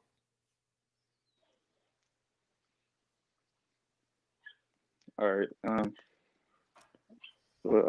right. Thank you. I gotta go. Thanks. Cool. Arturo says, have you done any JV flipping with somebody from the social network? Of course, dude. I think I made 10 grand last month. No, 10 grand this month from JVing deals in Florida exclusively. And that's not even my virtual markets. Do really good. You could send me deals if you want. I always love to help guys out. How many leads does your VAs bring your biz a week? It's in the thousands. That's the only thing I could say. They scrape a lot of data. Zach, do you please do a live cold call? Of course we did when we did one. Let's see. Zach Bossman, sweet. Is tax liens good to do? What advice would you give for me? How do I get a contract for liens? You just, it's like a mortgage. Like, okay, so the property's worth 100,000. Cash buyer's willing to pay me 50,000, willing to give away for 50. That means I can make $50,000 on an assignment here. But oh no, we figured out there's a $20,000 mortgage. Oh my gosh. What would you do in that situation? They'll net 80 and they're pretty, they net 80 at 100. But if they owe 20 at 50, they would net 30,000. Really the same thing as a mortgage, more or less. So if the thing's worth 100K and they want 50 for it and they have a $3,000 lien, that means they just net 47. I mean, it's just what's owed at the end of the closing. And now if the lien's worth more, then they won't net any money. Then that's a different situation with the equity. But liens aren't really that complicated. People make it seem like it's a little more complicated than it should be. But it's pretty simple. Not really that complicated of a deal. Let's see. Have you cold called multifamily? If you mean duplexes and triplexes, quadplexes, of course I have. Where's the StreamYard thing where you can hop onto? Let me copy the StreamYard link. You're on YouTube, so it's right there. So just right here. This is the link. Contact's bugging me. Go right there. You can type it in, screenshot it really quick. I'll leave it on for a couple more seconds, and then we'll get going. Try to find where I was at.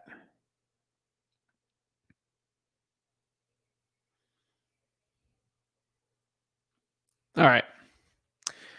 Steven says, do you scrub your numbers against the DNC list? I do it on batch. So yes. Lauren. All righty, cool.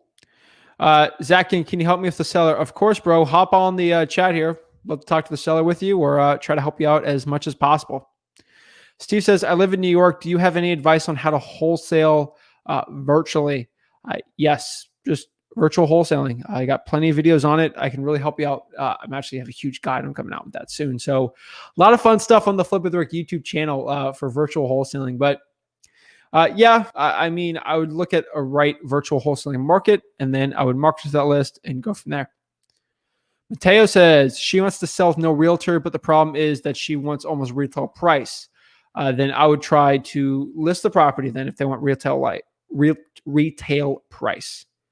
That would be it. Like if you don't want to give me wholesale prices, then try to create a finance. If that doesn't work, then I don't know what to tell you.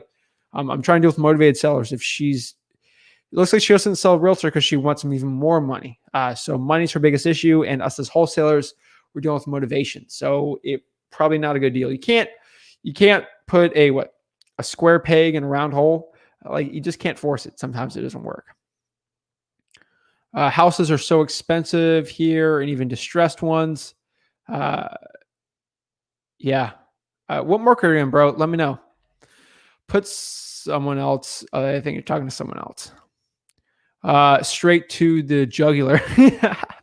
Yeah, that's what I do on my mock cold call. I try to be as real as possible with them, and I try to throw them off because the way I do my mock cold calls is if I'm going to give you the hardest point possible here.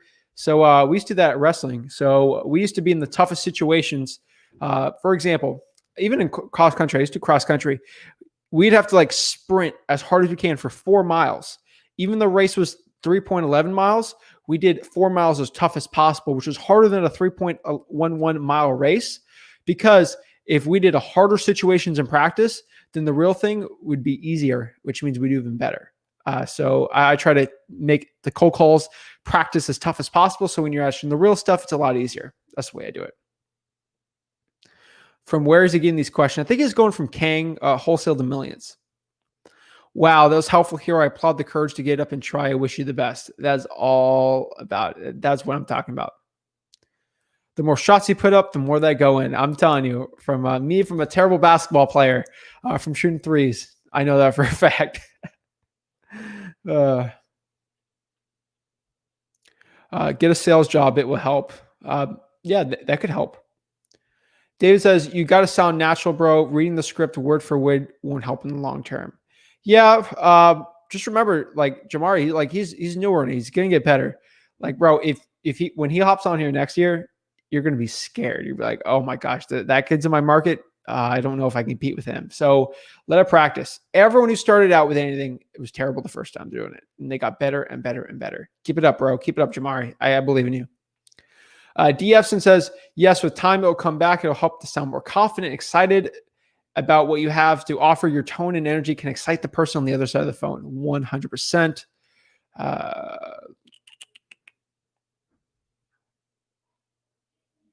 Good job, King. When the buyer makes a non-refundable deposit, where does the deposit go? It can go straight to your company, or they can write it to the title company. Usually I like it coming to me. Some cash buyers aren't comfortable with that, so take that as you will. Got Upwork for VA. What was that site? Something PH. Onlinejobs.ph. So let me pop that up for you. Also, here's my Instagram if you guys want that. It's online, so OLINE, jobs, JOBS.ph. Onlinejobs.ph, Tom. Hopefully it helped. Do you think virtual wholesale is better or face-to-face if local? Virtual, probably more efficient, but face-to-face closing percentage, probably better. I would say I like physical appointments better. That's just my personal opinion on it. But there's a million ways kind of to do it. So, I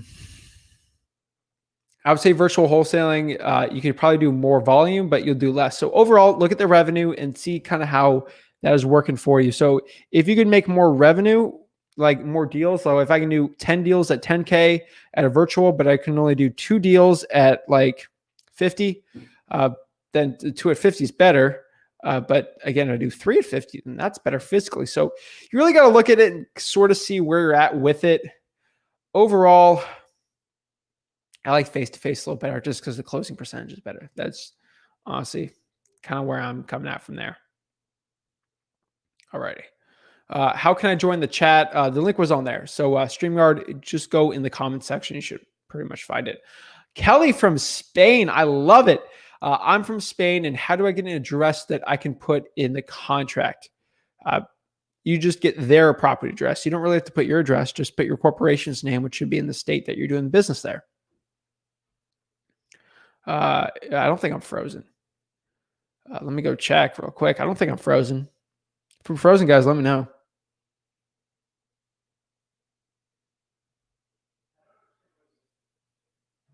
Let's go check if I'm frozen or not. I don't think I should be, though. Nope, I'm not. I'm good. Sweet. So seller always cuss me out. Any recommendations? Just be nice, roll up the punches, and go to the next one. That's honestly what I could say with that situation. It's a tough one.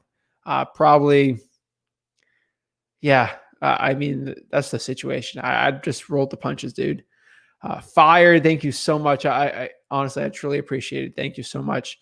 James says, love you're doing this. How do we expand our buyers list? What I do is Facebook's a really good one. Facebook cash buyers. I do a lot of videos on that. I probably would go onto Facebook groups, search cash buyers, search at the search bar. A lot of emails should pop up, and then start emailing them, get proof of funds, add them to your database. Listrei.com, listrei.com is aka PropStream. That's the link for the 7-day free trial. You can go on there and actually search cash sales in the area. And then when you do that, you can skip trace that list with batch leads and then SMS blast that, get 50% off, use code Zach, and then go basically from there. And honestly, all you really got to do is just blast out that cash buyers. Hey, you're looking for properties at a deep discount. I got some locked up. And then you can build a cash buyers list through texting, which is really easy to do. So all those ways are the best for expanding it rapidly and quickly. Can we do a live ARV? Can I hop back on the call? Of course, hop on. Let's do it. Karma George says, what's the best software for cold calling with RVM and texting all in one? I don't think there is one that does all of them all in one. Batch Dialer is trying to get something out in there, but I got to talk to Jesse, Evo, or Annie on that one. I'm not 100% sure on that. Where's the best market in Florida? Orlando's good. Port St. Lucie's great. Tampa, Tallahassee, Gainesville. There's a lot of really good markets here in Florida. How do you feel about sending blind offers? Already answered that one. What are the KPIs? What are your KPIs for cold calling? My KPIs for cold calling is basically the percentage of calls to get a deal. What's the cost for my cold calling, skip tracing, all that stuff to me actually get a deal? How much really the most important KPI, honestly, you got to look at is how much money am I spending on cold calling and how much money am I getting back as a percentage? That's really the most important one out there. How many dials am I getting out is really important. I mean, how many dials or calls that I have to do to actually get an appointment, how many calls to actually get a deal, a contract. Those are all really important KPIs. I don't really have to go too crazy into detail on them because I can go forever on the KPIs. I can get really crazy in the numbers, but honestly, it's the leads to deal ratio and then how many calls to get a lead is probably the best one you can do. James says, on the wholesaling deal I did last month, the seller was able to see the HUD spread that I made. I'm not sure if it was spelled out exactly, but he could see the two different numbers. Can I avoid this? You would do something called double closing. Double closing is the strategy that I would recommend if you're making over 30 to 20,000 on there. See if your title company is okay with it or just find another one. Basically, from there, the actual what happens is you would close on the property and the cash buyer would come in like 5 minutes later and close on it on that you own it. So the seller never actually saw that you actually assigned it for a profit. So that's probably a really good one to do. I would say more or less. I mean, that's a toughie. But I would just do a double closing. Look it up and see if your title company is okay with it.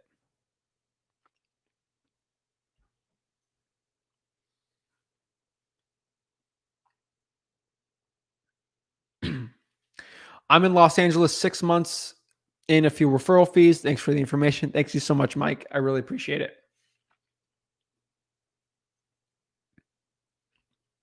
Hi, I'm from Spain. I was wondering how to get an address to put on the contract. Kelly, I already answered that one. So just do your own property address. Not your own, but the property address you're trying to do on there. You really don't have to put yours on there.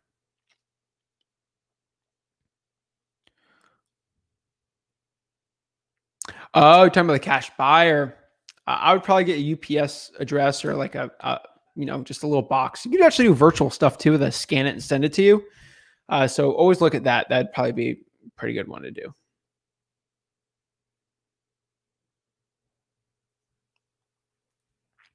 How long is a good inspection period in South Florida? 30 to 45 days, I would say. Gene Joseph asks, how do you wholesale a property with the owner in bankruptcy? Do you have a wholesale and assignable contracts? The assignable contracts are coming up right now.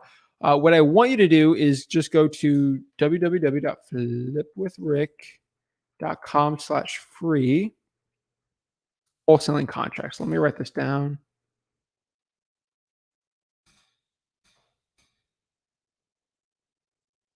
So for you, Gene,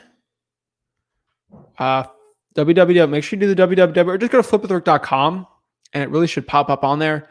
Then just go to free wholesaling contract. Easy as that. Or just go to www.flipwithrick.com, go to free content. It should be on there too.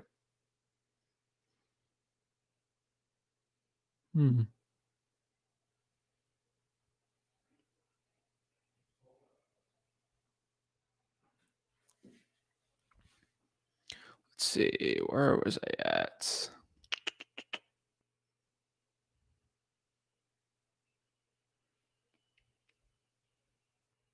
All right, here is I at. I already answered that one. Shane says 24-hour marathon. That's a pace Morby thing. I'm not going for 24 hours, bro. Anything over 8, YouTube doesn't even share it, so you can't even see it, and that means everything I do is thrown away. So, no, I'm not doing a pace thing.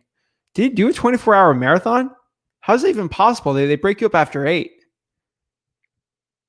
Interesting. We're doing a marathon today for value. We're honoring MLK today. So, again, he's not even way above the value that I could ever do for everyone. But he helped a lot of people out for justice for all and the best for all people. And he served his community. He served all Americans. So I can't be the type of guy he is. He's done more for Americans than I could ever, but try my best just to serve. So I was a marathon. I'm trying my best here. So we're trying to go as long as possible here that YouTube will allow and me can allow. So that's kind of how we kind of came up with this thing today. I was going to do it Friday, but why don't we do it Monday where everyone's kind of not working? A lot of people aren't working and we can, try to help on everyone's day off. So Parker says, how do you comp a property that's a 3,100 or 900 square feet, but on a commercial lot, renting for $600 a month right now?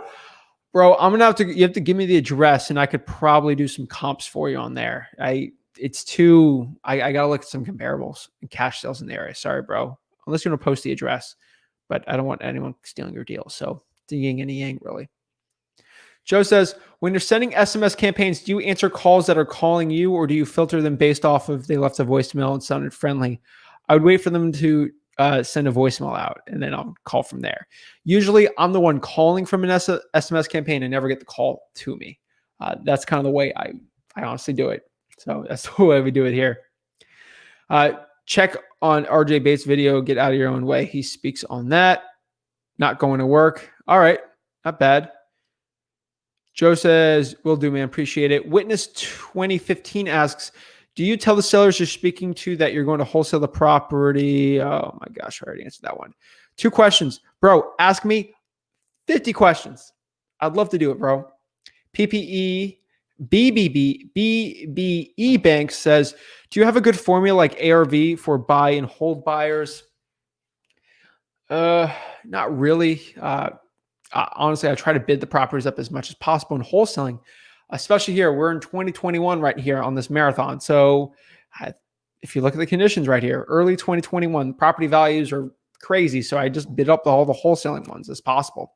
I just got a deal sold for an insane amount of money. We're going to make like $15,000 on it. Just wholesaled it. That's why I had to leave all the phone like way earlier.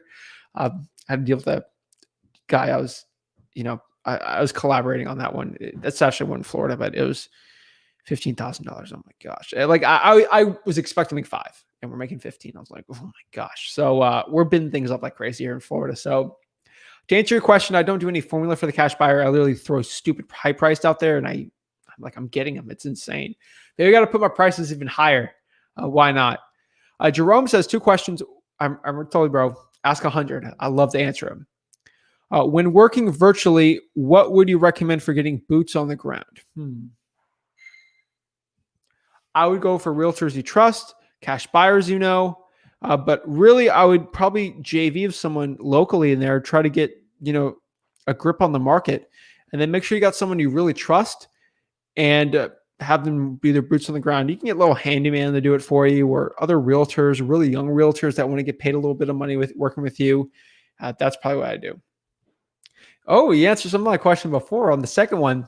If I connect with a realtor for boots on the ground, how would you recommend to structure the structure a type of working relationship? Basically, I would say if you can help me find cash buyers on that property, and then we can start working on doing some deals together.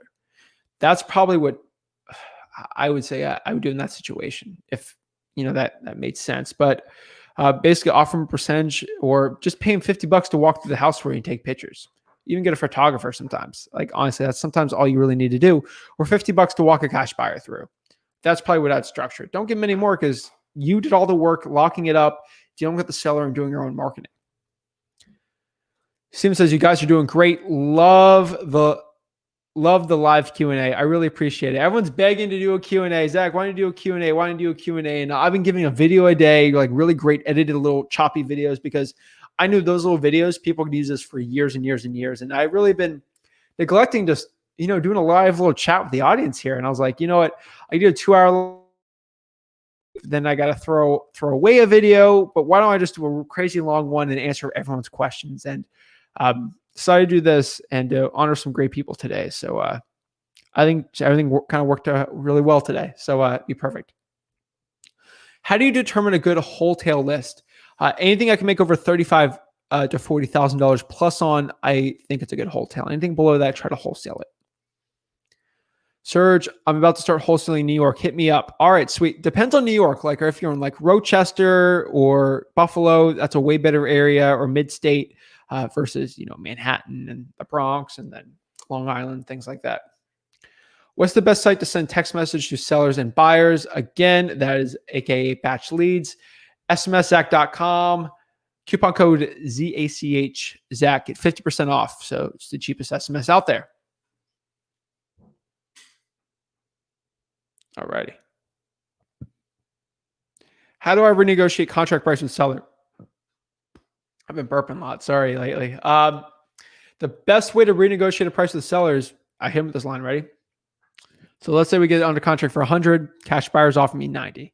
And now I got to be like 80 to 75. Ready? So this is really stressful. This is really complicated. So sit down here because this is a very elaborate scheme I do. Ready? I'm going to call Jose the seller. Ready? Ring, ring, ring. Hello, hi, is this Jose? Hey, Jose. Yeah, this is Jose. Hey, Jose, this is Zach. I'm buying your house at 123 Main Street. Oh, hey, Jose, how's it going? Yeah, I've talked to title companies. Everything going good there. Oh, yeah, everything's great. Okay, perfect. So the reason I'm calling you is I'm kind of in the numbers, and honestly, my partner's really been killing me, Rick. He's really been on just he's been absolutely hammering me on this house, and he was looking at the numbers, and honestly, unfortunately, these numbers are just not going to work. I mean, we looked at some more comparables, and the price is just too high. I mean, this is killing me here, but I'm going to have to buy this for like 75. Shut up, let them talk. So usually they'll say, okay, or can you do 80, or, go from there and then negotiate and then go from there. If they're offering you 90, you had it locked up for 100, they make a profit off there. Just build a little bit of rapport, and then, just ask if you can hit it at whatever price you were renegotiate at. As simple as that. Don't make them come up with a renegotiated price. You have to do it in that situation. But really, that's what I would do. To establish my LLC, should I contact an attorney or CPA? Legally, yes. Financially, you can do it all yourself.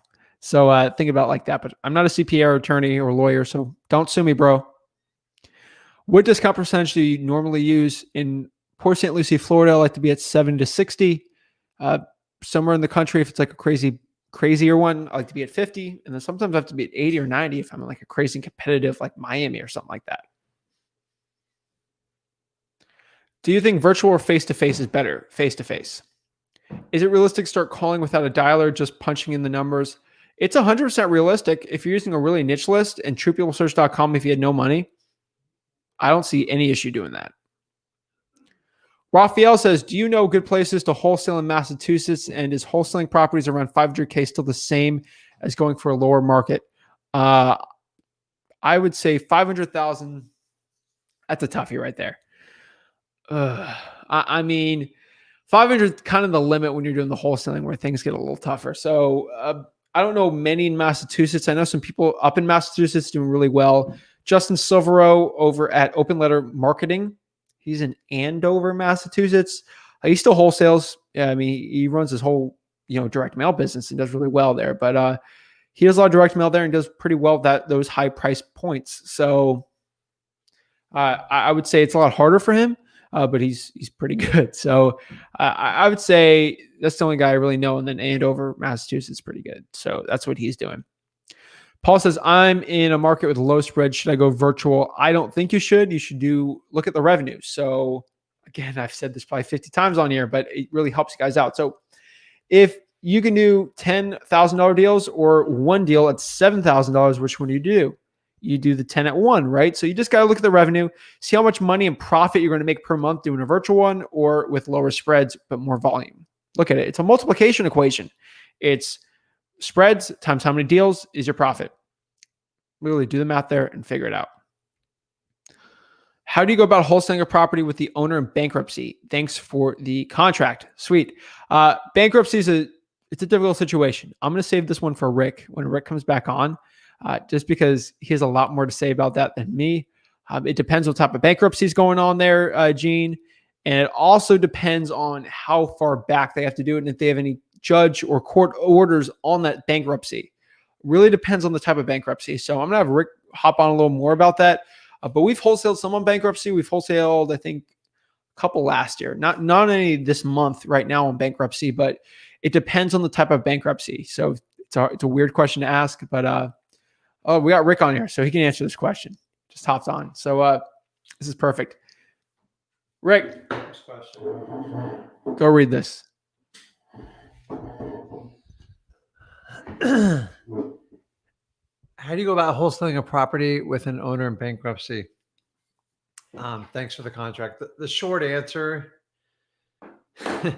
bankruptcy takes time and it wipes out all creditors. It wipes out basically most creditors other than IRS liens. And it's going to wipe out the promissory note, but the lien sticks to the property. So you can do a deal that's in bankruptcy, but you're going to have to be patient because most properties with bankruptcy associated are usually going to be upside down. So what do I mean by upside down? It means most people are only going to let a property go when they owe more than it's worth. So in my experience, most properties in bankruptcy are a very long, tumultuous road with very little equity. So your next question is like, well, what about like a subject to? You can, but it's not easy. So honestly, in the beginning, if you see like a bankruptcy, I would just stay in connection with them. And when they clear the bankruptcy, you can have a chance to buy the property. But typically, there's very little equity in it. That's why they're letting it go to a bankruptcy. A bankruptcy is just to give somebody a reset from ground zero. Have I done one? Yeah, but a lot of lawyers involved. A judge has to sign off on it. And subject twos they're hard to do. Now, the other thing is, if you're ever doing a deal with someone and they wind up in bankruptcy, that actually wipes your deal out. So just to kind of give you a heads up, if somebody files bankruptcy after you've entered into a legal contract with them, at that point, it can be considered like null and void. So bankruptcy screws up a lot of things. So my advice to you is like, just don't spend a lot of time. Do not chase a bankruptcy list down. Just not worth it. You have to be in line with a lot of lawyers and really have an advanced strategy. And in my experience, most of those properties don't have a lot of money left in them. The only ones I've ever had worked out was when the lawyer reached out to me and said, would you buy this property? But I had to use a lawyer to make it work. So hope that helps. So I need Rick on that one. So Paul says, I'm in a market with low spreads. Should I go virtual? It's a pretty common question. So if you want to answer this one, I get this question all the time. I always say how much profit you're going to make at the end. It really depends, right? So Paul, so the question is, how long have you been doing wholesaling and why is it a low spread? Sometimes you guys have low spreads because you're not confident in how much you can get off the deal. So let me scoot over a little. So I find, I have not wholesalers. I have real estate investors in my local market, and they're very happy to make $3,000, maybe $5,000 a deal. Whereas I wouldn't even get out of bed for that number. But I've been doing this 18 years. So if they can make $3,000 on a deal and I can make $36K on a deal, what's the difference? It's just their mindset and what they think they can make on it. So I would challenge yourself and ask you why you think there's such low spreads. And the best way to increase your spread level is to learn how to talk to people and negotiate and master the art of gab. That's what I would do. But there's people in like the tiniest little markets making tons of money. So a lot of times the spread is what you think it is.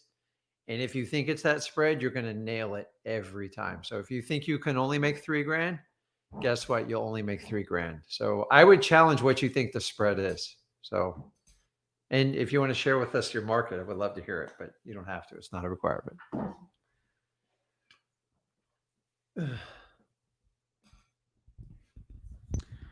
Said, I heard Kang say not to reveal the exact address of the property, so you don't go behind your back. But when you reveal the address before or after signing the contract, I make sure I get a trusted cash buyer first before I'll even reveal the exact address. But they got to be a legitimate, like good cash buyer. So it's a tough situation, really, to be out there. But back this up a little. But in that situation, I would not reveal the exact address.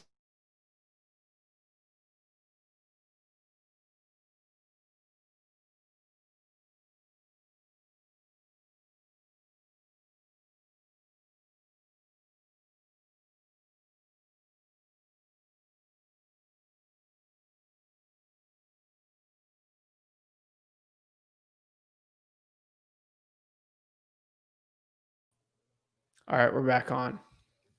Hold on. Maybe I'll switch the camera over here. All right, we're back on. All right. No, I would reveal the address once you get locked up, right? Like, do you even care? Yeah, but the biggest thing is make sure you have a valid signed contract, and you at least have a shot to protect your interest. I used to do this when I first started, different world then, is I used to share the address with like my trusted buyers before I got it under contract because I didn't think the spreads were big enough. So sometimes I would run it by them before I put it under contract. Just make sure if you're going to do that, you don't share the exact address. And if you're ever going to share the exact address, make sure you have a bona fide contract because there's just no ethics on cash buyers. And if you have a giant cash buyers list you haven't vetted, you're even in a worse position. I would not be blasting out those addresses because remember, guys, when you do an assignment, you're actually selling the contract. You're not selling the real estate. And you have to remember that or you can get yourself in hot water quick. Definitely.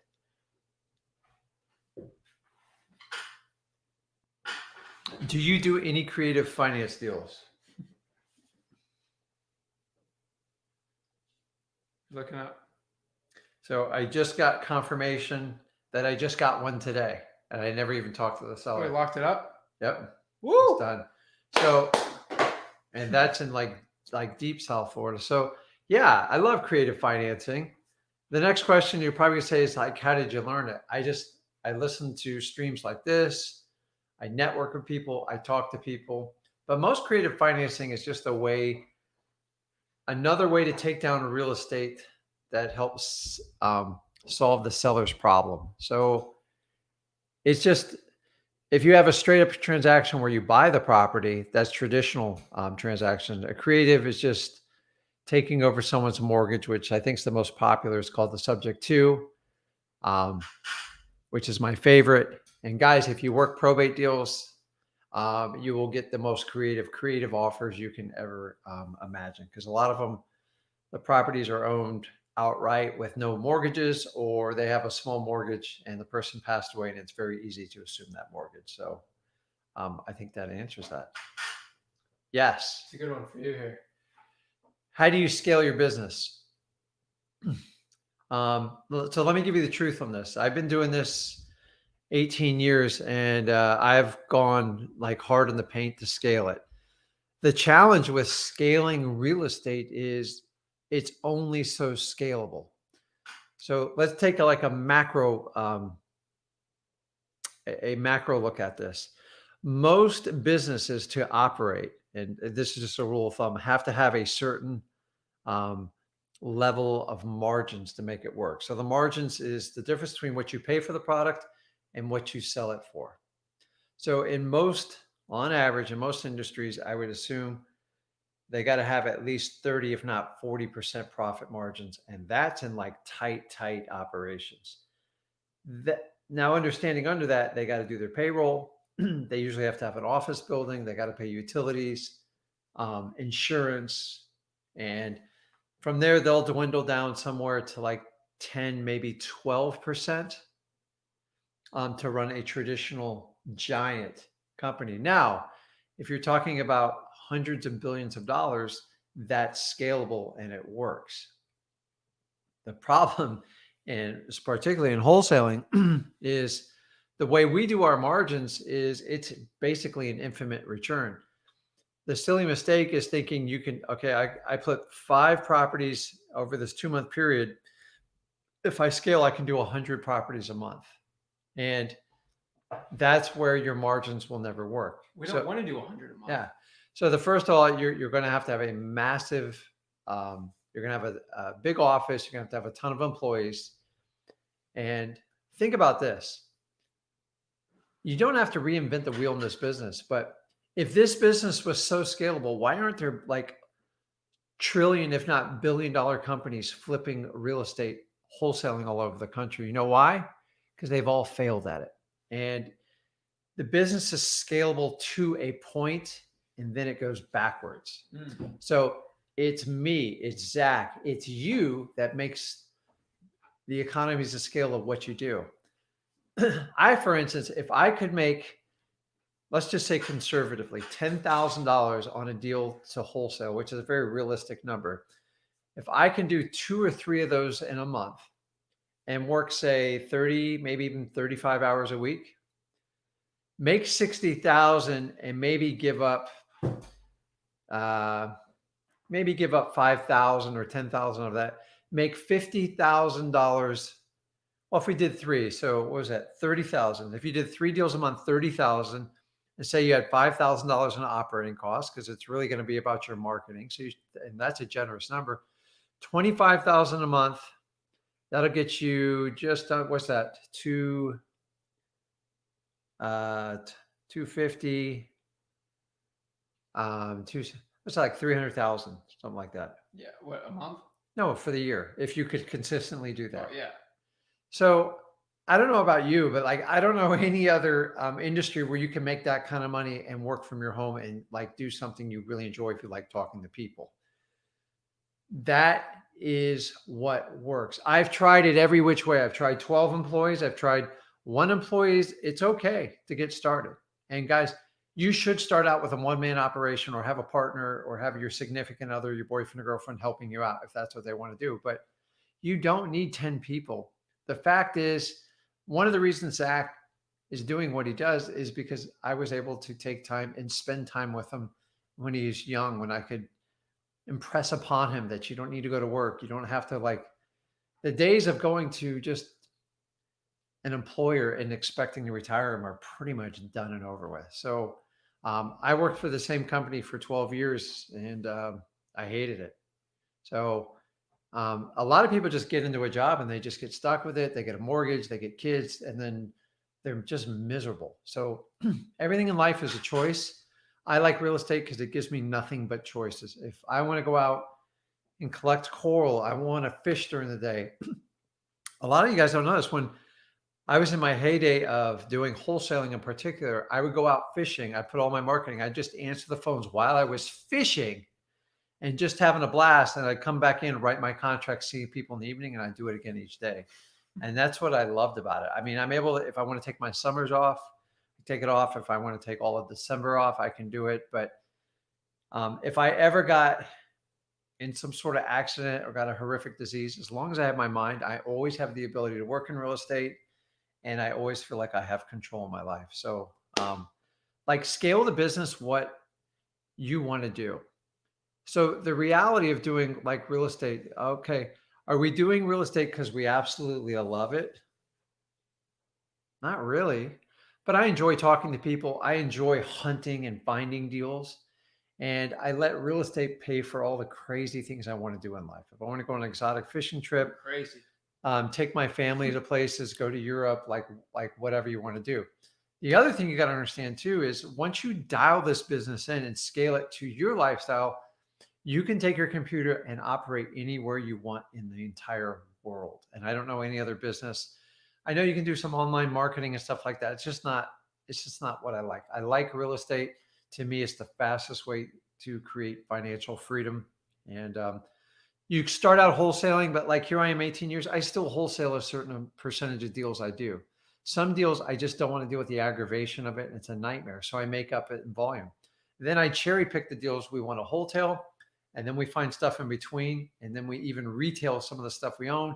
And then we love to collect subject to rentals and build some serious long-term wealth. So scale it to your lifestyle, like what you want. What are you passionate about? Like, that's the beauty of this business. And you know what my favorite thing a lot of people don't talk about is whenever I have a problem in real estate, meaning a buyer or a seller, and they're a real pain in my butt and they're a nightmare, you can just fire them. There's no repercussions. They're not going to call your boss.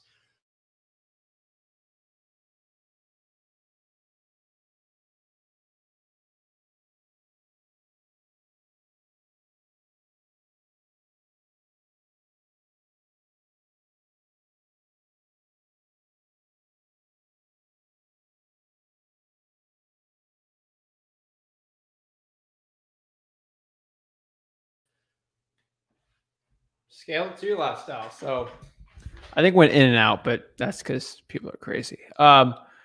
OG's Fish Room. You know this guy? That's a cool name. It's a sweet name. Even if you do a double close, most investor buyers are going to want to see the A to B contract. Yes?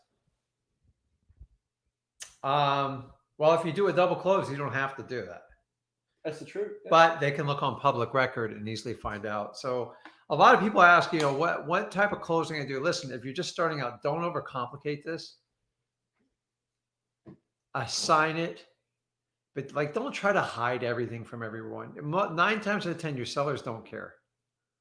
Okay. Like, honestly, like, you guys make a big deal out of it. They don't care. I've seen giant wholesale fees. So the next question is, why would you double close? Well, there's just some transactions that are complicated. There's some buyers and sellers that are a pain in the butt. Honestly, if you're adjusting your transaction based on your buyers, you have the wrong buyers. Fix it. Go and find the right buyers. So if I have a guy who buys 30 houses a year, opposed to a guy who only buys 1 or 2 and fixes them up himself, guess which one I'm going to work with? I'm going to work with the guy that's less experienced, because he's more appreciative and he will follow my chain of command on how to close the property. Never, ever adjust your closing to cater to your buyer, because you wind up being a real estate agent if you do that. It's bad, bad deal. Oh, boy. And it says Mojo has his own option for checking DNCs. Yep. Will you guys add your assignment contract to the website like you did the purchase? Yes, we're doing it right now. Yeah, and I put 2 particular clauses in that most assignments don't have in it. Next week, guys. And we'll go over it in detail and show you why you want to have it. It just gives you a lot more options when you go to the assignment. Guys, I love assignments. I know everybody's like, oh, assignments, they're like, it's borderline illegal. Assignments work. If you guys have a mortgage on a house or anything like that, they assign your contract all the time. That's what they're meant for. They're never going away. So anybody who tells you assignments are going to be outlawed and they're gone, they will never go away in real estate. They have to be there. Otherwise, it creates a lot of problems for the big banks that move mortgages around. They assign them. This is the same thing. An assignment, just so you guys know, when you get an assignment, you are basically selling your contract. So the assignment just gives us the right to take over the contract. So for full disclosure, when you do an assignment, they're going to know exactly what you paid for it.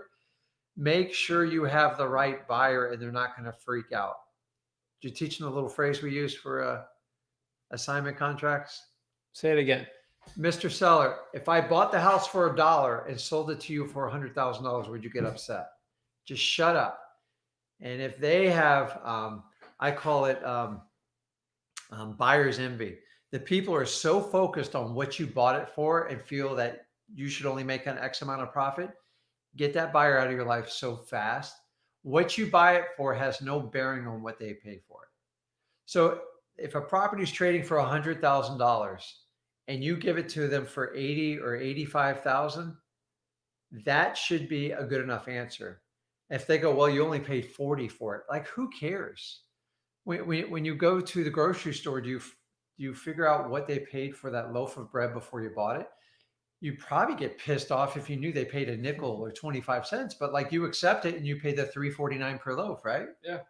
So understanding if you're going to work with someone, like, don't beat the guy up. If he's a new wholesaler in the area and he got it under contract and properties are trading for 100,000 and he says, Rick, can you take it over for 65,000? I'm like, hell yeah, if the numbers work out. But then if I find out you paid 20, like, you can't make a $45,000 assignment off of it. Who cares? Like, who cares the chain of who gets the money? Someone's getting it. Might as well be you and getting it. I hate buyers who beat you up on the spread. It's so childish and petty. And like, these are people you don't want to work with. So when somebody freaks out on like, hey, if I paid $1 and you bought it for 100,000, you freak out and they go, hell yes, just move on. That's what I do. That's part of our vetting question, by the way. Put it in your buyer's kit. It works. Definitely. All right. So next question here. Paul asked, how many leads does it take to get a deal? that is a loaded question because it depends where the lead's coming from. Direct mail, SMS, or like probates. It's a lot And smaller. your level of experience too. So in like 18 years, I can tell you exactly how many leads I need for direct mailers, cold callers, SMS, but we have all our systems dialed in. So if you're just starting out, if you ask this question, how many leads does it take you to close a deal? As many as you can call on. So in the beginning, those numbers aren't going to make sense. So if I told you it takes 5,000 people to get one deal, are you willing to go through the obstacle to get it? If the answer is yes, you'll get a deal. If you go, I'm stopping at 1,000, don't even start. That's just my recommendation on that one. Boom. And then how many texts to get a lead? I would say, ooh, that's a really good one. I mean, maybe 400 to 500. Depends the quality of the lead though too. Really depends. And what you defined as a lead. Yep. OG Fish Room. I own a home that I want to rent it out with the option to buy. Does anyone have a good contract that I can use for that? I own a home that I want to rent out. I just don't understand the option to buy. So the question is, OG, do you want to buy it or give your buyer the option to buy it? So if you did that, it just depends on which way you want to do it, on which type of contract you would use. So write me back. We'll finish answering that one up for you. So, okay, I got one here. Steven says, reach it over. I closed my first wholesale deal last year in my personal name, not an LLC, and the buyer wrote me a check from his account. The check was not from the closing attorney. How do I claim this on my taxes? So this is not a tax show. But what you have to do is just get with your accountant and clarify it. And you're going to have to figure it out. So I assume it was made out to you personally. And it depends on how long you own the property and your personal tax situation. So everyone's different. So try not to put them in your own name because it really pegs you in one hole because you got to do it through your personal tax return. But work with your accountant. They'll help you figure that whole thing. So that's up to you. All right. So let me It's up see to this. you. We'll see. We got Kelly. Can you recommend me any book about selling, talking to people, negotiating, anything that can help with wholesaling? I think watching a lot of YouTube videos like this will help you the most. I brought some books up here. So again, that Traction EOS stuff's really good. A book me and Rick love is Awaken the Giant Within, Tony Robbins. It's not really a negotiating book, but that book will get you fired up to do basically anything you want in life. Yeah, like that book. Any book about selling, talking with people, negotiations, anything. So here's a good little tool. So if you want to do it, but you don't naturally do it, starting tomorrow, I know nobody goes out during the pandemic, but the next time you go to a grocery store, you stop to run errands, make a habit of anyone you talk to get their name and repeat their name at least twice in the conversation.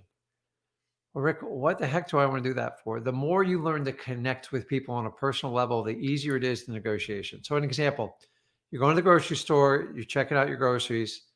It's really easy. They have a name tag on there so you can cheat.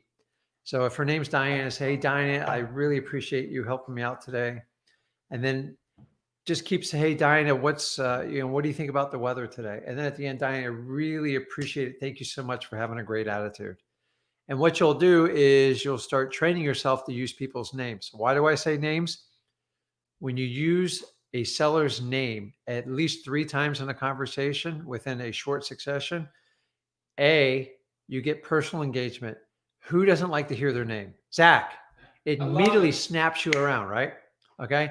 Number 2, it also shows them that you're engaged and you're an active listener. Well, that's just PTSD from you saying that. But so it just goes on. And then the other thing is when you're with people, just learn the biggest gift that you can raise your negotiation game is learn to be in the present. And what do I mean by that? Is when you're with someone is block everything out and hyper focus on the problem you're trying to solve. Remember, real estate's it's not about real estate. It's actually about helping people solve their problems. So if I'm completely listening to you and you're telling me that the dog chewed a hole in he chewed a hole in the door and he scraped up the walls because I don't have enough money to get him dog food and he's climbing up the walls and I have to get this house sold to get my dog like a better home.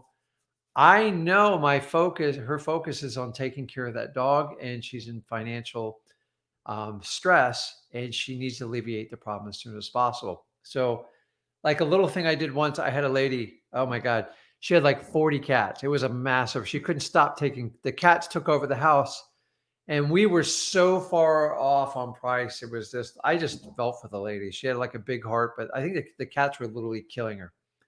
So it just didn't work out. But the house, I mean, eventually an investor was going to have to buy it. It was so trash. I went a week later and dropped off a little thing of cat food. It was like, I don't know, trying to get the camera here.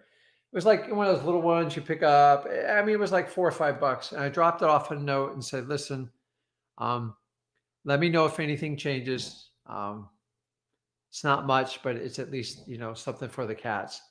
She was so tickled and she called me, she thanked me. And then I wound up buying the house 6 months later and I made a lot of money off of it. And if it wasn't for my like cat bag of food, she's just like, I knew you were the right person to buy the house because you're the only one. She goes, I've met with 30 investors in Port St. Lucie. And she goes, you're the only one who brought me cat food because I knew cats were the most important thing to her. So guys, don't overthink it. A lot of the stuff's like really easy. So engage yourself, use their names 2 to 3 times, and then just be present. So when you have a conversation, the biggest thing to do is put your phone down and just listen. And you'll be amazed what you'll learn about people. By the way, you'll learn amazing things about like your family members. There's a reason they call it the present. It's really a gift if you can tune in on someone. That's why they call it the present. And I don't know if you ever thought about it that way, but so many of us are so worried about how we screwed up the past or what we're going to do in the future. We're not present. You spend all that energy to get a seller and get them in front of you, man, you better be laser focused. And that's the difference. And that's what I've kind of taught Zach on how to negotiate with people. Do you agree? I agree. So there's nothing else more important when that seller's in front of you. So the littlest words make a huge, huge impact. And remember, when they're in front of you, you guys realize that their words are less than half of your interpretation of the conversation. What do I mean by that? It's their tonality and their body posture and movement will dictate how you interpret what they're saying. So a lot of times when someone's looking down, you can tell if they're depressed. If they're looking up, they're looking for an answer. They don't know what quite to say to you. And if they're looking to the side, they're ashamed or they're lying to you. How do I know this? Years and years of like sitting down with people. And after I had to sort through all the lies and when people didn't tell me the truth and the ones that absolutely tell me the truth, you can tell. Now, when you're on the phone, you even have to pay attention even more because you can't see what they're doing. You only have tonality and words. So negotiation, a lot of times, it's just the little things. And so many of us investors, I was taught in the beginning is if I offer you all cash and I pay closing costs, what's the best price you can do? And then everybody did it. I decided to just be a freaking human being and talk to them. So I don't use the word ask. And the last thing is code words. So instead of asking someone for their signature, ask for their okay. Much less threatening. You ever say, hey, Zach, I need your signature right here. Like, uh-oh, yeah, it's official. I got to read everything. Like I'm nervous. When I say, Zach, I need your okay, you're like, okay. Simple things like that. So cool. All right. So next question here. So do you want to keep going or do you want to rapid fire and wrap it up? Well, we can do it the old school way. You can flip a coin, see how it lands. One's rapid fire and one to go for another hour. I mean, let's answer some questions and see kind of how it goes, I guess. So if we have enough questions, we'll keep it going. Yeah. If we run out. Let's keep it going. All right. Let's see. All righty. So next question here is Raphael. What do you guys think is the best list to go after this year? I think vacant and absentee owner. Vacant, absentee. I don't think absentee is as big of a deal anymore. But if you're on a limited budget, it works. Probates always be my number one. Driving for dollars. Kenny asks, been trying to locate owner to occupied house. Can I put a sign in yard? Maybe the owner will call me. I mean, we've done that a couple times. I mean, it's pretty good. Yeah, you'll get a phone call.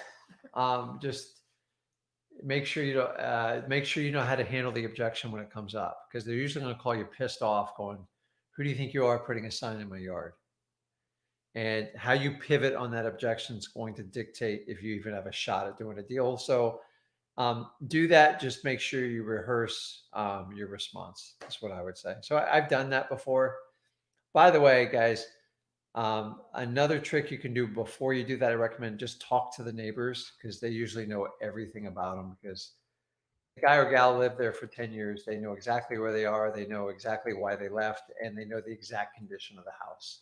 So it's a good little tip. Kelly asks, any recommendations on good lists that I can pull to start calling? Kind of like what we said before, probates, vacant, absentee, code violation. It's a good one for Raphael asks, should you start with a partner? Wholesaling.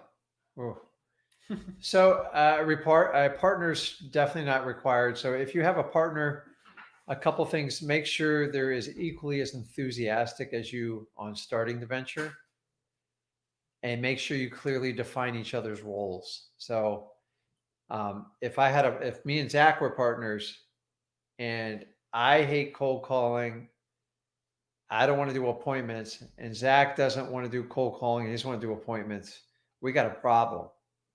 So partners should complement each other. So in a perfect operation, one kind of drives the ship and the other one truly loves the operator.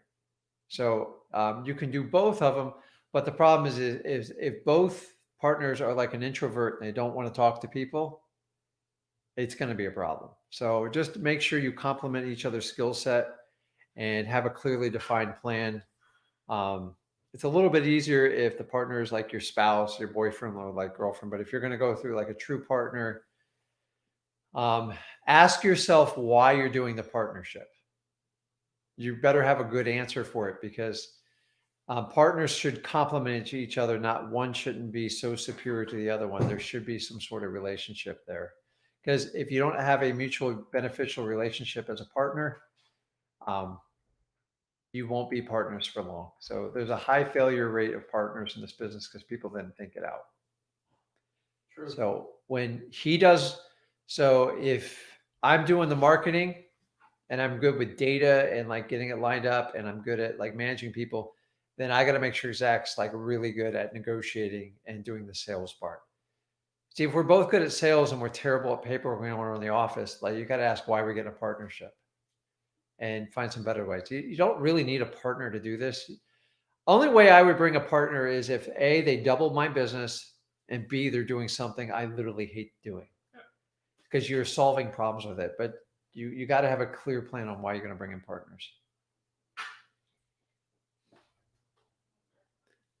Do you guys ever keep any properties as rentals? Yes, we do. Understanding rentals are not passive income. You actually have to work for it. In the perfect world, if you could just own an apartment building, I would be like, that's what I would do. But in South Florida, apartment buildings are challenged. You know, they're usually north of the $100 million mark period. There's not a lot. I mean, there's the small ones, but they're typically in neighborhoods I don't want to invest in, like D- neighborhoods. So that's the problem with, and then apartments have gotten so hot all over the country. I don't even look at them anymore because I think the returns are terrible. But yeah, we keep rentals. You just got to keep your sanity doing a rental because they're a challenge to manage. They're just, remember, it's not a stock. You're dealing with a person and their emotions. And let me just give you an example. We're now in a pandemic, and we've had a eviction foreclosure moratorium since when? March? Yeah. And we're rolling into late January, coming in February, and it looks like it's going to be in the place through summer. If you told me up front you could do something like this, I would have told you you're absolutely crazy. So, and especially if you're in like the state of California or New York, where they're even stricter, they're already hard to begin with without a pandemic. It's getting more challenging to own rental properties. So the problem is if you have to evict your tenant, like, so in the state of Florida, it says if your tenant has issues due to COVID, they can't be evicted. The problem is the courts don't want to decipher and decide what's COVID and what's not. So you know how they deal with it? They just don't handle evictions at all. So we are backed up so many evictions. The data is overwhelming. Just Google it. You can look it up. Adam Data has had a great piece on this recently. The pent up foreclosure crisis looming and the amount of evictions coming is going to blow you away. You have no idea what's coming down the pipeline. It's going to take time. Real estate never just drops overnight. So when people say the market's going to crash, when they say the market's going to crash, it's usually a 2-year cycle, meaning it takes 24 months to even like get a solid bottom, not even a solid bottom, a real downward trajectory. I learned this the hard way back in 08 to 2010. Now in the stock market, when the public freaks out, they pull all their money out of it, you get a drop and usually done in a week or two.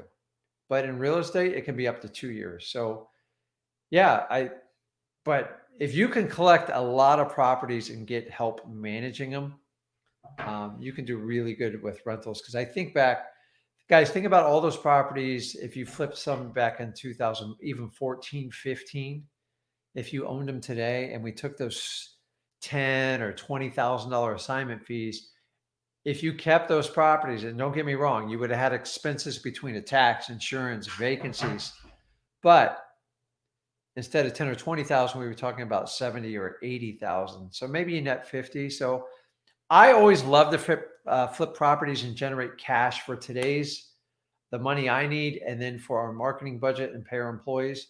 And then I collect rentals. My favorite two are subject to, because I don't have to deal with all the bank hassle. And by the way, the closing cost on a typical property, they are astounding. Doc stamps, all the recording fees, intangible taxes, and then I won't even get into the realtor, the title fees, and all the underwriting fees. They really, really add up. So anytime you can do a subject to, you can bypass a lot of that stuff depending on how you take title to the property. So cool. Sweet. And then next question here.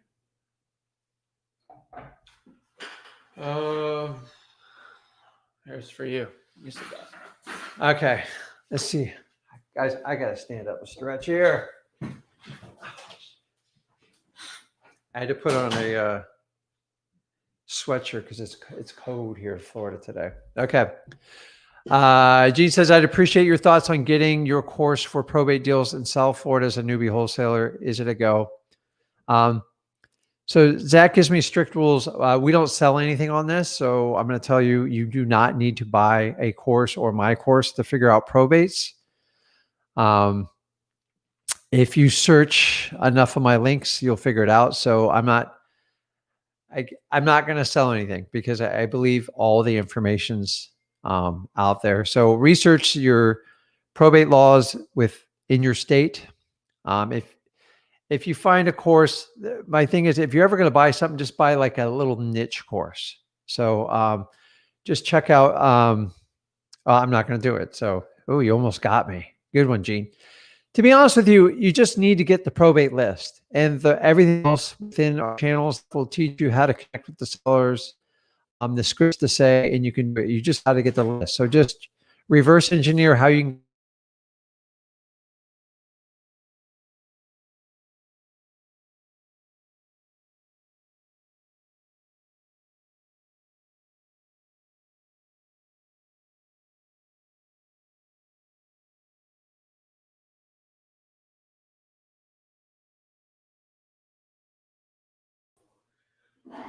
All right, guys. So we're about to do some rapid fire. We're about to sign off here real soon.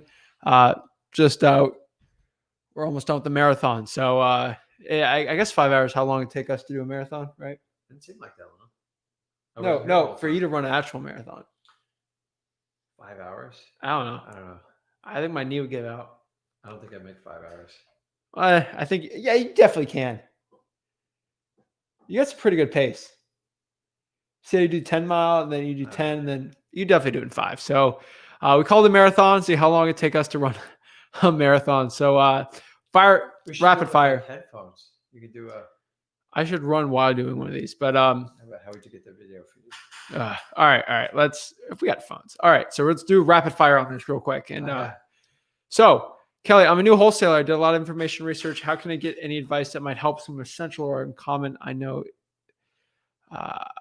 Getting into wholesaling, it's hustle, putting the hours into it, and actually learning. I promise you, if you watch every video on this channel that comes out the next year, you will have tens of thousands of guru information, and you will have all the information. We have enough information on this channel to make $100,000 per year, absolutely for free. Yeah, and I'm going to quote the famous. Who's the preacher? Is it Eric Thomas? Eric Thomas. When you want wholesaling as bad as you want to breathe, then you'll make it. Yep. Easy as that. So look up Eric Thomas and see how bad you want it, and you'll understand what I'm saying. OG Fishman, hey Zach, if my ass did wholesaling make you a millionaire? Wholesaling made me a lot of money. I'm not going to divulge my net worth over the air here, but you started at 17, so you can do the math. Wholesaling has changed my life. Paul says, my market in Akron, Ohio, and my biggest spread was 8K. I did a virtual SMS deal in Columbus, made 33. Boom. That's what I'm talking about. There you go. AJ Cheres asked, what is the best way to get about getting water delinquent lists and converting them to deal? ListREI.com. Yes, I'm the investor owner. I want to rent it to someone who wants to eventually buy it. I'm looking for a solid contract used to set up in the deal. Let me know what state you're in. Hold on, read it. Well, it also depends on how you own it. Do you have a mortgage on it? Do you own it clear and free? That question's kind of loaded. So you need some more information to give you the best answer on that. Definitely. Where's that question? Remember, everybody has a different situation personally and for taxes. So some of the questions, I can only give you so much. I hate giving like just BS answers.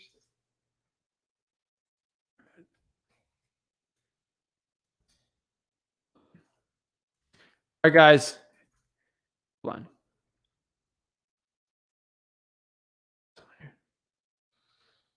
We're going to use something from one of my favorite shows. Rick watches this show sometimes too. We are in the lightning round, guys. So just like Jim Cramer. Oh, you love Mad Money. Go. Should I roll my sleeves up now? Yeah, we'll get all stressed out. We'll the buttons. Bam! Nah, man. Rapid fire, guys. So let's get going. Let's see. Okay. What's the best marketing list to use? In my opinion, best market probates. Hands down. Hands down, probates. Yeah, you don't need a course to get that one. I want to get in touch with owner occupied. I put a sign in the yard. I replied that problem the deed on the house. Thank you for the call. They no gathering. Jeez. Yeah, you must have a crazy vacant seller. I mean, I would door knock and call the neighbors. Talk to the neighbors. Talk front of them, back of them, to the side. Is there a mailing address too? They should have a mailing address. Yeah, you got some wicked tools online to like find people. So also, if you see the owners like a John Sally Sue in North Dakota, find their relatives. Yeah. I'm cold calling and a seller told me she wanted to sell in a month after her tenant leave. Now where I go from there. Gerardo, I already answered that question. What I would do is get it locked up and then put it at a later date. Say, why don't we just get it locked up now so we can get the title ran so we can get everything done as quick as possible. So when you're ready, we'll be ready to go for you. Boom. Remember, you're not living in the property, so just all they want is time. All right. And this is being relisted to clarify. Okay. I would go to relatives next. Raphael asks, thank you for the answers. I love what you guys have here. I love it. Okay. Woo! We don't do it to sell course. We do this all for free. Rick might get in trouble with his old pals who sell coaching, but I'm trying to put all those guys out of business. That is my goal. We sit in I sit in masterminds, and they figure every way they can claw money out of your hand. So I said, you know what? Why don't we just do everything completely opposite? And I was told I get killed doing this. So let's get killed. Let's do it. I have a question here. What do you call Clubhouse? Don't get me started on that one. Clubhouse is also known as Coach House because everybody just loves to talk about themselves. So I think I've participated in 2 clubhouses. And guys, be really careful about that clubhouse. Remember, you have no idea what they're saying is even slightly true. And the fact they're sitting around in their pajamas, if you're lucky, laying in bed. And let me ask you, do you really want to deal with someone that spends all day on Clubhouse? How great are they at what they do if they sit there and talk for 10 hours a day? It just like a really You're good... in 5 hours here though on this call. Oh, I know. I'll give it up for this, but to sit there for 5 and 10 hours a day of something they don't even record, like what's the point? So from what I could tell, you call it Clubhouse, Coach House, Fluff Fest, whatever you want. The problem is it's not recorded. You can't go back. If there's these quote unquote gems, you have to write them down. What if you're driving? I like podcasting, YouTube. I can search Zach Ginn. What's Rick's step-by-step probate guide? It's on YouTube. There's no Clubhouse for that. That's it. I'm sure it has some value. I'm just telling you is every time I get on there, someone talks about their coaching program. And the reality is they just want you to follow them on there to up their status. And well, that's how YouTube works too, but it's a problem for everyone. Don't go to Coach House. Okay. I just wanted you to be on the record since someone's going to steal that. Let's see. Dang, you guys are still alive. We're trying to wrap it up a little bit here, but I told you it's a marathon, baby. One of your recent guests only texts and cold calls. Do you agree with that strategy? I think it's an amazing strategy. It's not, but the reason they do it market dependent is because that's what fits their personality style and their market. I already told you I hate cold calling, man. I mean, I'd rather listen. There's no doubt it doesn't work, but I'd rather beat my head against the desk than call 2,000 strangers and ask them if they want to sell their house. That's just me. This kid will do it all day long. So when you talk about like a partnership, if your partner wants to do the stuff that you don't want any part of, and it'll basically double your business, then that's a partnership you want to consider. So, good stuff. Do you guys call sellers back if they hang up on you? Yes. He does. And you know what you say when you do it? See, I think we got disconnected. So don't admit they hung up on you, even though they did. Just say, listen, I think we got disconnected. That's weird. And you'd be surprised what they say back to you, but I think it's funny. So, all right. Okay, I'll take a next one here. All right. Hold on. Good quote. Zach, is this your dad? According to 23andMe, yes. To the DNA. The joke. Yes. Love Mad Money. I love it. How do you build a virtual wholesaling team? Literally use a lot of the stuff from Traction, EOS. Also, I did a whole thing. I said, it's a video. How to make $100,000 a month wholesaling system. Go to Flip with Rick and watch it. It's literally on there. That's it. Like I'm sorry to say so short. We're in a lightning round. That's unfortunately why. But it's literally like a 45-minute video. It shows all the systems for a virtual wholesaling team. VAs, VA managers, acquisitions people, dispositions, how much to pay all these people. Start with yourself first, though. Don't overcomplicate this business. You can make 7 figures a year wholesaling by yourself. Easily. Part-time, too. So once you scale up from there, you can do it. D. Aspen asks, is there a sweet spot for the amount of equity in a home should be looking for when searching through the property information? That is a Rick question. So a rule of thumb is try to search for 40% or higher. It gives enough room for them to walk away with money and leaves you enough room to make a deal. I find anything tighter than 40%, it starts to get on skinny ground if you consider the closing costs. 40%. D. Aspen asks, do you recommend obtaining a real estate license? No. No, absolutely not. Run to the hills. It's definitely not required and actually puts you at a liability position. That's it. Sorry I had asked twice, start cold calling and didn't catch your answer. Cold calling is amazing. I would do that in texting, 100%. Yeah. Paul says, you guys are the best. Thanks. No, thank you guys. We do it all for you guys and for him. Ignacio, you guys are the best. Thank you. I truly appreciate it. So I'm going to pull something up really quick. Rick, if you can go basically explain a little bit about Flip with Rick and what you're trying to get out this year for everyone. Any updates you want or anything like that, let it know. So simply, guys, if you like these, and what are people seeing this year? What What is everyone expecting from Flip with Rick this year? Oh, so first and foremost, if you like this kind of content where I'm not looking to get in your back pocket, and I'm actually going to share wisdom and truth bombs. And Zach, I taught at 17, so he's been through my steps and I've proven it works. Then do me a favor. I'll repeat this over and over. Hit the like button, subscribe to us, pass us along at friends you think we can help out, knowing we're not looking to get in anyone's back pocket. My goal with Flip with Rick, and I came up with this branding early, I just didn't quite know what I was going to do with it at the time, was to share as much knowledge as I can. So originally, I thought I wanted to do like the coaching thing, but to be honest with you, I love real estate investing so much, so I'm in it every day.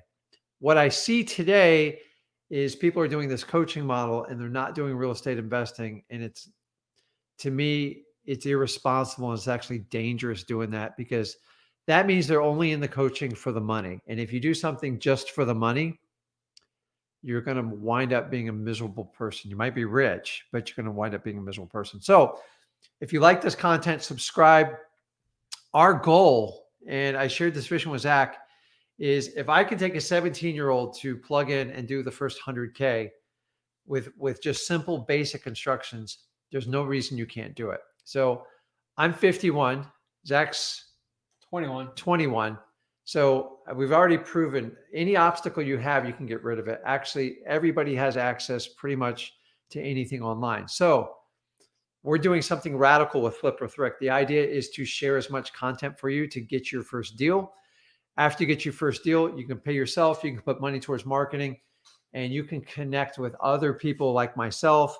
If you like working with us, we would love to form just kind of alliances all around the country. So we do a lot of markets all over the country. So in the perfect world, I would love to be able to teach you to get your first motivated seller under contract, and for you to go to Flip with Rick's site and JV with us and be able to not only learn what we're doing, walk you through it, and actually split the deal with you. You don't have to do that. I mean, you're always welcome to do that. Our goal here at Flip with Rick is helping make $100,000 a year for free.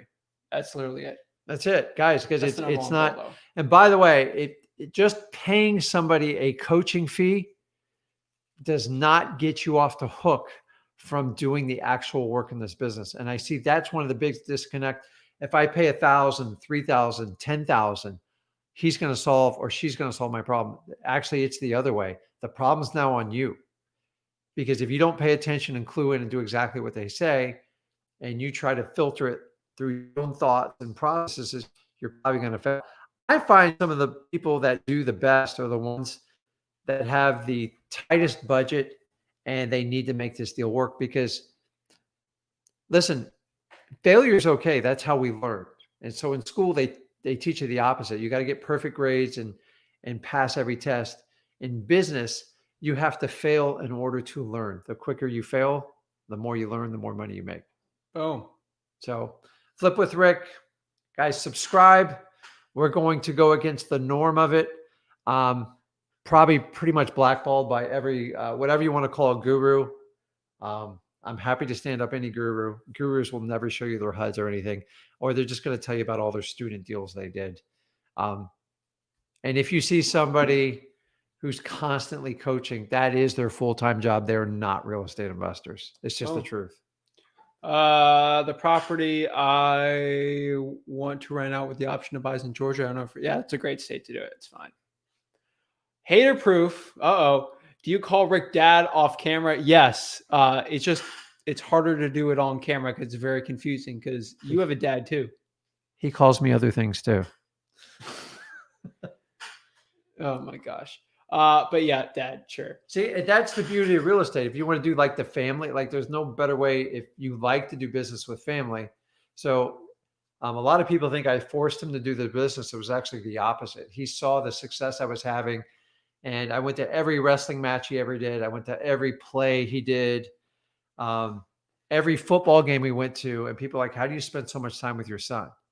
And after a while, it just caught on. He was actually working at the grocery store. I know you guys know the story, Bags the Riches. Yeah. And we documented it and showed it to you. So it was just a mind shift. Anybody can do it. It doesn't matter what your education is. Thank you so much. You guys are awesome. Thanks, D. Thank you so much. Thanks for everything. Muhammad. What's up, bro? Rick and Zach, one of the realest two guys in the business. Thank you so much, man. That dude's a killer. California guys. He's in Houston. Oh, I'm sorry. Yeah. Oh, I mixed it up. So no, Houston's a great market. Nah, it's terrible. Don't go there. Yeah, bad market. Bad market. Get out of there. Lucian says, my phone died and went back to where you answered a hang up question and work at a call center. No worry, bro.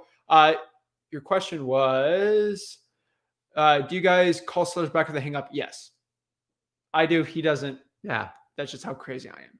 I hit up Zach on the JV at the Dallas. Sweet.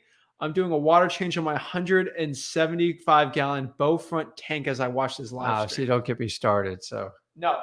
End of question. We're not getting into tanks. Then you talk about Rick's other coral tank. Yeah, that's not the only one. There's many more. We have 140 gallons outside the house. So you can imagine logistics, and we raise corals and exotic fish. So, and the only way I pay for that crazy habit is by wholesaling real estate property. So guys, we'll have to connect. If you want to connect to me on my social medias, you'll see it. Or you can go to Reef to Reef. Okay. So do you guys have a contract you would recommend me to use?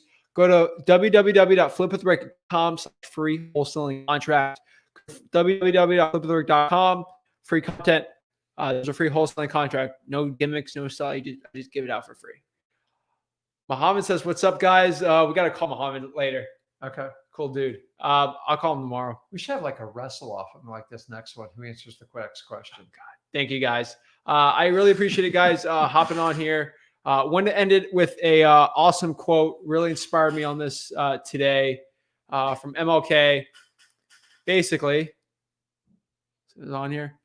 Life's most persistent and urgent question is, what are you doing for others? So I leave it to you guys today. What are you doing to help anyone in your community, helping yourself, helping other real estate investors, becoming better people and better real estate investors? I tried my best to help as many people as possible. And that's honestly what we want to do at Flip with Rick. And MLK definitely helped a lot of people. He's helped so many, and we can only try to repay as much as we can. So thank you guys so much. I truly appreciate it. There's so much thanks, guys, that we're getting on here. But I'm truly humbled by the support we've had. Can't even America. I mean, was it Hauser? Getting a lot of questions here. Yeah, guys, we got to sign off here. Okay. But I appreciate it, guys. So truly humbled. I mean, last year, I don't think we had a lot of people to even do a live, but being here since 3 p.m. You're the, oh my gosh. Thank you so much. Yeah, just tell me how we want to up this one next one. I guess we'll do 10 hours next one. Well, maybe we'll have like coffee for closers type of deal. Oh, jeez. That'd be all fun. right, guys. Or we could have a wrestle off. I gotta end this. I appreciate it, guys.